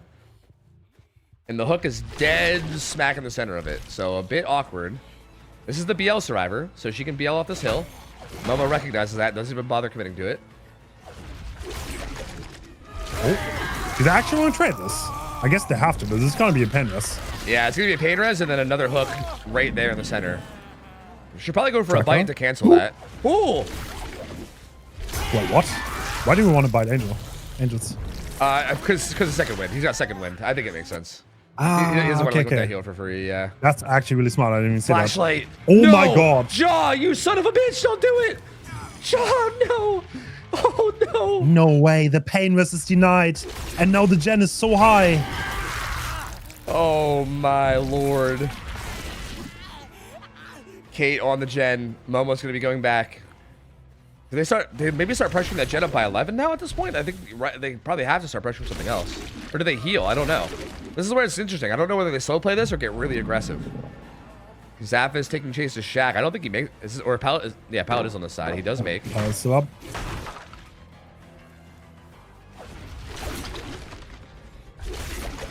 Ooh, Oh, great Kate has been dash. caught off guard though. This is where this killer is so dangerous, man. Like, if you don't have any resources around you, he just, like, teleports on top of your face, and then what do? Right? So hard to play against this. No pain res, not even going for the eruption, just wants to crash the survivors as much as possible. Tries to get the kidnap vault, but gets a slow vault, actually. Very unfortunate. Zaphis is having to play the window. This is not safe, by the way. You can cut that off. Yeah, yeah. Shaq in general is a bit dangerous there. Now we have two Deathhook survivors, too. With both Yeah. Kate and Renato here. Angels is pressuring a And different gen across the map, yeah. Yeah, this is probably the gen that's a little bit further away. But it's like, honestly, like no gen is really far. Yeah. I mean, considering it's Kaneki. Oh, that was a long bite. That's at handkerchief value right there, I think. That was really far. And yeah, I mean, the problem is that other gen that they're working down there is in basically a full dead zone. I mean, they have that window right beside it that's like, okay, Yeah. but it's not really a safe window, right? Like, this entire area is sketch. And you can see here, Zaphis is stuck in this window. Takes the medium vault. He'll be going Oh, around. Momo got stuck. And he doesn't hit it because he gets stuck on the collision. Oh, no, that's so unfortunate. Oh my god, There's the the cutoff though. window. Clean. Do they get the gen in time? They're trying to commit. Is it going to be fast enough? They're bailing. They're bailing. They're bailing. They are bailing. It's not fast enough. Angels is staying here at the pallet. Still has the God pallet here, Right, too. Doesn't even attempt. Oh, He he's has got light live up. distance. Yep. Respect it. Doesn't even need to. Gonna go downstairs and use that shitty pallet down there if he has to. Nope. No, I'm just gonna head back into the map. They're not pre-leaving. They're not pre-leaving. That took them a while to leave. What? That was what happened there? I was watching the HUD and like, there's no way they didn't call that. But Zappos took a long time to leave that gen. Okay, we're getting into Blizzard territory, by the way. Oh yeah, Oh. oh yeah. The heal happens here. No way! Oh! He gives Body him block the fails. gave him the old reach around. Does he even hook this though? I don't even know if he feels confident he can hook this. I feel like if he gets it down like that on maybe Jaw or Kate, then maybe. But I don't know if he can realistically take the time to hook someone that isn't death. Where's Jaw right now? Jaw's in Shack right now. Oh yeah, he is. That's not enraged. Not enraged. Slow vault. Scampering will do nothing here. Momo Oh, winning the this is mind game though. 50! Down he goes. They need to pop something. How far is the Gen? They're doubling it. Yep, they're doubling it.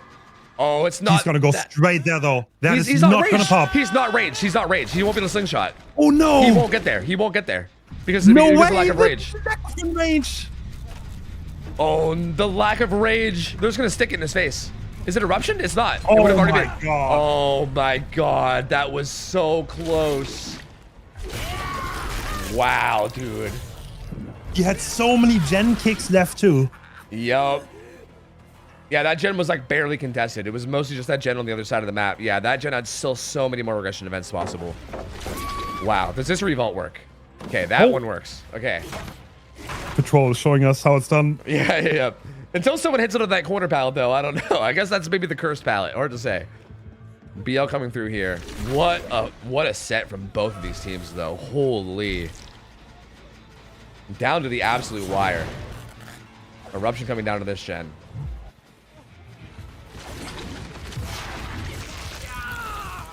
Bite coming through on Zaphis. Zaphis once again stuck on the Shack window. Yeah, there's like no But resources he's here on the like check such a, window. Zaphis is such a good chaser, by the way. Yeah. Like, he helped with those Like, situations. look at this, bro. Look at this. Oh, he doesn't get the fastball. We talked about too much. Yeah, he helped him, my bad. Actively castle cursing him, yep. Yeah, he had resilience, so he was greeting that window to the total max, and he just missed the fastball. So what are you gonna do? This will be a pain Momo res, getting the though. hook. Yep, dead center map, pain res. God, Momo should be proud of himself though. Yeah. He played this really well. Yep. I feel like, unfortunately, in a moment like this, I feel like they probably will be more disappointed than proud. But yeah, this was a phenomenal performance. Considering like the very difficult win con he had, he really shouldn't feel bad about this. Yeah, this was like, if he could have got like even like a tie here, that would have been so insane.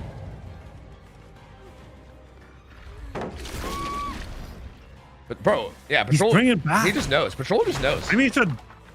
Yeah. Maybe you should just teach others. Actually, that's right. Sensei Patrol out here in his dojo. Shows up at the double gen. They just have so little resources, bro. They're just playing off these LT wall windows and Shack window. It's like all they have. Big 50 win there for Zaphis, though.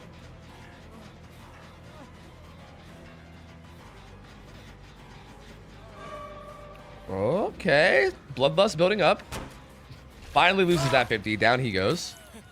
Damn, what a nasty 3-gen he has. Yeah, I don't think anything's popping here. They're trying, but yeah, these are all so close. And the Look, hook look, just look at keeps- the state of this blizzard though. Oh, my yeah, gosh. it's getting snowy. Oh yeah.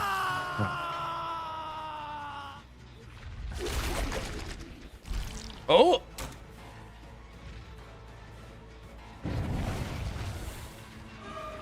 All right. How do they handle this? Oh, didn't manage to get that body block. It looked like Zaphis was trying to block between those two snow piles, but didn't get it. Here he is for the hit tank. I mean, 15 seconds of endurance lasts a while, but I don't know how does it last in those pallet. I guess it does. If I learned anything in this tournament is how long 15 seconds are. Yup. It's kind of wild, dude. It is wild. Big stun. Angels is pressuring that gen across the map. It's getting pretty high up there, but this is Death Hook on Kate. I don't think he pops it in time, though. It's right there. Oh, Zaphis is going to try to die for him so he can pop it. Oh, that was... Oh, maybe he can pop it. Oh, no, he can't. He can't pop it. Oh, I respect the attempt. That's basically all they can do at this point. So 4K1 final result for Momo, though. So again, like we said, not enough for the win. Ascent will take this first set, but they kept that so close. They kept that very, very close. All right, this is Sen's pick too. So now we are going into Blight, which is absolutely Momo's territory. I Wow, think this is the killer he's probably the most comfortable on. They let them have Blight, huh? Who did they ban? Yeah. Okay, they banned Billy, And they mauled it at me because Billy was in the pool. What? That's crazy. Yeah. That's crazy, bro. What? They were like, Hans, why are you rigging it? I yeah, did not know that. I'm pretty sure isn't there like a meme that Angels is like really terrible at Billy or something? I feel like I've heard him say that a lot about his own Billy, so maybe that's why, I don't know. Yeah, maybe. Gotta go to Dwyker's school to learn the Billy. That's right, that's right. He'll fix you up with the steering wheel and everything, it'll be great. Yeah. I mean, this will be interesting though. Like, I mean, what better set could you ask for Winter here, right? Like, Mr. 2000 win streak himself on Blight here.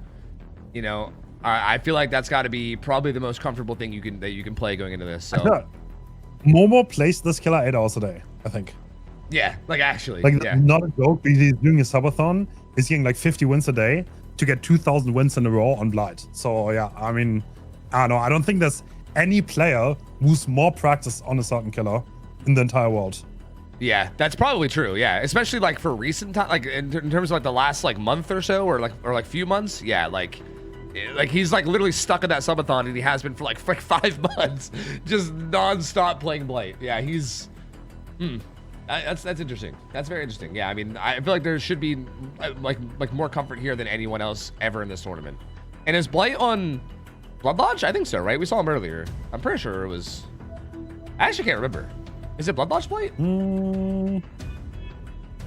Or no, it was. We saw ARP earlier, like yesterday. I don't know if it's the same maps. Actually. Oh, okay. ARP Blight. That's interesting. Resting place. All right, one thing about me. Sorry, I hate watching Blood Lodge. I think the map is boring as shit. Really? You don't like Blood Lodge? Yeah, I don't like Blood Lodge, no. That's interesting. It's like the problem I have with like the killers you play on it, the pillar, I just got bored watching it because like the palace is too unsafe, and like I feel like it's the same every time. I just watched it too much. Yeah, that's fair. I can see of that. mine. Yeah, that's fair. I don't hate the switch ups here. Like again, like Kaneki on Ornament Lake Mine, and I think ARP Blight is totally fine. Yeah, I think ARP Blight is also better than Suffo Blight in my opinion. So I do like that choice. Gotta spice it up sometimes. Maybe we can get some Dead Sands. I don't think. Did we have a single spirit so far? There's a tiebreaker spirit, I think, in the not was it this set? Maybe it's this set. No, I think it was in. I can't remember. I thought there was a tiebreaker spirit, but maybe there wasn't. I don't know. Oh, actually, we are okay. So the last. So we have Blight and Tiebreaker's Lich for this, which is also on Ormond Lakebine, and then we have Ghoul on Invictus Blizzard is first Ghoul, then it's Vecna, and then it's Myers. Myers And tiebreaker. looks like spicy. we're heading straight back in, and I guess this is the default build. Infectious, Call of Brine, Eruption, and Corrupt. Yeah. I feel like we see Corrupt, Call of Brine, Eruption every time, and then that fourth perk is like a little changeable. Like I'm pretty sure we saw somebody run something else there the other day. I can't remember what it was. I don't think that does anything anymore. I don't know why you're dropping items. Yeah, to like avoid crows. Yeah, I don't think that's a thing anymore either. Yeah. Is that like another reason why he's doing this? Maybe no. Is it like some hidden tech? I don't know. About dropping your item? I don't know. Yeah. Oh, Ooh. someone has been found. Yup. Zavis found right away. Shaka Pilot down right away too, which is definitely a little noteworthy. Ooh, good stun there. Zaphis is such a strong chaser, by the way. Yup. One of the best in NA. And he's got real good ping to go along with his good skills too, man. That's like one of those things where like a good player on good ping is so gross. You can get away with like stuff like this kind of greed, right? And he doesn't get away with it because we're You cast the custom, Tofu. I guess we're just really powerful. I don't know. I guess we just don't know our own power. Yeah. Oops. And this is gonna be basement right away. Ooh, that's spicy, bro. That's real spicy. What are the gen subs looking like? I didn't really take a chance to see. It looks like there's a 4 gen on the other side. So We saw Angels be on the lockers, so 2 people are splitting gens on the other side, and I think Angels is close nearby for this. And oh, Momo faking the leave to bait the rotate. Did it work though? does he find him? Yeah, I don't know. If Alright, you- this is the like if you find the unhocker in this situation, by the way, you have a great result in front of you. Yeah, Angels got off the locker. He's hiding, but he's hiding so close that he could overcome down the basement. Yeah. This is like a tactical thing where it's like if he gets found, he still gets it. So yeah, that's very, very smart from Angels. And yeah, this is probably the scariest situation on a map like ARP because of how big the map is. He thinks he's down here already. He thinks he's down here. No, he's not. Angels is just gonna want a 1-for-1 last minute. And speaking of which, there he is. Jump scare. He's able to get the unhook. So Angels is gonna get deliverance here. Not only that, he also has Unbreakable, so he can probably get up by himself. Yeah, he basically is a free save no matter what. Like, no one really needs to worry about him at the moment. Live coming through. Savage really, the blind from Jaw. Savage really needs to get down the map and away from basement. Like, far down the map. Momo, I think, knows that, and he's trying to, like, zone him and keep him down on the side. Yeah. Oh, my God. Jaw with his flashlight. Oh, that's a huge stun, though. Jaw, right? You see Jaw strolling up with the beaver again. Like, hey, buddy. Good slow vault. Oh, FTP? Oh, I think they were trying FTP. But they couldn't get it off. They canceled it early. Zafis made it all the way to the other side, though. Yeah, he didn't make it the whole other side of the map. He has to leave. Yeah, he's got to leave him. This matters massively because there's no 3-gen on the side that Zeph is on anymore. So even if you get a hook there, you can't really stay. And that's why Momo's deciding to leave and now pressure the gens. Wow, good hit. Good hit, yeah. Okay. Everyone is injured right now, so that's a lot of pressure for Momo. He needs to convert this, though, and get stuff going. Ooh, gets that down, though, in the Kate. Okay, that's close enough that I think he can carry it into the gen setup, right? Like, at this point, we're pretty reliant. I don't want to say fully reliant, but pretty reliant on this gen setup near Shaq's side to try to get us to our victory here. Especially if we want it to be a 4K, right? Like, we need to get hooks pressure in this gen setup and keep them here. Oh, plot twist, giving him information with Infectious. Oh my God. Oh, that plot was twist the worst timing ever. That was such a bad time to do that. Oh, okay, no. That means the unlock on Kate had to be really fast. And can Momo capitalize on this? He's just gonna go for draw, I guess. No. Yep, Kate's still here. Oh, avoids that 5 rush fatigue. She's staying down here, though. Has a jungle gym. Yeah, Resurgence getting a huge value here. Ascent's still looking good. I mean, the only injured survivor is the survivor with Deli, so, like, not the end of the world. And he's gone. He's leaving it.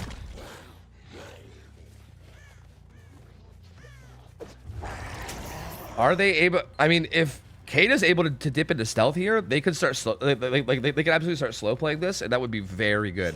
It seems like that's exactly what happened. Doesn't get found. They're not... Oh, what the... Oh, okay, hello. Too many inputs, I think. Dude, we're watching things. Jaw? All right. That's very stylish. Heading down the map now. Again, just big thing with the survivors here is that they just don't want to die on the Shaq side of the map, right? They don't want to die where the gens are. Honestly, they're kind of really good RNG. It feels like there's so many giant jumps. That was such a good, like, staggered vault there to catch him off guard from Jaw. That was clean. And they popped the other gen. They popped the other gen top side. I think is what that was, right? I don't think they broke up the setup. I think they just did a save for gen. And yeah, I think that survivor is down there to reset people, right? So I think Jaw will get reset. Ooh, clean That's a conversion. huge conversion. And that is big problems for Angels. Although again, if this is gonna happen to somebody, the Deli survivor, I guess, is the most ideal for them. But he will likely not be able to get out of this side of the map. And now we can slug. No. All right, Momo completely switched off. He wants results on the scoreboard. Yeah. I think he completely abandoned the idea of doing that well here. And he just wants that hook stage for the score. Yeah, because he has to know that's Deli, and he has to know that he popped Unbreakable after that basement 1-for-1, right? So yeah, he seems to know that he's going to be able to pull himself off, but he just really wants to get that fresh hook in. Interesting. We'll put Colorado Eruption down here. To be honest, I don't hate it. Like, it doesn't take that long to hook him. And, like, I guess if you leave him slugged, he just gets a 99 with Unbreakable. Like, I guess it's not the worst. And he still hasn't lost his gen, so he's still kind of in it.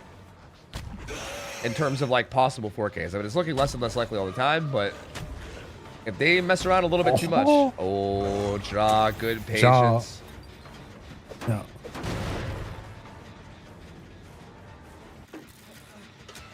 All right, that gen is about to pop. Yeah, that's the much safer gen across the map. You can see Angel's doing it while injured with Deli. Yeah, that's unhittable actually. Yeah. Like, I don't know if it's actually completely unhittable, but it's like very hard to convert that. Yeah, you gotta like find a way to get on the same elevation as them, and still, it's like very awkward. Yeah. Jaw fakes that. This is like a little rough with him possibly going down right here, though. I mean, I know the gens here are pretty high prog, but nice stun.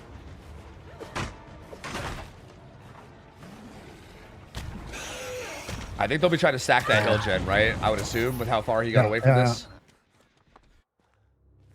They're not quite in position, that's though. not very progress though. Yeah, Honestly, Momo's getting stages on the bot. He is obviously 4K out of the question at this point, probably.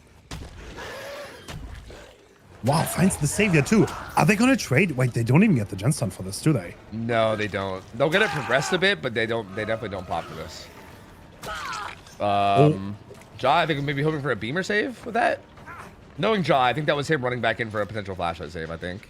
Yeah, sure, for sure. Or maybe just try to play super aggressive to keep him off the jet as well, right? Probably planned aggression to help him to try to keep him away. But Momo, I think, knows better. Oh. Clean rush combination, but he doesn't quite get the conversion onto the hit. Zap is still pressuring this gen too. He needs to peel off and kick it. That's such high prog. Okay. Jaw healing or FTP Angels. I think they healed him. Yeah, they healed Jaw, then Jaw FTP. That's interesting. Oh. Life coming through. Okay, yeah, Live gets away from that a little bit. Will eat a hit here though. They got to be stacking that other gen over there. Yeah. Angels and Jaw have to be stacking that gen on the side. I think they're just gonna be playing super aggressive on gens now since they're such high progress. Oh no! Was Angle too far to the? Was Angle too much closer to the pallet and it gets the pallet break instead? Is he gonna turn around for Jaw? Nope. I thought he might. Yeah. Oh, the blind though. Oh, there's no way he converts. He can crouch the corner. And the gen's gonna get done. No eruption proc. Yup. I mean, he will get it down on one of the Travers that are worth 2 stages though. So this is something here, but true. This is pretty massive. Not like I would say just not getting 4K'd here, especially by a blight to the caliber of Momo, is definitely a good accomplishment. Does Momo try to get Jaw here? Does he know where Jaw is? He's looking in the right direction. He found blood. Jaw would improve this result. Wait, is he out? I think he might be out with that, yeah. Yeah. And now you maybe just try to get Zaphis, who's injured. I mean, if you get an M1 here. I mean, wait. Yeah, if you get an M1 here. Hold on. Yeah, you saw his dashes up. Not out at all. Kate's in trouble. Interesting. Just didn't even try to juke anything either. Just beeline as close to the gate as possible. Huh. This is very smart. He's trying to get the injuries before hooking. That makes it harder for the survivors to save afterwards. Could he basement this? I think he could. Ah, the hit. It's gonna make that hard. Yeah. Yeah, I think with one hit tank, it would be a little close. Zaphis with the plot twist. Wait, they're all in the... Oh. Huh. What? Huh. Why is Zaphis so far forward? The other one is Splutterous. He could commit for the attack, you know? Like, in theory? Like, yeah. Yeah, I'm surprised he didn't. He didn't... Wait, was he worried? He's risking it now. He's actually risking it because if they're all full health, they're definitely going to try to rescue this. Yeah. I'm very surprised that he didn't like commit for a hit there with Zaphis being plot. Maybe he was worried if Zaphis was plot twisted close to the hook or something. I don't know. All they have to do here is make sure that Jaw isn't really in any danger, right? If someone else dies other than Jaw, it's basically the same result as if Kate died on hook. So that's why Jaw was Oh my god. Oh, they're capturing him. They're capturing him. The wall. Oh, they're capturing him. They're catching him like a Pokemon. What an insane play. Oh my lord. That teamwork by Ascent though, absolutely denying any pressure. 3 survivors body blocking at once. Wow, Holy. bro. Disgusting. So what was the final result there? That was... How many stages was that even? 2. Was it 7? 2, 2, 2, and 1. So yeah, I think it was 7. 7 stages, 4 fresh. Yeah, like no one died, right? Yeah, all 4 of them got out. No one died. It was 7 stages, 4 fresh. Is this like the worst result ever? No. Is it like crazy good? Also no. Yeah, I would argue this is like a mid-low result, I would say, especially for a killer at the level of Momo, bro. Like, I feel like you expect Momo to at least get like 8 or 9 stages, like minimum, right? Probably. So I feel like if you're a set, you probably feel really good about that going into your killer set. Yeah, absolutely. I don't know how confident Angels is on Blight though. Like if he wants to avoid this pick so badly, because I don't think Ascend Survivors is bad against STS at all. They're really good. Yeah, But yeah, we're gonna think. Yeah, I don't think I've seen Angels play a lot of Blight. Like, I'm pretty sure that's one of those killers that I don't see him on super often. So this definitely could be one of those like weak spots in like the roster, you know?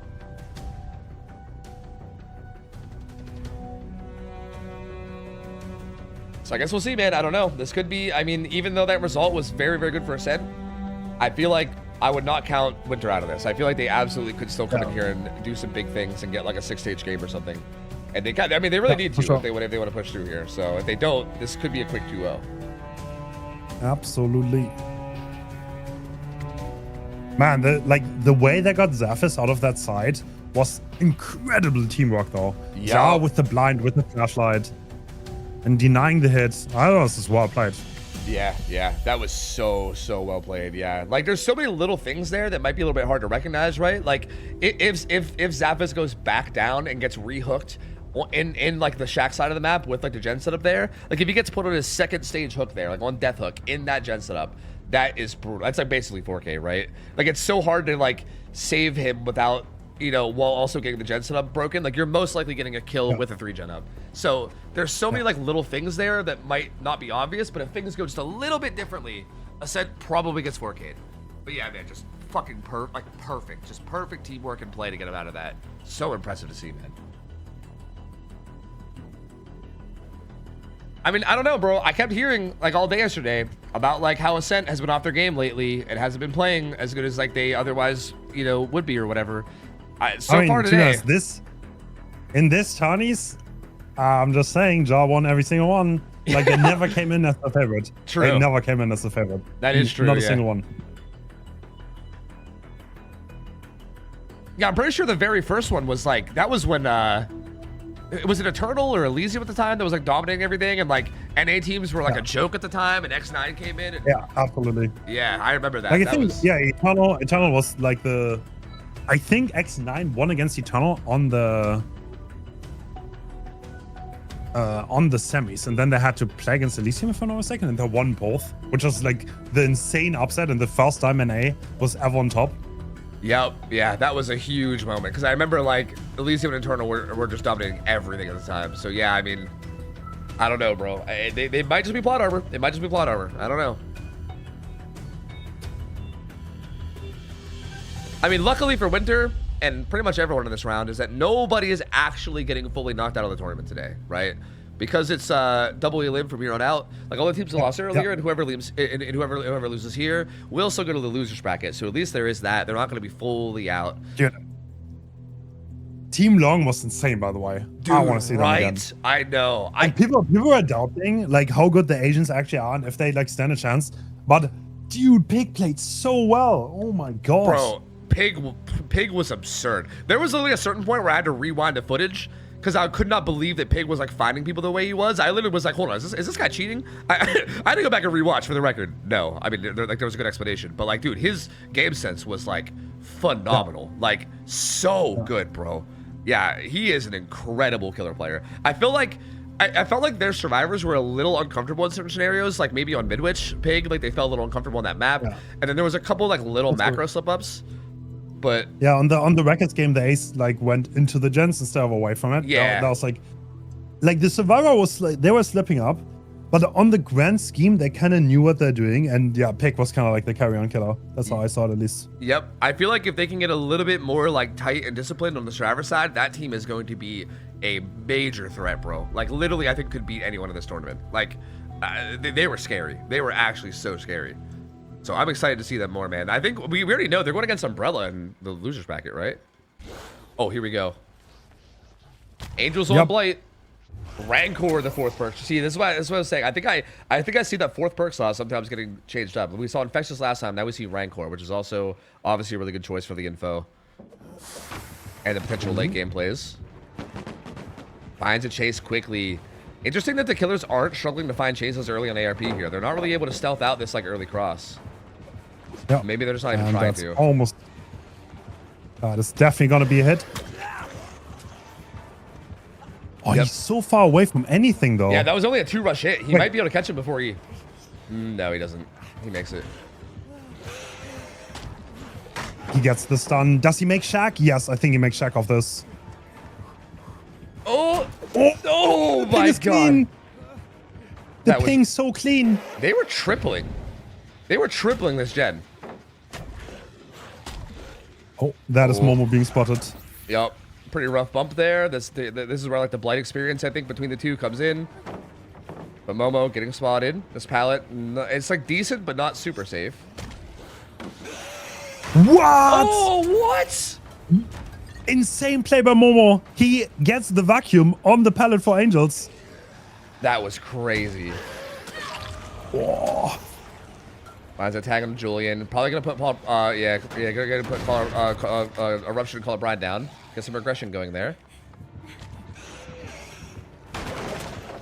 Gets the pallet break instead of the stun. Julian running into the gens though, and this pallet didn't spawn. I think he's dead zoned. Oh, does he make this one? Yeah, nope, has nothing. Eruption going off in that gen that was being tripled too, so that gen mid-map doesn't pop. Oh, wait, did they have an open gen on the bottom side, actually? It looks like they might have, yeah. But we might have had one of those weird corrupt splits where it blocked one on the other side of the map, yeah. No, actually, this is the gen that's progress. Yeah, no. Paul O'Brien will go down here. Acid. Oh, can Angels find this? This kind of depends. So Julian gets unhooked. Do they wheel make it? They're trying to wheel make it him up real fast, and actually they get it. Ooh, and the stun afterwards too. Oh, this is so huge. Oh, and Julian gets that vault without getting tagged as well. Big start to the chase. Mid-gen pops. There's Rancor procking. Oh, actually, it's Rancor, it's not Infectious. Yeah, you're right. Acid getting converted, though, there. Gets a 4-rush hit. He's trying to make his way out of the side of the map, it looks like. Just doesn't want to die on those gens with progress. Oh, his pallet's thrown. Does he pre-swing? He does, and he goes down. He could still carry him up there towards that gen. It looks like that. True, I think they were back on it, though. But actually, I mean, he says a regen on the bottom side, right? He's just gonna play that. Yeah, true. You're right. I think he will. He has a hill hook too on top of this gen with progress. To be honest, this switch up could do him a lot of good because now he's Call of Brian. He's gonna get that on that gen, and they don't have any purse on anything else on that side. Yeah, I think all their progress. Oh, this is huge. Is Kenshi gonna get away with the basement stealth? Oh. Does Angels know? He suspects. Angels looking in the basement. Is he gonna look at the lockers though? No, he's just gonna straight up leave. Oh, you know Kenshi was sweating, bro. Oh my God. Oh, that was almost like such a huge game sense play. It's so hard, dude. When they added more lockers to the basement, it's so hard to commit to that play now. Like, are you gonna check 6 lockers? You know what I mean? Like, the thing, if you're wrong, the game is lost. If there's nobody there and you check every locker, the game is lost. Yep, exactly. It's such a hard play to commit to. Oh well, there's Rancor confirming there is somebody at Shack though. Momo, somebody. Oh, big body Angels? Nope, small body Angels. Not able to body block it. What's he go for here? He's gonna at least... Does he tag him or is he trying to wait it out? He tags him. Wait, are we hooking Momo for the stage here? I guess. I think we might be, yeah. To be honest, I don't think, I mean, Momo might still have UB up too, right? He didn't like 1-for-1 earlier, did he? I'm pretty sure he just cleanly unhooked. So, yeah, Momo should have UB and Deli. So, yeah, I think he's just going to hook him anyway. Carrying Momo closer to Shaq. But again, this hook doesn't really mean a whole lot because of Deli, right? Momo will be able to Deli and just get out of this. There's no way Kenshi went back to basement, right? Okay, no. No, he's hiding some this time. Kenshi on the stealth once again. And they're about to pop the other gen on the other side of the map, so we're gonna be down to just this regen soon. Thing is, there's no pressure at all. Momo can unhook at any time. Kenshi's just chilling there. They're 99th gen. Now they're healing acid just to buy a little bit more time, and then they're gonna try to attack the 3 gen together. Yep. And with everybody, there's just 3 fresh hooks, and that's it, right? There's not really. Oh. Oh shoot. He wants Momo. Oh, they didn't pop the gen to deny the Renko info, obviously. Oh yeah, they wanted to wait. Okay. Momo doesn't make it. Oh. He's trying to crawl under it. I don't think anyone's there though. Angels doesn't believe him. Flashlight came very late. He's gonna carry Momo back down the map. This is hook stage number 4. Yep, towards the win con of games at 8. 7 and 4 fresh hooks. Yeah, Angels need 8. He needs 8 stages to win this. So we're just now hitting halfway, and we're down to 1 gen left, but there is a 3 gen on the side. This is like still so spicy. Wow. Locker juke coming through. No one's there for the unhook.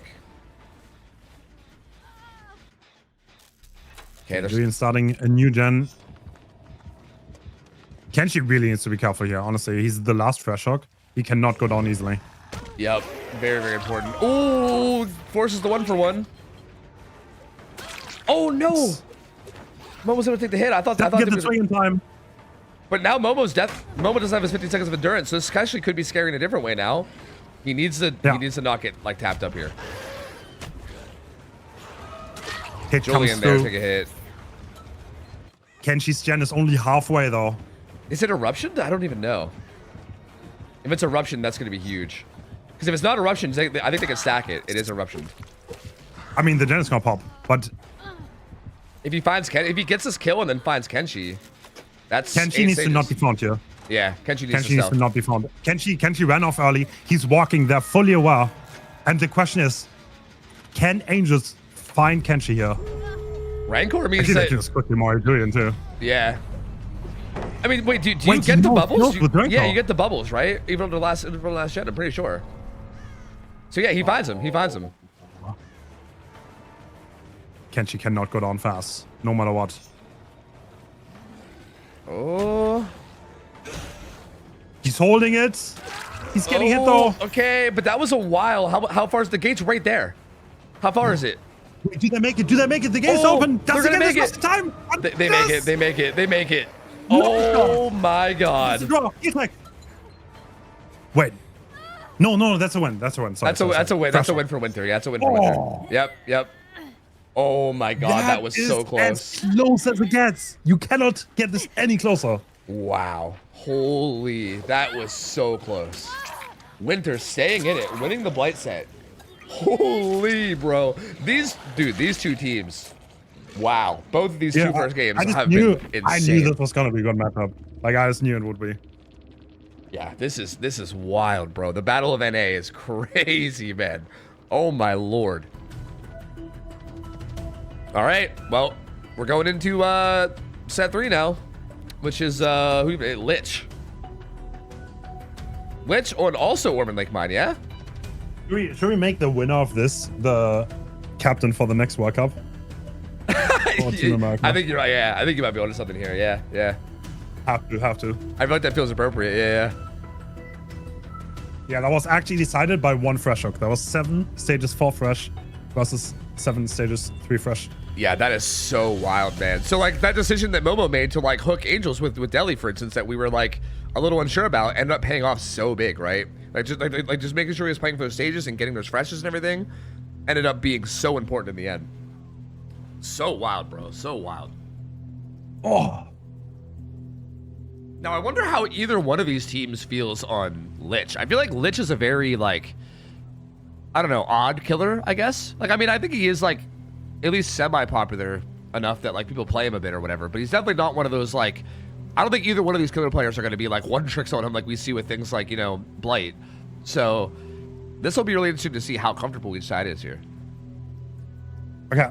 I'm gonna be honest. So I watched Julian play Lich, and it was kind of cooked. It was kind of fried. But that was that was a few months ago, and like Angel's pretty solid on him. So I would, yeah. Well, let's see. Yeah. I think this will be interesting. I'm curious to see how this goes. Yeah, if it's Julian on Killer too, that should be spicy. We haven't seen Julian on Killer, I think, at all this tournament yet. I think it's been maybe Momo and everybody. So I'm very curious to see how he does when he plays. And who's gonna? I think we're gonna have. It'll be Angels on Killer first, right? I believe because we ended that one. I think with the system, I believe it should be Winter Survivors. And the Winter Survivors are probably feeling really good coming out of that game, right? Like I bet morale is probably high. Like you can't understate the momentum you got when you barely won that set. Yep. Like the mental is gonna be there. Exactly. And likewise, I feel like mentally Angels is gonna have to like really like reel it in, because that's probably like so frustrating, right? Like having like the win right there, so close, right? Like just barely not being able to get it. I just want to say real quick, I think today has been the most insane tournament matches I've ever seen in a day. I think straight up. Yeah, we had so much content. It's such a good day today, dude. It's such a good day today. I'm excited too, because like our last matchup as well is also a banger, man. Like Jason making his return, and the goats of South America up against Invictus could be an absolute banger game. I mean, Invictus is a scary team. I'm always a little bit worried when there's a set with Invictus. I feel like if Invictus plays their best, I feel like any team might just get like annihilated by them, to be honest with you. But I do feel like Blizzard's their team name, right? The South American goats are gonna put up. I feel like they're gonna put up a very, very good fight. I think that's gonna end up being a good game.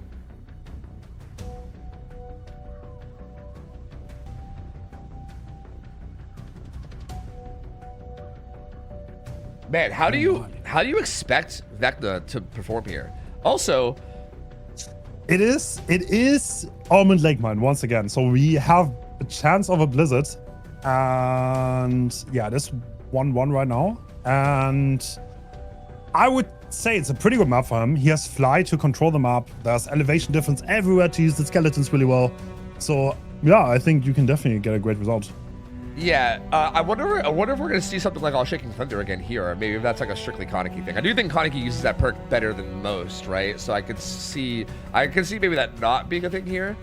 But yeah, I mean, there's a lot of elevation to take advantage of, like a Flay of the Damned. I could see this being a bit of a pop-off map. I do think Mage Hand will be a little bit weaker, considering the pallets are kind of those like certain level of safety where it maybe isn't a guaranteed hit. But still, regardless, I definitely think big things could happen here. Yeah.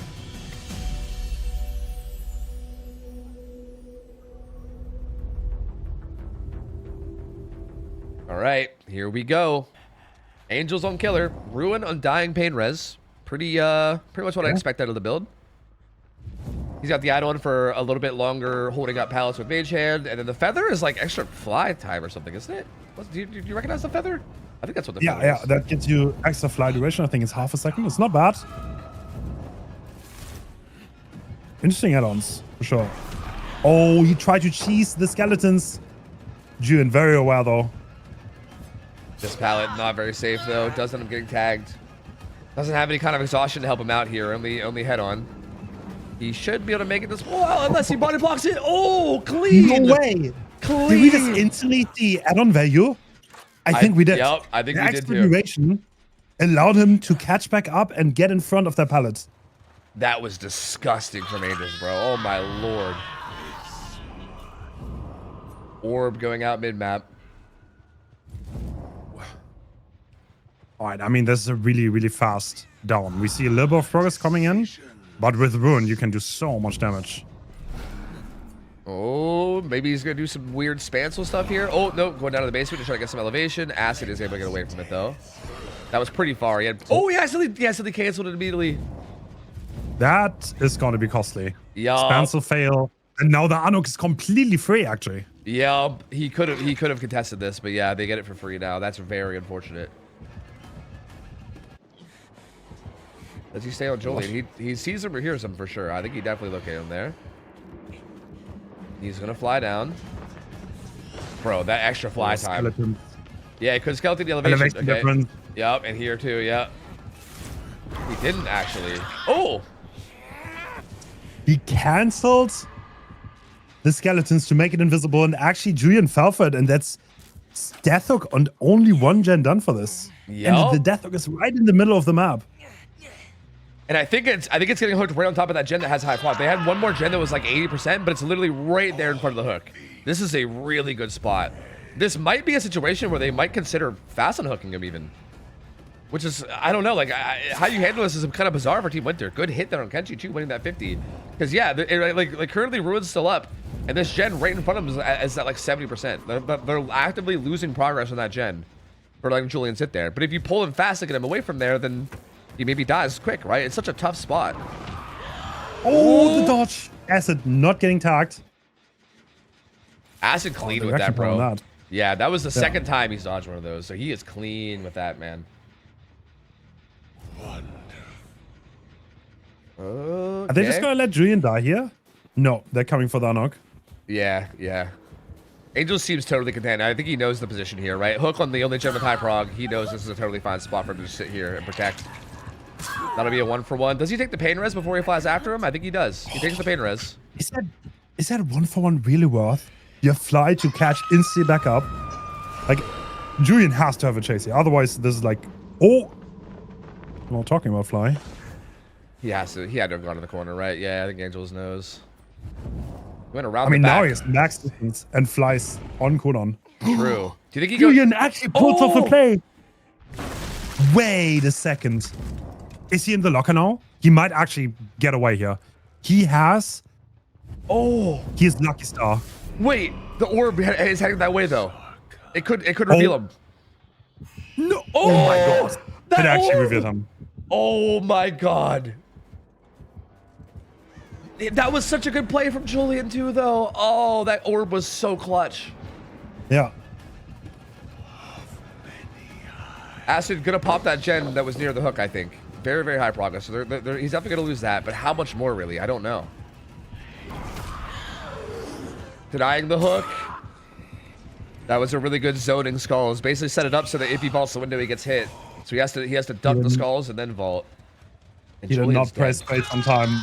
That's a dead on 3 gens. Yeah, I'm Yeah. almost fully healed.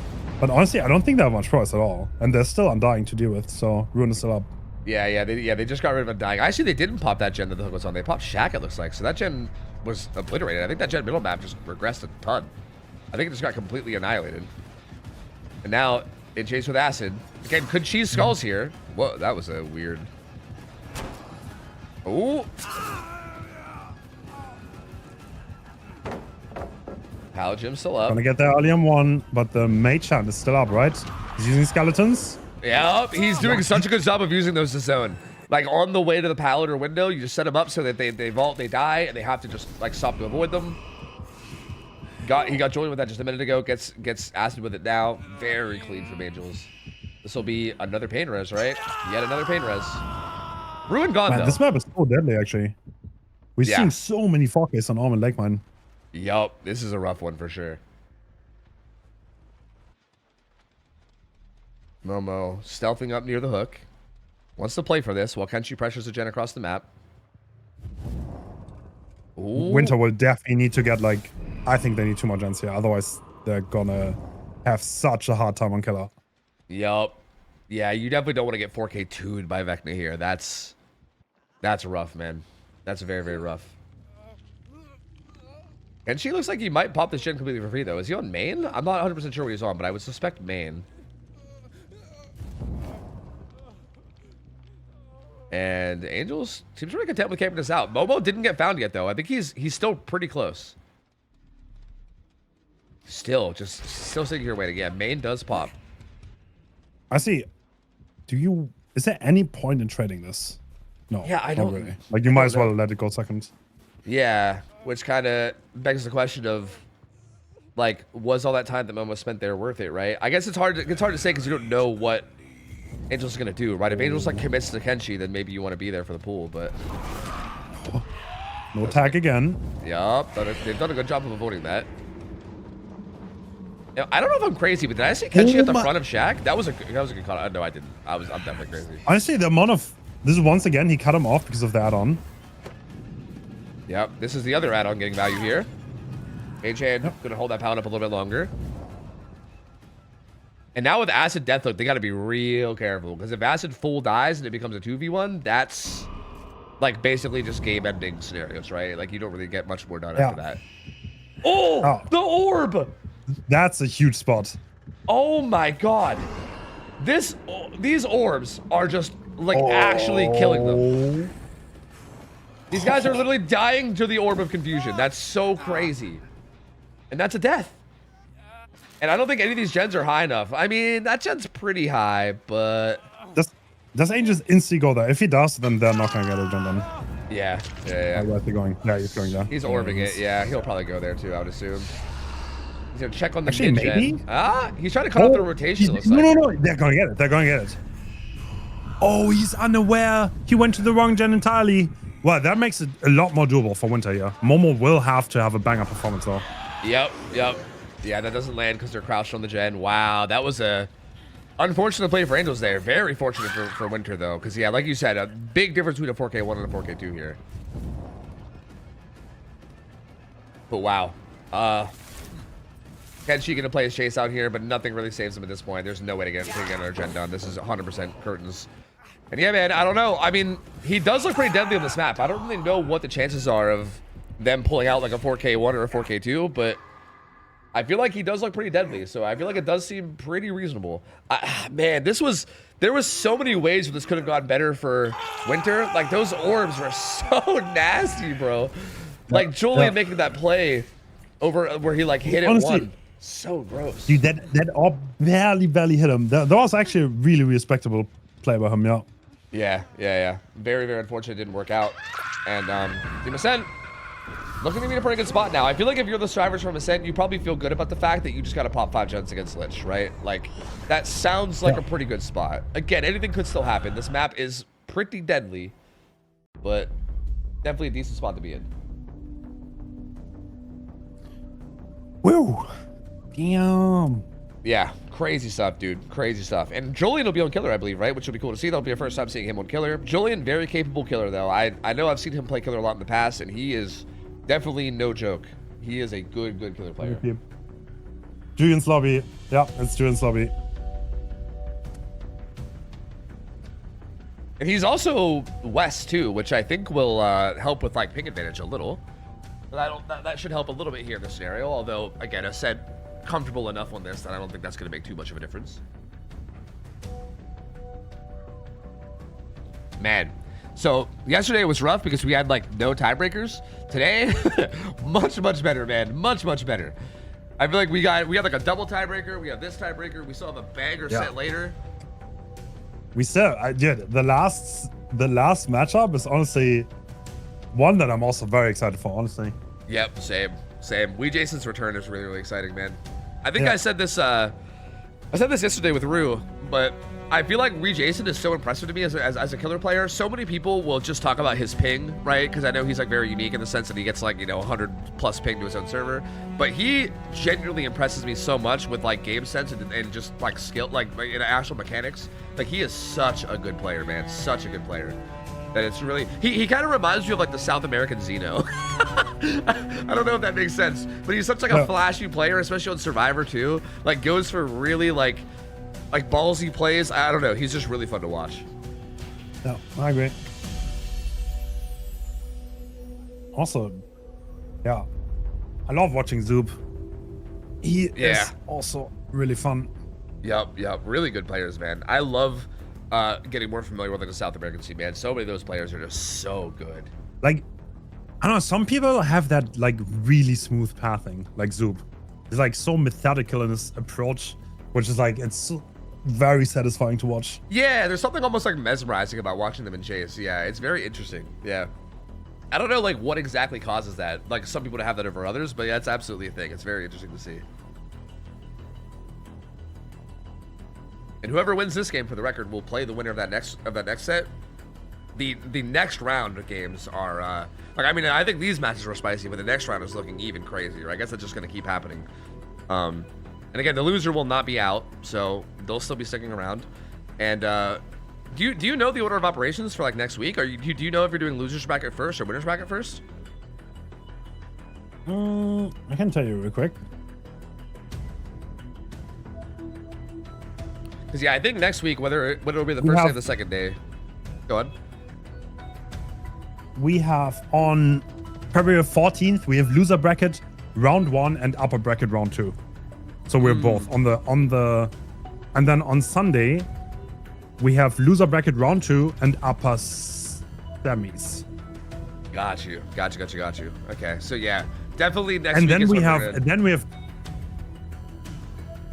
and then we have losers bracket round 3 and 4 on the Saturday, and then Sunday is the finals. Okay. All right. Sick. So yeah, next week we're gonna lose a lot of teams. It sounds like no one's actually gonna get fully eliminated this weekend, right? I mean, we're gonna have some people go to losers bracket, some people go to winners bracket, but next week is when they really start going. Yeah. Here we go, Julian. All right. Julian coming in hot. Painres eruption pop, so full regression. Okay. Faking. Good pathing from Jaw to not get hit by that. Great stun as well. Jaw's playing amazing. Also has been on Team Winter, so used to be teammates with these people. Yeah, that's interesting. That's got to be some kind of a mental mind game there. Kate getting hit by this. Looks like they're... This is such a great start for Team Ascent. Yep, lots of gen progress around the map already. No injuries yet. Got to be a little bit worried about the potential skulls here if they're back up. Yup. Swerves them though. Still no damage. Lots of gen pressure around the map with no damage still. So still really good start for Ascent. Fly coming out. Yeah, the gens are pumping right now. The pressure's on. And we need to have a really good chase against Angels. And he's going to abandon the chase here too. Considering he needs a 4K, this is looking mighty bad. Yeah, this is a rough start for a 4K win con for sure. They have a lot of gen progress. No one even in that much danger yet. Add-ons, by the way, are both mage hand add-ons. He has extra time, and then also the boots of speed that give him a little bit of haste upon using it too. Orbing up main.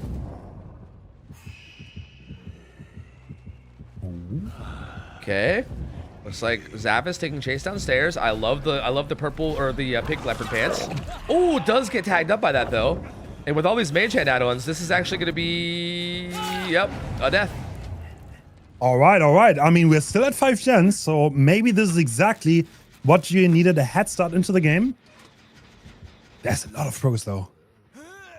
Yep. There's progress everywhere. This is a pretty centered like of the map hook though. So again, for how rough the start was, we're getting at least some things going our way for Julian here. Like, I don't know if it's enough things going our way, but at least some of them. Pop eruption can go down here. They get the unhook quickly though, very fast. Again, 2 more gens high progress out there, right? I don't even think that's a double. I think those are 2 split gens, I believe.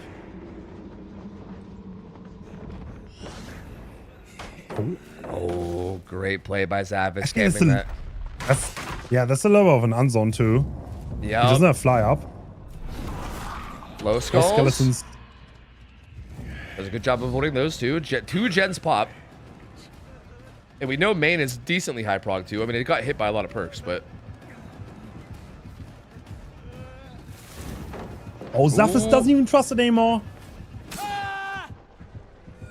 Yeah, the like rethrow pallet thing feels so strange, bro. I swear it just sometimes works and sometimes doesn't. I don't know. Okay, one thing though, if the pallet just got dropped, it has a way higher likelihood of working, I think. Of actually working or not working?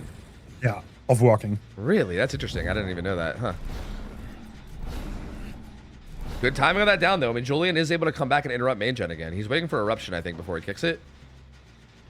But this was the 3rd gen that was really high prog from early game, and he is doing a really good job of keeping it from popping. So that is stalling out this end game push a little bit. Are they? Is there a wait? Is there a world where they let Zaphis die? They're splitting 3 gens right now. I think. Are they not? Yeah. Honestly, I don't dislike the play, and I think Julian is also calling it. Yeah. He is yeah. playing very aggressive. I mean, he's obviously eyeing the hook. And is Angels going for the unhook here? He's not been on a jet. No, he's not. Yeah, he's way You're far. right. They're actually deciding to let him die here, which means that will deny him half of his sparks. No pop. I like this call. I like this call. I feel like with him having that hook and also interrupting that gen with high progress, it wouldn't make sense for him to just kind of sit here and protect it. But Julian, so I respect this from Julian too. He is so confident, and that's what they're doing, that he is just full sent it away. Yeah, great read by him. And this might be an easy hit here. He's going to go for the rethrow. Oh, Doesn't get it. He doesn't get any distance. Angels, he could die to the skeletons right after. Yeah. He needs to dodge. Fly is on cooldown though, but... Bro, that's like... Oh, good dodge. They was a little low. Yeah, yeah. I think they still would have maybe clipped his, like, his heels maybe. I don't know. Angel's playing this pallet well. Forcing kick. Kate's about to pop gen number 4. They're going to be down to 1 left. And he's leaving. Oh, no. Oh. And look at this gen split, bro. Yeah. Who's that? That's... This looks like it's Kate, I believe. I don't see any blood, so I think it's Kate. Actually, wait, no, they're both full health. Yeah, it was Kate, though. And Jaw pressuring Shaq. Look how far these gens are, bro. Shaq is miles away from that gen in the corner. This is going to be impossible to hold. I think Ascent just has to take this, right? I don't know if there's any way for Joy to get out of this, though. Yeah. I mean, this eruption might be what he needs, but honestly, he almost needs to slug this. Did he even put eruption on Shaq, though? I think Shaq might not even get erupted. I don't think he ever took time to kick that. So even if this, yeah, it didn't. He needs parrot. Yeah, Josh just took it. Yeah, he's not even looking at Shaq. Yeah, that's it. Yep, that's it. The Sand is gonna take it. Yep, there you go. 2-0 or 2-1 Ascent, but wow. I guess the King of NA has not changed. Yep, captain not being switched up for World Cup, I guess. Angels locking that down for another year, I suppose. This was such a good set, though. Like, I know Winter will probably, you know, obviously, like every situation like this, you know, like the losers obviously feel bad about losing it, but like, bro, this was anyone's match. Like, they could have easily won this set. It was so close. Like, if these guys end up meeting at some point again later, like through losers bracket or something, who knows, bro? Who knows? Oh god, not the lock. Oh, just so cheeky, dude. Oh my god. That was some Scooby-Doo shit, bro. What the hell? What the fuck am I watching? Ooh, bro, Jaw. Oh my god. You're about to get hatched. I think this might have been that plot armor you were talking about, bro. I don't know. This is crazy. Yeah. I mean, Angels is still on the ground, so. Oh yeah, he's forcing basement locker. It looks like, so they can go pick up Angels and get out. I believe. Yep. I thought he was gonna search the wrong locker again. I'm not gonna lie to you. I thought we were gonna have more locker shenanigans. I was gonna lose it. There it goes though. Angels and K will probably just be walking out of the gate, most likely. Well, no one left behind. Are we playing for best result here? Could be. No, I mean we have no one left behind on Kate. Although, hello, yeah, right there's a killer. So yeah, maybe not. Surely they're aware they won, right? Yeah. They have to know.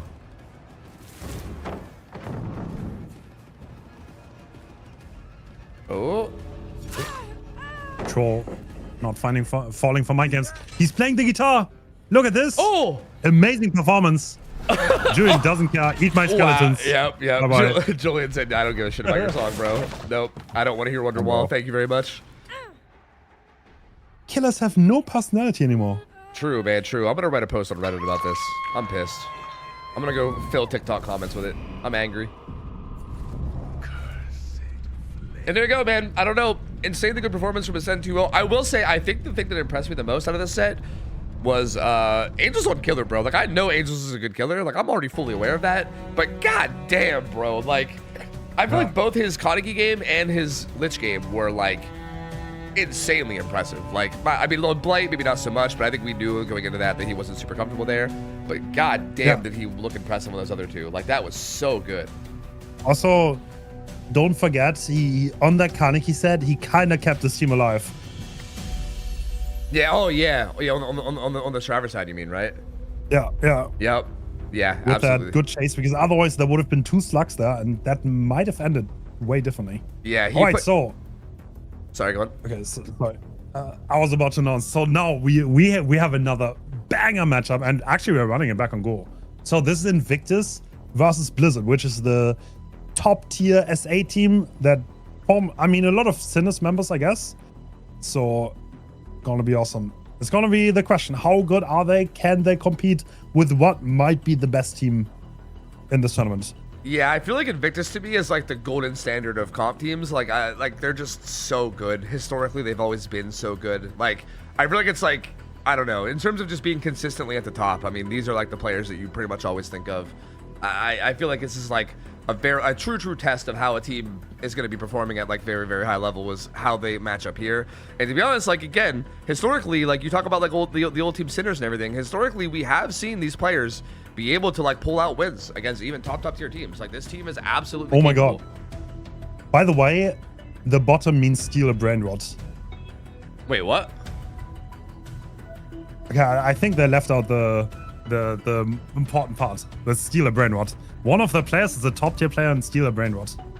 I don't know who it is. Oh, what? But kudos. Yeah, what is that? I read that yesterday. I didn't know what that meant. What is stealing? Yeah, that's a very Zoomer thing. I think that's a Roblox game.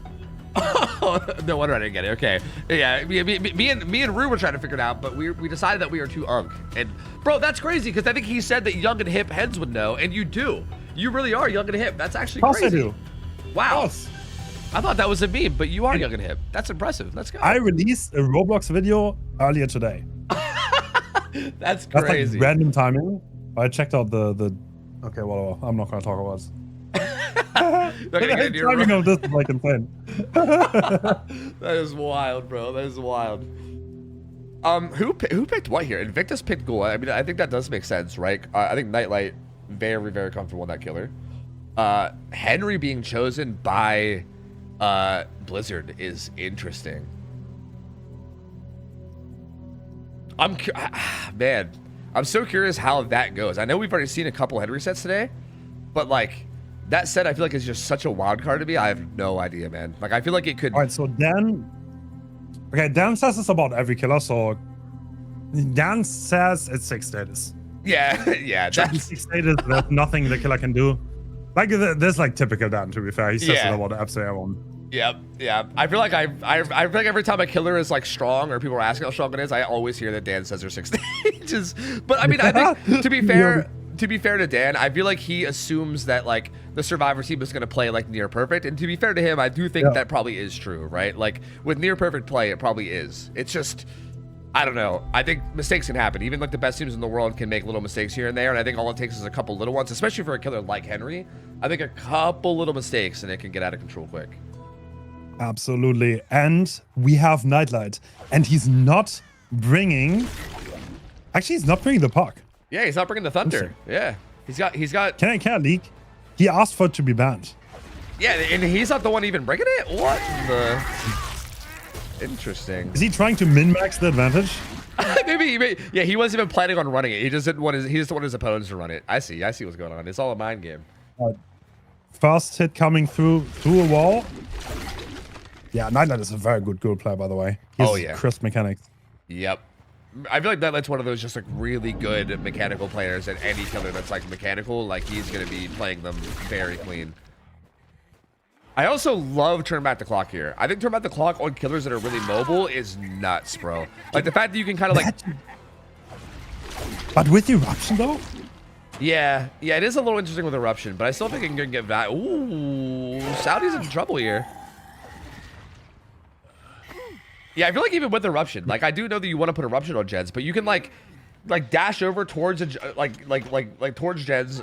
You use quickly use the perk and then dash away, and it's just so strong. Dude, honestly, Nightlight predicted that vault so well. He used the slingshot to get into the perfect position instantly.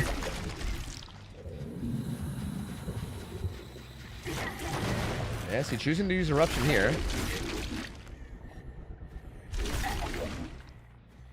Yeah, it's gonna mind control break that one. Yep. Honestly, the Kanekis you have to be afraid of are the satchel users. Every time. True. Satchel's terrifying, yeah. Like you know 100% that they're up to no good. Oh, there's no way we're 15 second. Okay. I was gonna say, are we holding this for 15 seconds? Because that'd be crazy. Oh wow, we're going very deep into the basement. Oh, whoa, brother, whoa, what's going on there? No Actually, enraged. Yeah, no enraged. That's gonna make this follow-up significantly harder. Because Yep. you can't slingshot. Oh, and balance landing. Wait. Oh, he sees some blood. Okay, I don't think he fully I finds think he him. might have lost the trail of him. Yeah, I think so. Yeah, I think he's gone. Yeah, he's looking. He doesn't find them. I think the teammate comped. There was blood.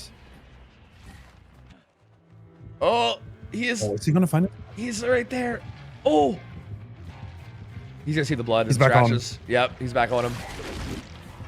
To be fair, Saudi did buy some time there with that stealth, right? Like it took him a little bit of time to find him, but reading this is also wild, especially with how high their ping is. Like I can't imagine trying to play this with like 200 ping. Oh, a teammate tried to drop for him, but they were out of position. That did not work out. I mean, could have worked, trying to get the stun there. Yeah, that's pretty unfortunate for Blizzard though, because that means a teammate was off gens trying to make that play for you and it doesn't work out. So that's a little bit of a tank to your gen efficiency, right? Still not enraged, so can't really do any crazy slingshots, unfortunately. Oh, we still had 4 gens. Wait, are we not turned back the clocking yet? What? Yeah, I don't. He's forgetting about sparks, right? Sure. Maybe he wants to eruption it, but he just wanted to clear the hook first. Yeah, I can't believe he's not turned back to the clocking this. Dude, he forgot about spark. There's no other way. Yeah, I think you're right. I think it has to be. To be fair, it's such a new perk that I can totally see just forgetting it exists. It's like completely new gameplay because it gives you options you never had previously. Yep. Oh, he uses it now though. Okay. Oh. Was he delaying? Maybe, okay. Maybe he knows more than me. Yeah, I think he might have been trying to bait Wee Jason into rotating for the pool. I think this was all an elaborate plan to get him injured because he was the last full health survivor. So I think he was trying to bait Wee Jason's position out. Because yeah, like once he got him injured, now look, everyone's injured. Like no one can. You know what actually happened? One of his teammates yelled at him. Use the park. Or that, yeah, or that. That was a clean slingshot, bro. Oh my lord. He can deny that. He can deny that hook. Yep, he does deny it. He body blocked and denied it. We didn't fully see it, but yeah, he body blocked and denied it. Blizzard is in trouble now. What? Oh my god! Jesus, Nightlight. Oh my god, Nightlight, Holy please. fuck. Bruh. Bro's locked. Nightlight unlocking the potential of this killer, bro. I'm telling you, I feel like this killer has been like not fully figured out yet to the point of like his strength level. And I feel like Nightlight slowly unlocking this killer's full potential. That was insane. Oh my god. And now they're in so much trouble. He knows where they both are. If either one of these two go down quickly, it's just over. He can suck them all out. They really, really need to last a while. Oh, didn't quite get that third dash. Could have went for a kidnap there, but didn't get it. His rage will be running out soon, which will kind of help the threat level a little bit. Yep, rage is gone now. Oh, they survive it a little bit longer, but Power goes down again. Eruption popping. 4K3 would be an insane result here. Yeah, that would be disgusting. It's a bite. Zoom's on a gen. Yeah, I think they're just assuming he's not gonna. He's gonna play for the slug. So that's a good. That's like no price at all. Not much to be worried about here.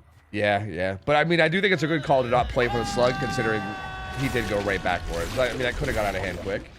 Bruh, his movement. This guy's movement is just so gross.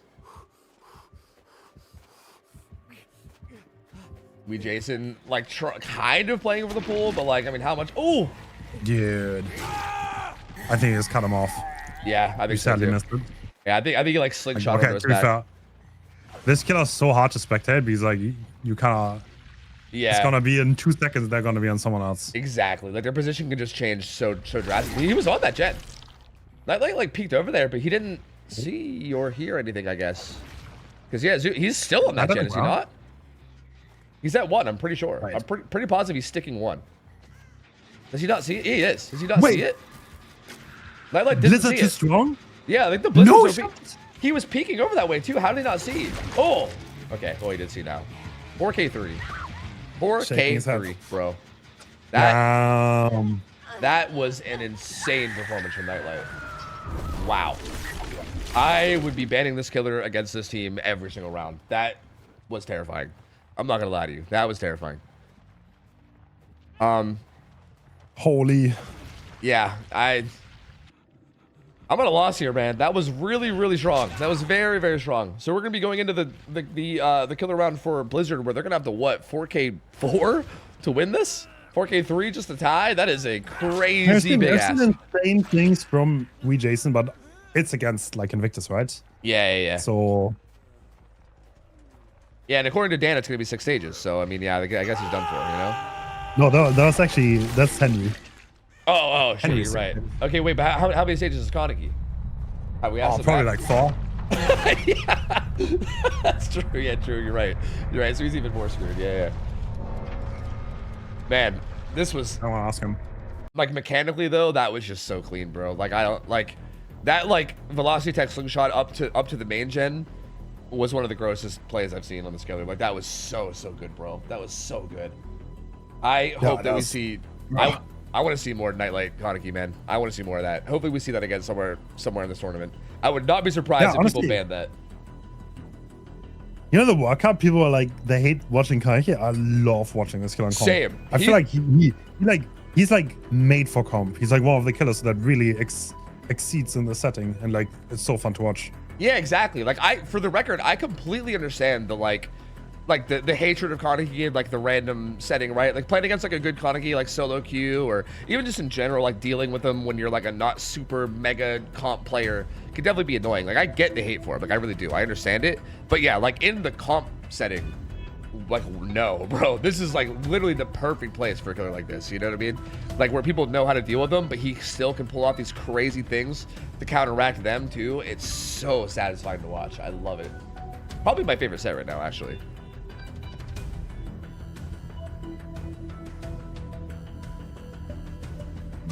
Yeah, there are quite a lot of killers that kind of make so much sense in the 4-man. But if you play against them in solo queue, they're so tiring. Yep, that's how I feel about Twins too. Twins is like one of my favorite sets to watch in comp. I know that might be a little bit of a hot take because I don't know how many people actually like comp Twins too, but I love high level Twins play. But yeah, you get Twins in a solo queue setting and I just want to die, bro. It's so bad. It's so bad. Twins completely died. Like it doesn't even happen in comp anymore. Yeah, Actually which is interesting. Like I've not seen a Twins comp set in ages. yeah, it's just a shame. I remember like way back when I first kind of got into comp, like I don't know, like 4 years ago or so. It was like pretty active. Like it was one of like the sets that people played like a lot at the higher end. But yeah, it kind of died out a little bit. To be fair, it might just be because we have more killers. Like I can't remember the last time I saw a Ghostface set either. Like you know what I mean? Like that used to be like constant. And like for instance, I've not seen a single one this tournament. Maybe people are just kind of getting sick of playing them. You know, I don't know. Hard to say. Yeah, I think Twins just had too many game-breaking bugs. Yeah. Like yeah. if your pounce doesn't work and you get kicked, like you effectively like lose the game. Yeah, so it's true. kind of like it kind of feels bad. Yeah, losing the entire game to a bug like that has got to be one of like the most frustrating things in the entire world. So I guess hard to blame them for not wanting to go through that. Absolutely. Shame though, because I do kind of miss that set, man. I do kind of miss that set. I think it is a good one. Who do you think is gonna play Henry? By the way, do you think that's Nightlight as well for Invictus? I think it's a Nightlight killer. Yeah, I feel like it probably is too, but I wasn't 100% sure. I mean, Nightlight. I know Nightlight played him a lot, so Nightlight knows how to play him well.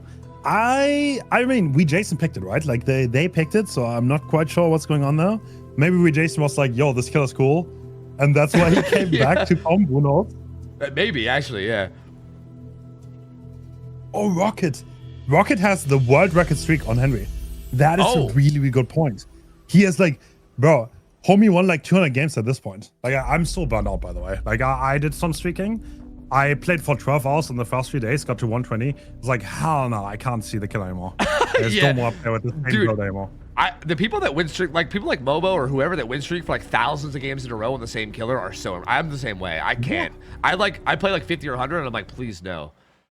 Yeah. Okay. We Jason actually.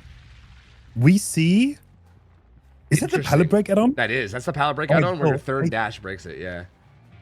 We've seen this in World Cup like 3 times, and I do not think a single killer player may work well.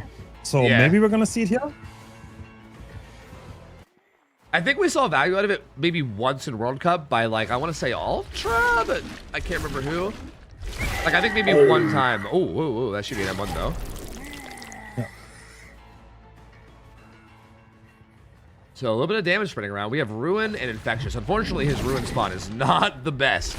Kind of like dead center of the map, pretty easily visible. So I don't expect that to last too long. But he's got a very snowbally build. I mean, it makes sense, especially with the win con.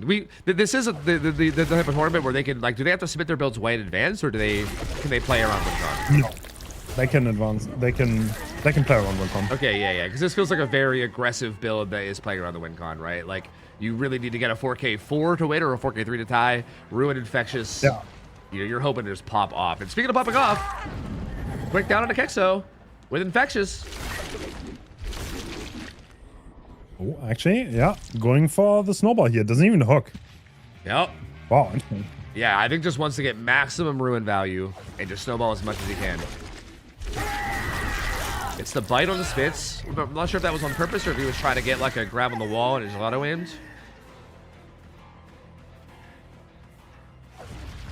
Dan picking up.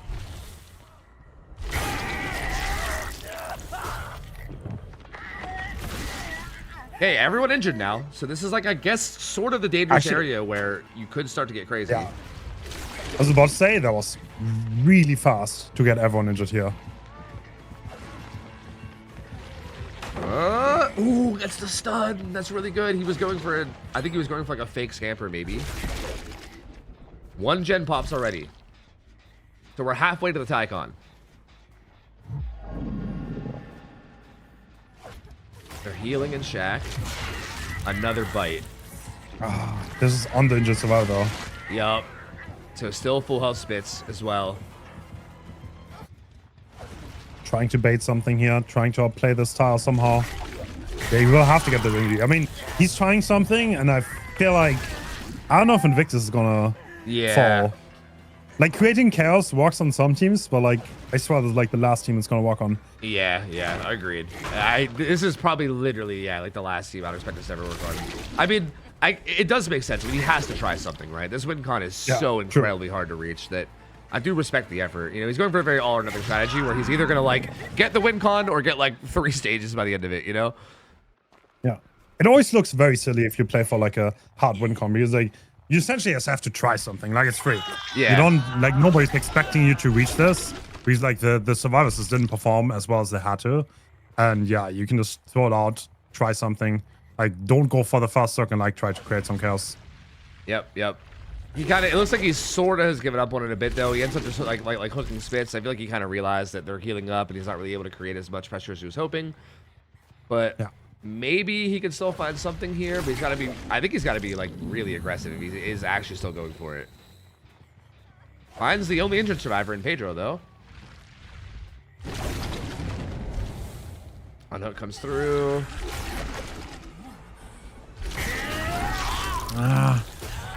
Bite spits again. I mean, yeah, there's still Shack, there's still the Paladin though. You can't really commit to that chase. Yup. And like, especially considering the next gen is Ty, like you're definitely gonna lose one more if you do. It's a good hit on the Kexo here. Conceal? Nah, That's not possible actually. Yeah, he's not even bit yet, so yeah. Good safe play from Kexo there too. Just camping the pallet, not taking any risks. Jason knows these gens are probably being worked. Has to try something. I think he's gonna try a slingshot onto Pedro maybe at 1, I believe. Nope, he gave him the main. Dan is here. He tried to break that pallet. Oh yeah, I think he did. I think that's what I think he was trying to get add-on value right there. Yeah, he just didn't get the vault. To be honest, that add-on would counter revault, right? Like someone like Dan, who I know loves going for revault. If he does it on the third dash, it would break. So revolt would literally, it would be like dissolution kind of almost. And it would be like a free down. So actually, I kind of see the vision there. Oh! Vaulted. Do it. Bro, that's so funny. They actually have that park on. What? Wait, which bird? Spitz has bada bada boom. Oh, is He that just what that was? trapped the window. Yeah. Is that actually worth taking? That's crazy. I don't know, maybe. That's kind of amazing. I can't lie to you. Oh, Pedro loses that 50. There's a tie condition, so best case scenario is a tie now. I mean, Yeah. I'm trying to keep it hype, but like if we're gonna be real honest with ourselves, I mean, Jason was sort of, I wouldn't say doomed from the start, but I mean, unless you have an insane early pop off, like this is such a hard. Wait! He has a fortress. Oh my god, he cam trapped the pallet and he trapped the window. No shot. He built a fortress, bro. My man had a whole castle over there. That's crazy. And he got the chem trap value too because of the idol broke that pallet with that vault. That's wild. This will be another hook on the Pedro, another paid res, but yeah, one more gen pop and it's over. And considering this is only the second fresh hook and that's it, or it's kind of just a matter of time at this point. Survivors trapping pallet gems. What was it? Gems. Is it not? I think it's untrapped now. He didn't get hit by it there. Yeah, yeah. He's trying to rebuild it up. This is. I feel like this is such a Spitz thing to do too. Like, Yeah, it is. let me run chem trap and bada bada boom. He's just having a good time, dude. That's crazy. I can't believe that wasn't a kidnap, but ends up getting the bite onto Dan.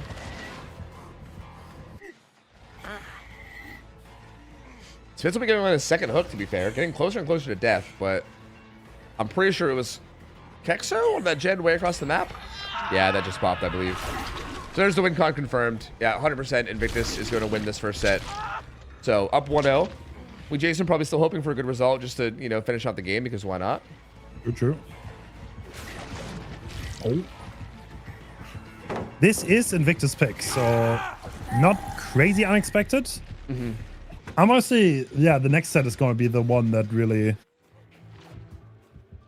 shows what's up.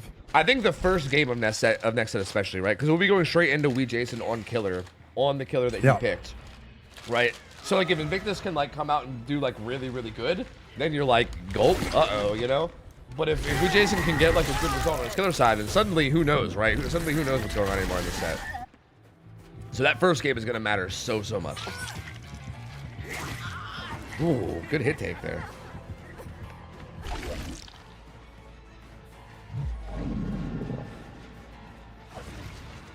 Spitz trying to make the window walk. Yup. Playing just a window like this on ping like this is wild, by the way. Like, wouldn't get anything Nah, he tried to window tag. Spitz, bro. Spitz is just, he's too much of a juker. He can't help himself, man. He just can't help himself.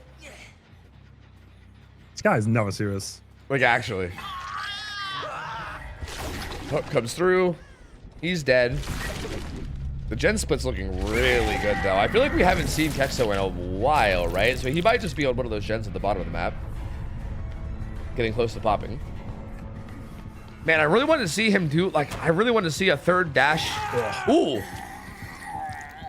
That did not work out the way Dan was hoping to, I think. But I really wanted to see, like, a third dash scamper on a pallet and do, like, a revolt. That would have been so good. So Dan's opinion on Kaneki status is 4K on ping, 7 stages if ping is normal. Oh, whoa. That's actually quite high. Yeah. Damn. And also, I feel like that sounds pretty accurate to me too. Like I feel like he's not like downplaying that one like he does some other ones. So I respect it. No, that's fair. It's a fair assessment. Yeah. I mean, he does force you into a lot of like M1 50-50s, right? Kind of like this right here. So yeah, one ping, it's definitely way more deadly.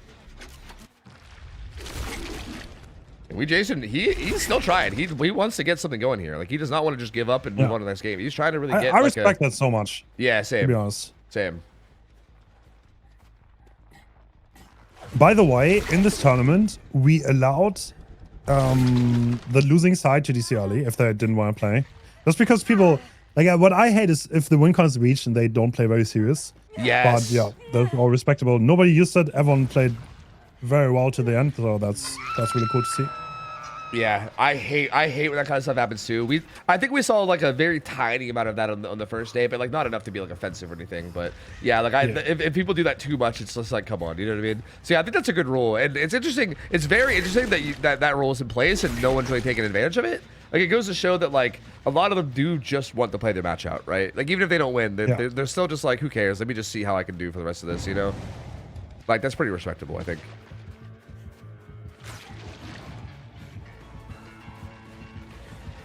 Oh my god, watching Pedro is gonna give me a headache with how much he's going back and forth.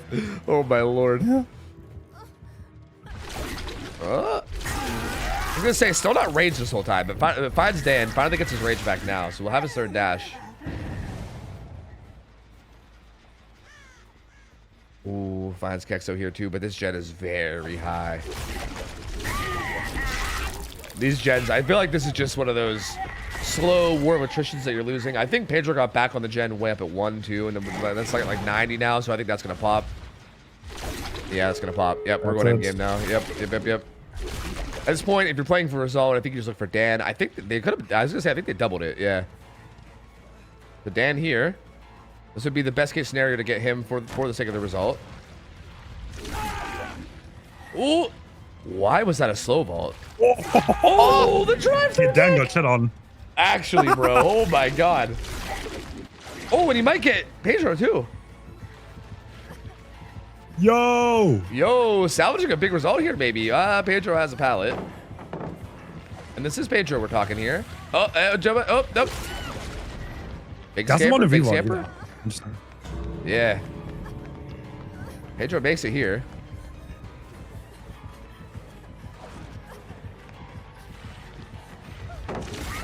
Revolt? Get it. Nope. Tell me one more time it's easy. Yep. Tell me one more time. Yep. Bro, like so, I feel like half of them have been missed. Like, I think Petrol was the only one that we've seen hit everyone, and everyone else fucking it up often. Like, I don't know. I think Revolt hit rate right now is like below 50%. Yeah, I think so. I think there was like 2 hits and 3 misses, I think, if I'm not mistaken. Something like that. Oh. Wow, phase through Pedro there somehow. That was a bit odd. Doesn't have a rage, so scampering that wouldn't really do much of anything. He's gonna do it anyway. That's a slow scamper, so yeah, Pedro can just run around. There's really no threat there. Oh! The mind game coming out though. Yeah, having evolved that so early on ping has its advantages for sure. And there you go, gets a 4K0. So I mean, you know, Respectable. yeah, very respectable way to end that out. Even, you know, considering the win con was like one of those like near impossible ones to reach, and this one was kind of one of those like, hey, just do what you can. Still managed to get a 4K0. I feel like it's, I don't think this is one of those like morale gets destroyed going into game 2. I feel like we Jason probably feeling fine. If anything, this is just a nice warm up for him. And now we can go into the Henry game, which was his choice. I guess you'd say their choice as a team, and maybe make something happen. Yeah, I think people in chat are confused. Once again, if you lose the set and the win con has been reached, you can give up. So we Jason could have just been like, hey, I don't want to play anymore. I want to go to the next set. Could have, but he didn't want to. He wanted to give us a show. He wanted to show us Kaneki, which I really respect, and I have a lot of respect for that. So thanks to him for that. Yeah, I also respect that a lot. I feel like that's definitely like the good sportsmanship way of going about it, and also just, you know, good showmanship too. So you love to see it. You love to see Yeah, absolutely. To be fair, I also would not blame anybody if they did just want to go next. You know what I mean? That's also kind of understandable too. If you're just like, whatever, just reset, like mental reset, you know? All right, this should be a good one. Gas Heaven, Henry.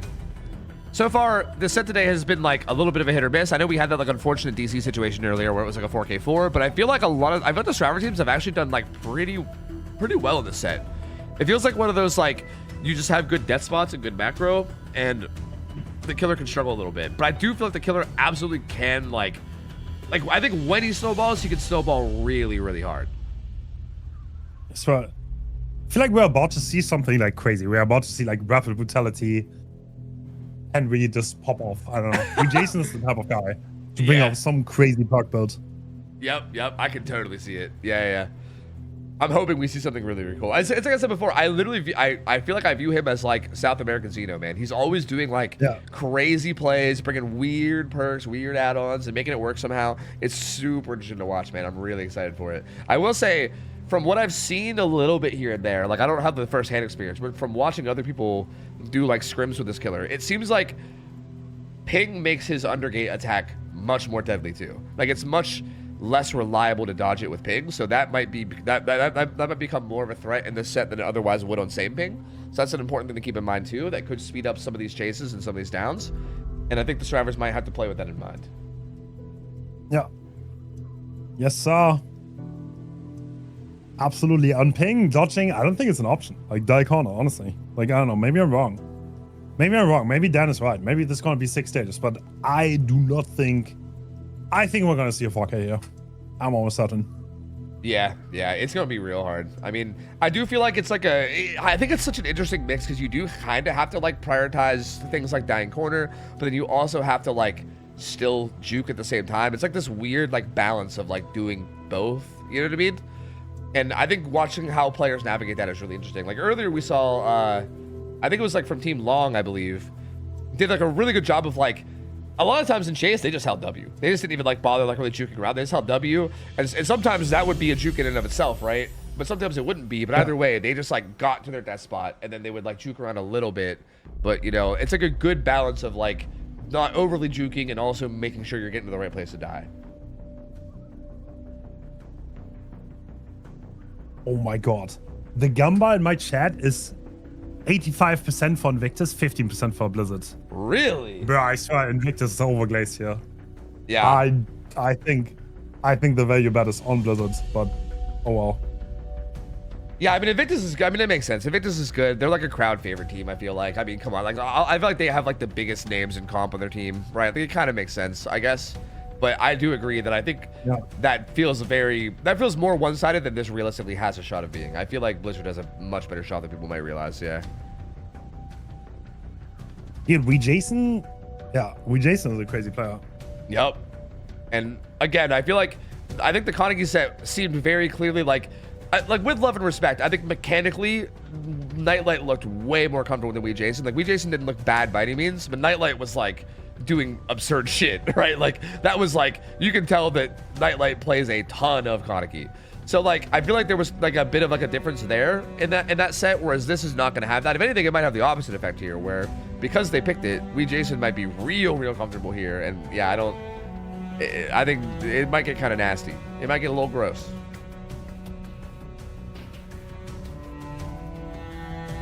I think, yeah, let's see. I would expect Ruin. Yeah. RC, show me the bolts. Yeah. What do you think about Ruin turn back the clock together? I mean, you can't use it until Ruin's gone, right? So like, I don't know. Do you think Eruption is just better at that point? Yeah, I'm not sure. I mean, I feel like you could just make an argument about Eruption versus turn back the clock in general, right? Like, it's hard to say. Like, turn back the clock has like that one. It's like a one-time use. Whereas like Eruption, you could just like, you could put it on like multiple gens, you know what I mean? Have like multiple set up for later. It's hard to say. I think I'm a big fan of turn back the clock more. I think, especially the fact that you don't even really have to like fully commit to the gen. The fact that you could like get the regression going and still keep chase is so good. Dude, we have no corrupt. Yeah. Okay. Double gen block perks with Grim Embrace and Deadlock, and then Ruin Undying. Spicy build. Pretty unfortunate totem spawn with that guaranteed one. What? Okay. That was kind of insane, no? What the hell? Yeah. Wait, he's using it to zone. He's not even trying to hit it. Yeah, he's zoning Pedro. Huh. Pedro stuck just holding W down here. He's basically just like tapping his power and getting like a little bit of a, like from the survivor side, that makes like the beginning of the noise, but it doesn't full send it. So that's a bit of a mind, like right there, you can hear it. The little like that's what happens every time he taps it. So that's really good to do in chase, kind of throw people off.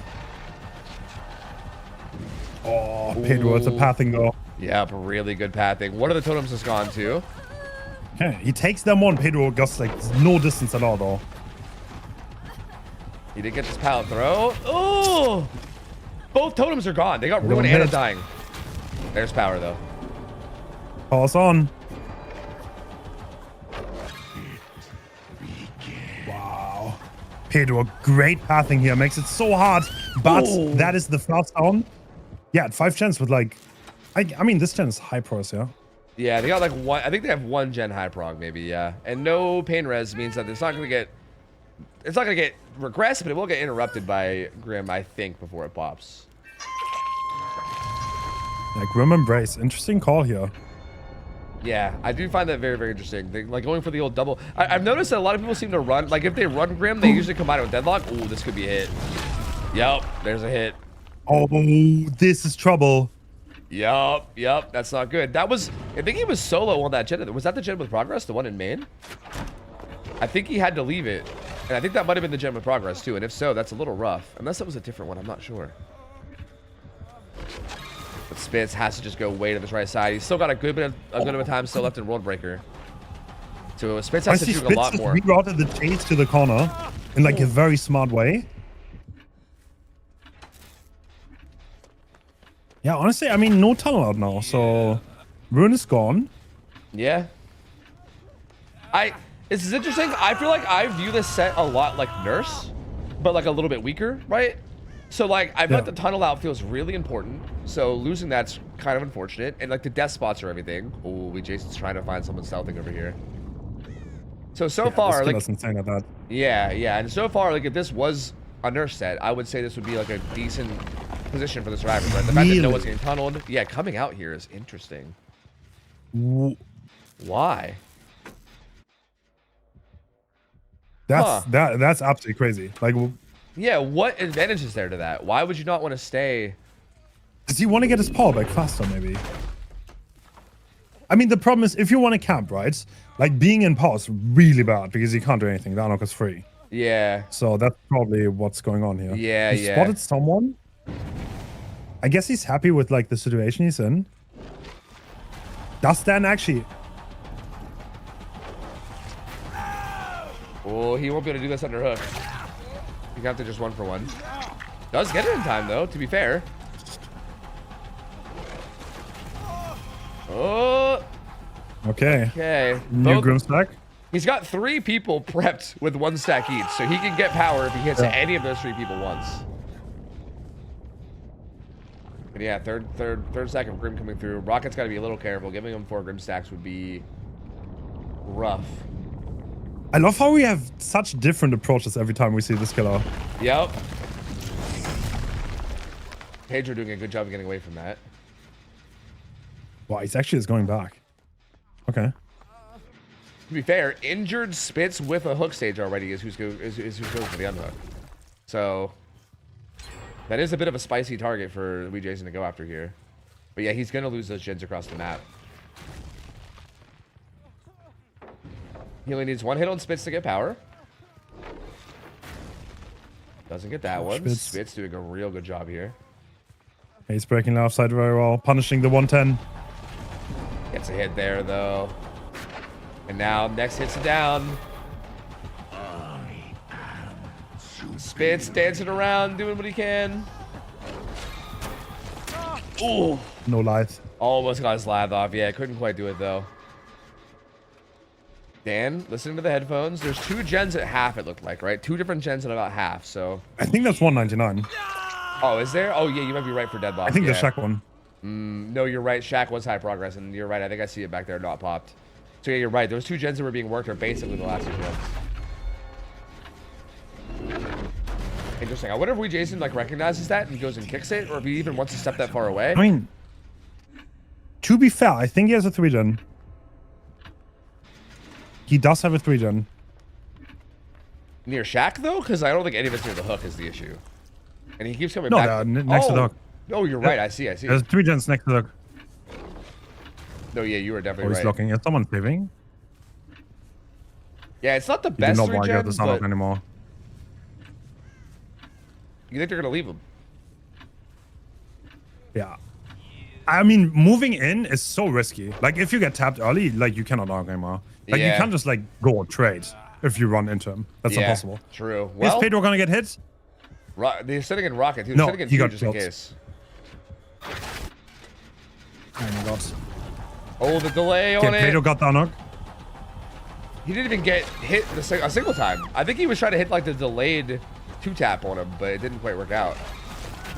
That one doesn't land either. Pedro getting distance away. Is he gonna go after Spitz here? Oh, finds Dan on this gen. I think Dan gets away from that. Did we see? Okay, we saw one undergate hit in the entirety of today, I think. Yeah, yeah. Well, in this Dan being injured here. I think in this match we saw one. Earlier we saw a couple, Yeah. I think, but...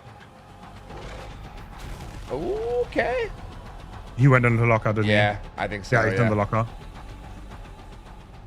Yeah, that one, right? It's gotta be. Yep. That brings And up the the last regen, one is though. 99. Yep, that should be it. That's all the gens. I feel like at this point, you gotta just try to find Rocket, yeah? I mean, you just need to try to get maximum stages. So Rocket's probably gonna try to stay hidden. Yeah. And this is hook stage number 5 coming in right now. So this could be like, I don't know, anywhere between like, I guess if it goes really poorly for him, 5 stages, but somewhere between 5, 7, 8 stages, depending on who gets found. This is real important how this plays out in the end here. He's got a lot of, no one's on the, Wait, you heard Pedro. wait, I heard her. Yeah. Dude. Pedro, in the locker, right? Oh, yep. What I'm watching. He's just chilling. I mean, that's a spectator bug where like they're way louder for us, right? I think. Yeah. But yeah, still. Oh my god, they're trying to pop the gen. Oh. Dan is suiciding for the generator right now. Yep. He doesn't even get hits. Oh my god. And they really want Rocket. Oh, Yeah, the that won't go anti-cam. off. Yeah, that won't go off because the anti-cam. Live on Spitz. Have some juke this a little bit more. Rocket nowhere in anyone's sight either. Yeah, he's gonna stay hidden for sure Yeah. until the gate is open. Oh, how is Spitz getting away with this? How is he vaulting a bunch of pallets against this killer and not dying? Oh my god. How does he get away with This is it? buying so much time. I mean, surely got on him, right? Right, you would think, surely. No! Bro, no. Get out of the Z-wall. Get away from the Z-wall, dude. Spitz. All Okay. right. All right. Down he goes Can't now. be having any of this. And the others have to be out now, right? There's no way. I mean, unless both the gates are like right beside them or something. Whoa! Wait, it's not even head on. Wait, that's this Rocket. is a little bit awkward, but World Bracket is about to end. Yeah. World Bracket. Wait, the gate is not even open. Yeah, the They gates, did not touch the gate. yeah, they didn't even start the gates this whole time. They were resetting. What? This is so Oh. awkward. So he might get. Dan is staying the other gate though. Yeah, he could get another hook stage. I mean, he's not a World No. Breaker. Yeah, he's not a World Well- Breaker. He well, can't really. if Like, Rocket's in he's that so locker- harmless. Yeah, you're right. Yeah, when he's not a World Breaker, you're Yeah, he right. can't do anything. I mean, he needs to like tap Dan up to get anything here. Can he hit him 4 times before he reaches that? Oh, That's a tall ass. well, there's Actually, 2 out of maybe. 4. But I mean, he's gonna get a speed boost on this Oh. next one. I think he's gonna get one more chance at it. He's gonna barely be in range. No, he jukes it. He jukes it. Yeah, I think he's out. Yeah, he's out now, no matter what. Damn. Yup, there they go. All right. So 7 stages. Not the craziest result. Definitely beatable, Yeah. but also not the worst. Yep, not terrible either. Yeah, I feel like you could at least work with that for sure. But I feel like Invictus probably happy with that if I had to guess. Like, especially getting Rocket out with that fresh is really, really important there.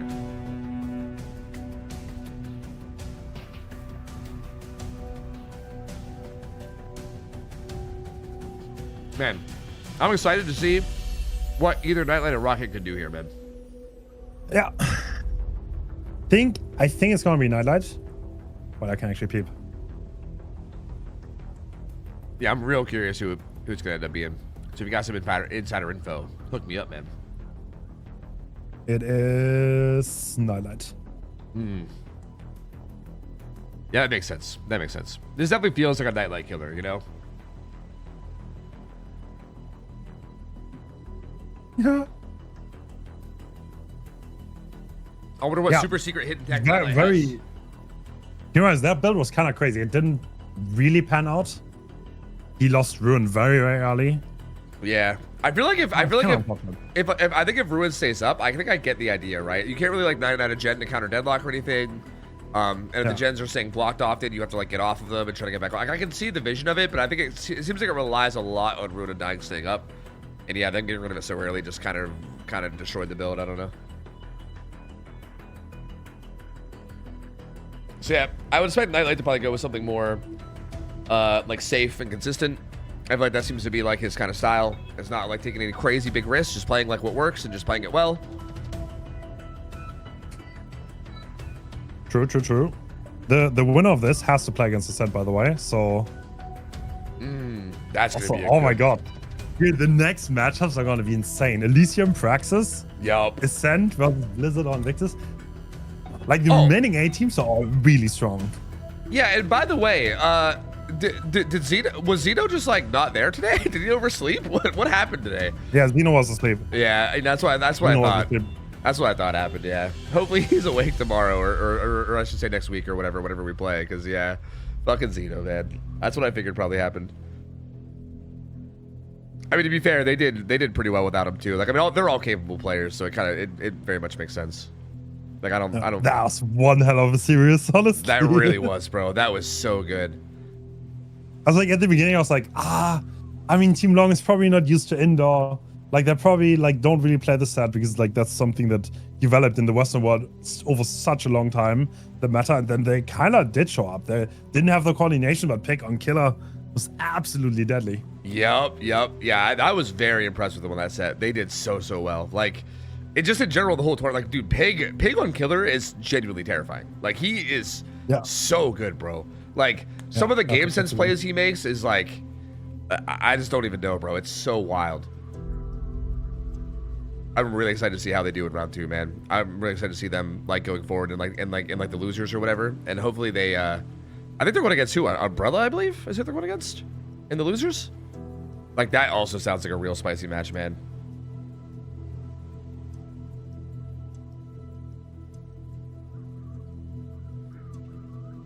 It's going to be sad seeing any of these teams get knocked out, though. That's where, like, I don't know. Obviously, it's a tournament, and it happens. But, like, there's so many teams here that, like, you just know play so well and, like, deserve to be here.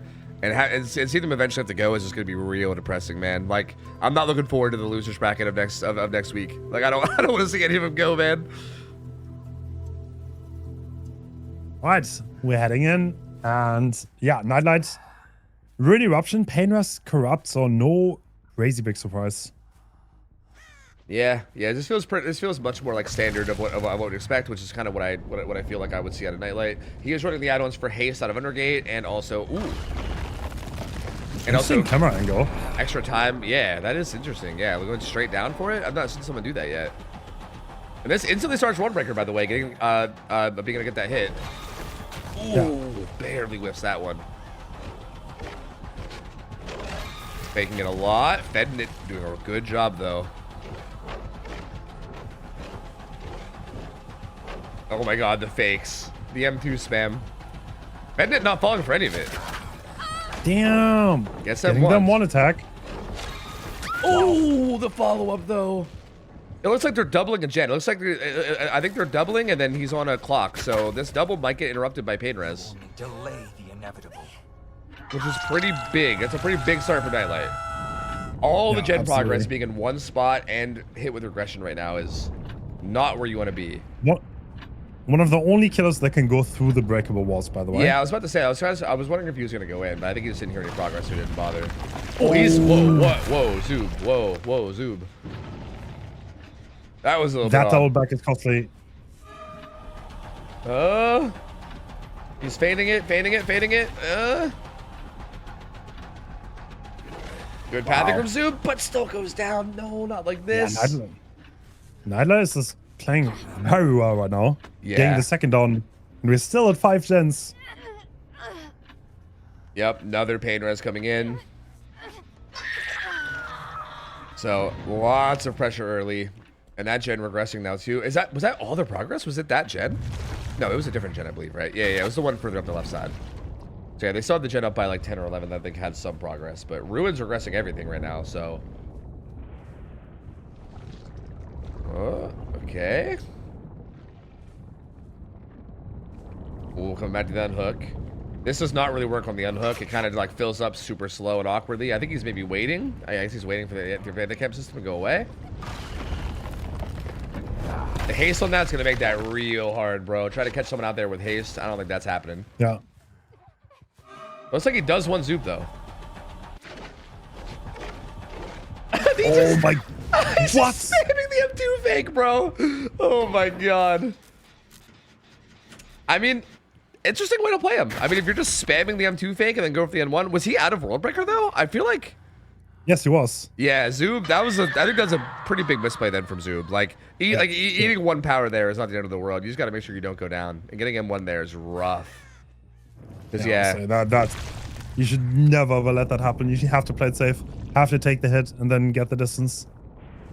Yeah, that's really, really rough. That's a pretty big, but it's a bit of a throw play there. They're going to be in a little bit of danger now. This angle is so interesting. It's playing like the upside down macro view. Yeah, right? Like, he's like RPing the upside down. It's crazy. Ooh, these fakes are destroying them, bro. Him just sitting here and tapping him too. Like, Power literally, like, just literally went back into him. Like, yeah. I'm gonna be honest, we've seen a lot of Henrys today, and Nightlight looks the cleanest so far, honestly. yeah. He is fully abusing the fact that, like, you can just tap him. The M2 tap is very much like Unknown-esque, where, like, if you tap it quickly, you don't really, like, lose any speed. And it still makes some sound. Like, it takes a while for it to start losing speed, and yeah, he's taking full advantage of it.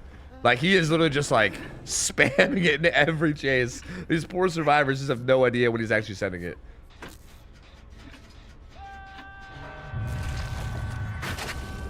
Alright, Zoob now Death Hook. Needs to be real careful. We're still at 4 gens, by the way. Ruin's at least gone, but this is a lot of pressure for Nightlight. Oh! Dude. This might be the strat. Yeah.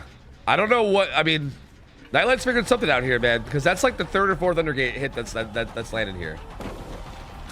Bruh. Nightlight is just, my God. He's just annihilating them. This is just crazy, man. This is and now Fitness gonna be Death Hook too. WinCon is getting very close. We're like 2 stages off of TyCon or WinCon. We're still at 4 gens. Yep, and I don't even 4 think gens. there's a gen high. Yeah, I think there's a couple, like this one looks like it's at like 40 maybe ish, and that's like it. Like, I don't know, not really much of anything. Here we go. Here comes the upside down angle fucking Undergate again. Yep, here we go. Is he gonna wait for the timer? I think he will. No, he doesn't. Ooh, gets the... No, I thought that was damage, but that was the unhook. Never mind. I thought that was damage. Zoop being Death Hook here, he needs to have a little bit of a chase. Otherwise, it's completely over. Yeah. If he dies here, if he dies here, they're probably like 4K dude or something. Like, it's... I don't even know how you do much of anything after this. Oh. Ooh!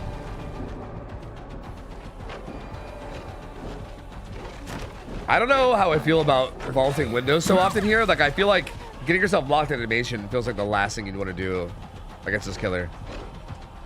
Oh, that's an M1. Did he just vault? I didn't realize. Yeah, I think he vaulted in, yeah.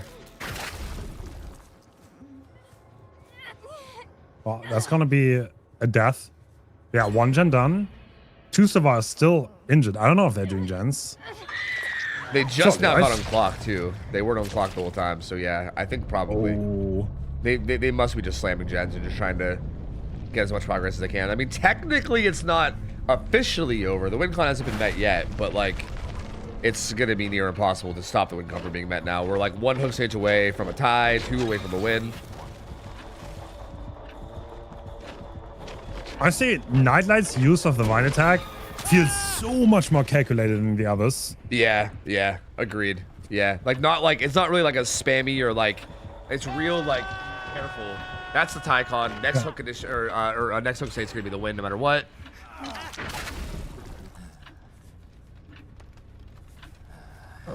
And he finds, is this Fedin it? Yeah, he finds Fedin it. There's also Death Hook. still has like 40 seconds worth of power-ish, I believe. So still a lot of time to get to juke this. Okay. Looks like they're doubling again.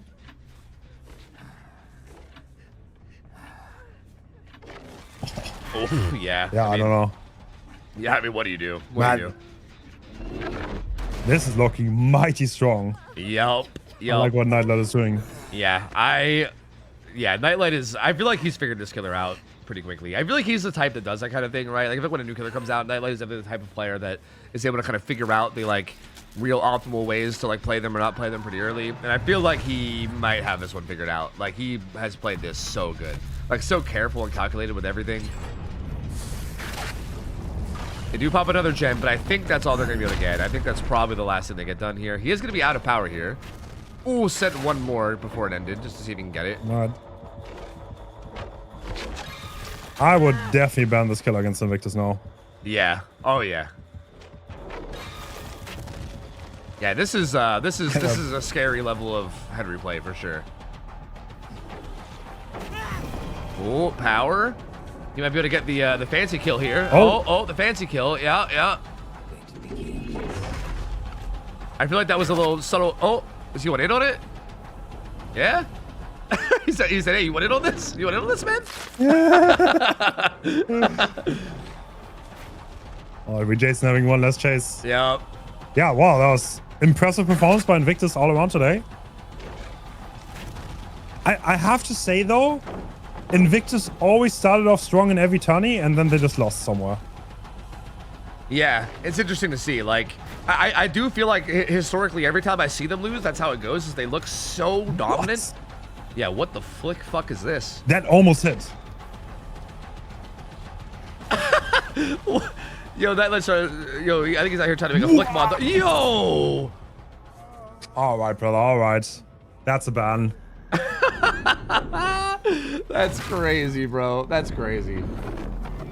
Also, this Mori is kind of goated. I can't lie to you. This is like, it's like Onryo Mori, but on steroids. I love it. It's fantastic. Damn. Okay. That's a wrap. That's a GG. And I think that's all we have for today. Yep. Oh my God. Insane games, dude. All right, Tofu.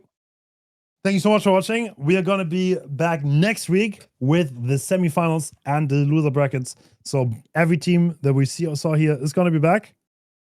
Nobody's out yet. Yep, I'm excited, man. Thank you so much for having me. I appreciate it. I'm excited to hopefully come back next week and get some more games in if you'll have me too. So just let me know. Yep. And have a good rest of the night, man. Yeah, you too. Bye-bye. See you, dude. All right. Chat, these games were fucking amazing. These were so good. Bro, Nightlight is terrifying. I don't know what else to say. That motherfucker is terrifying. Like, oh God. Jesus, I'm sorry. That was really loud. That wasn't meant to be that loud. Between like that Koniki game and the fucking Henry game, like, bruh. Was that Nightlight? Yeah. He is so disgusting, bro. Like, he is actually so fucking good. Like, oh my lord. Oh yeah, the sound version of Nightlight. Yeah, that was the sound version of Nightlight. Yeah. Bro, that was just so insane. Okay, his Henry was insane, but honestly, his Ghoul was also nuts. I really want to see more Koniki out of Invictus, man. That was so disgusting, dude. Next week we're gonna have even more matchups. Like the winners of these matches are gonna play are gonna play against each other, including and also the losers will as well. So we'll actually have some people fully knocked out of the tournament next week. So that should be interesting. I don't think any upsets happened today, right? I'm pretty sure all the favorites today won, right? I mean, Elysium just barely won over long, but yeah, I mean, I think all the games today were... I think so far the whole tournament has been no upsets, right? I guess, like, I don't know. The Umbrella matchup round 1, I guess I don't know what I would call it. Hey, no, that's still not an upset. I think Praxis was definitely the favorite. But yeah, so far I don't think there was any upsets this whole tournament. So, like, so far every team that, like, is expected to win did win. But yeah, I mean, who knows whether that's actually going to keep up or not. I think we're kind of getting into places now where, like, who knows. But I'm excited, man. I'm real excited. All right, let me find something to raid. Thank you guys so much for hanging out and watching me. I appreciate you guys being here. Big shout out to Hens and all of Hens' staff for, you know, putting this all together. Hens' staff, by the way, is, like, mega goated. Everything for this tournament is so, like, professional and well done. And they do such a good job with it. So, like, I feel like almost every event like this, like the hidden, is it even really that hidden? I don't know. But like the main people that I feel like are making everything go smoothly and, you know, that are responsible for everything is the staff. And yeah, like the staff here are kicking ass. They do such an amazing job. So if you ever see any of them around, definitely let them know how much you appreciate them. Cause yeah, they're absolutely killing it.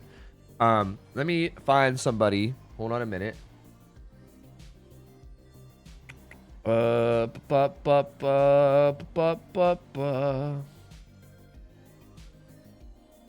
there's so many people I can raid. Oh god. Oh no. Oh god, oh no. Who do I raid with all these options? Shit, fuck. Shit fucker. Shit fuck, shit fucker.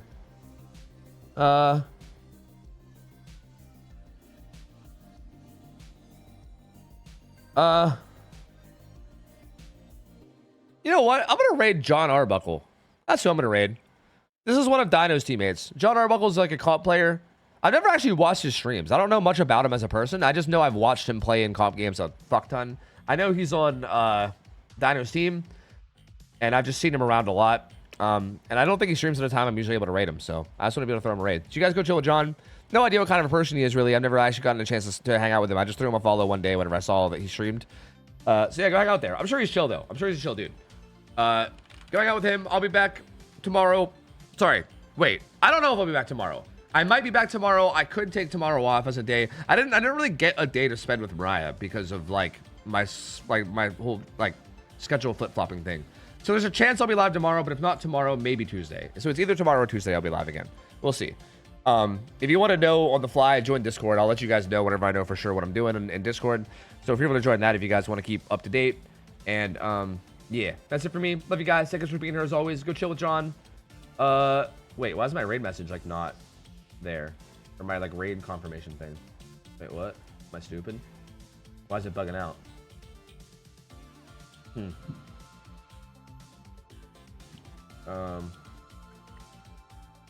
Yeah, there we go. Now I see it. Now I see it. Now I see it. Okay. Anyway, have a good rest of the night, guys. Love you guys. Take care. Go chill with John. I'll see you guys later in the week. Have a good one.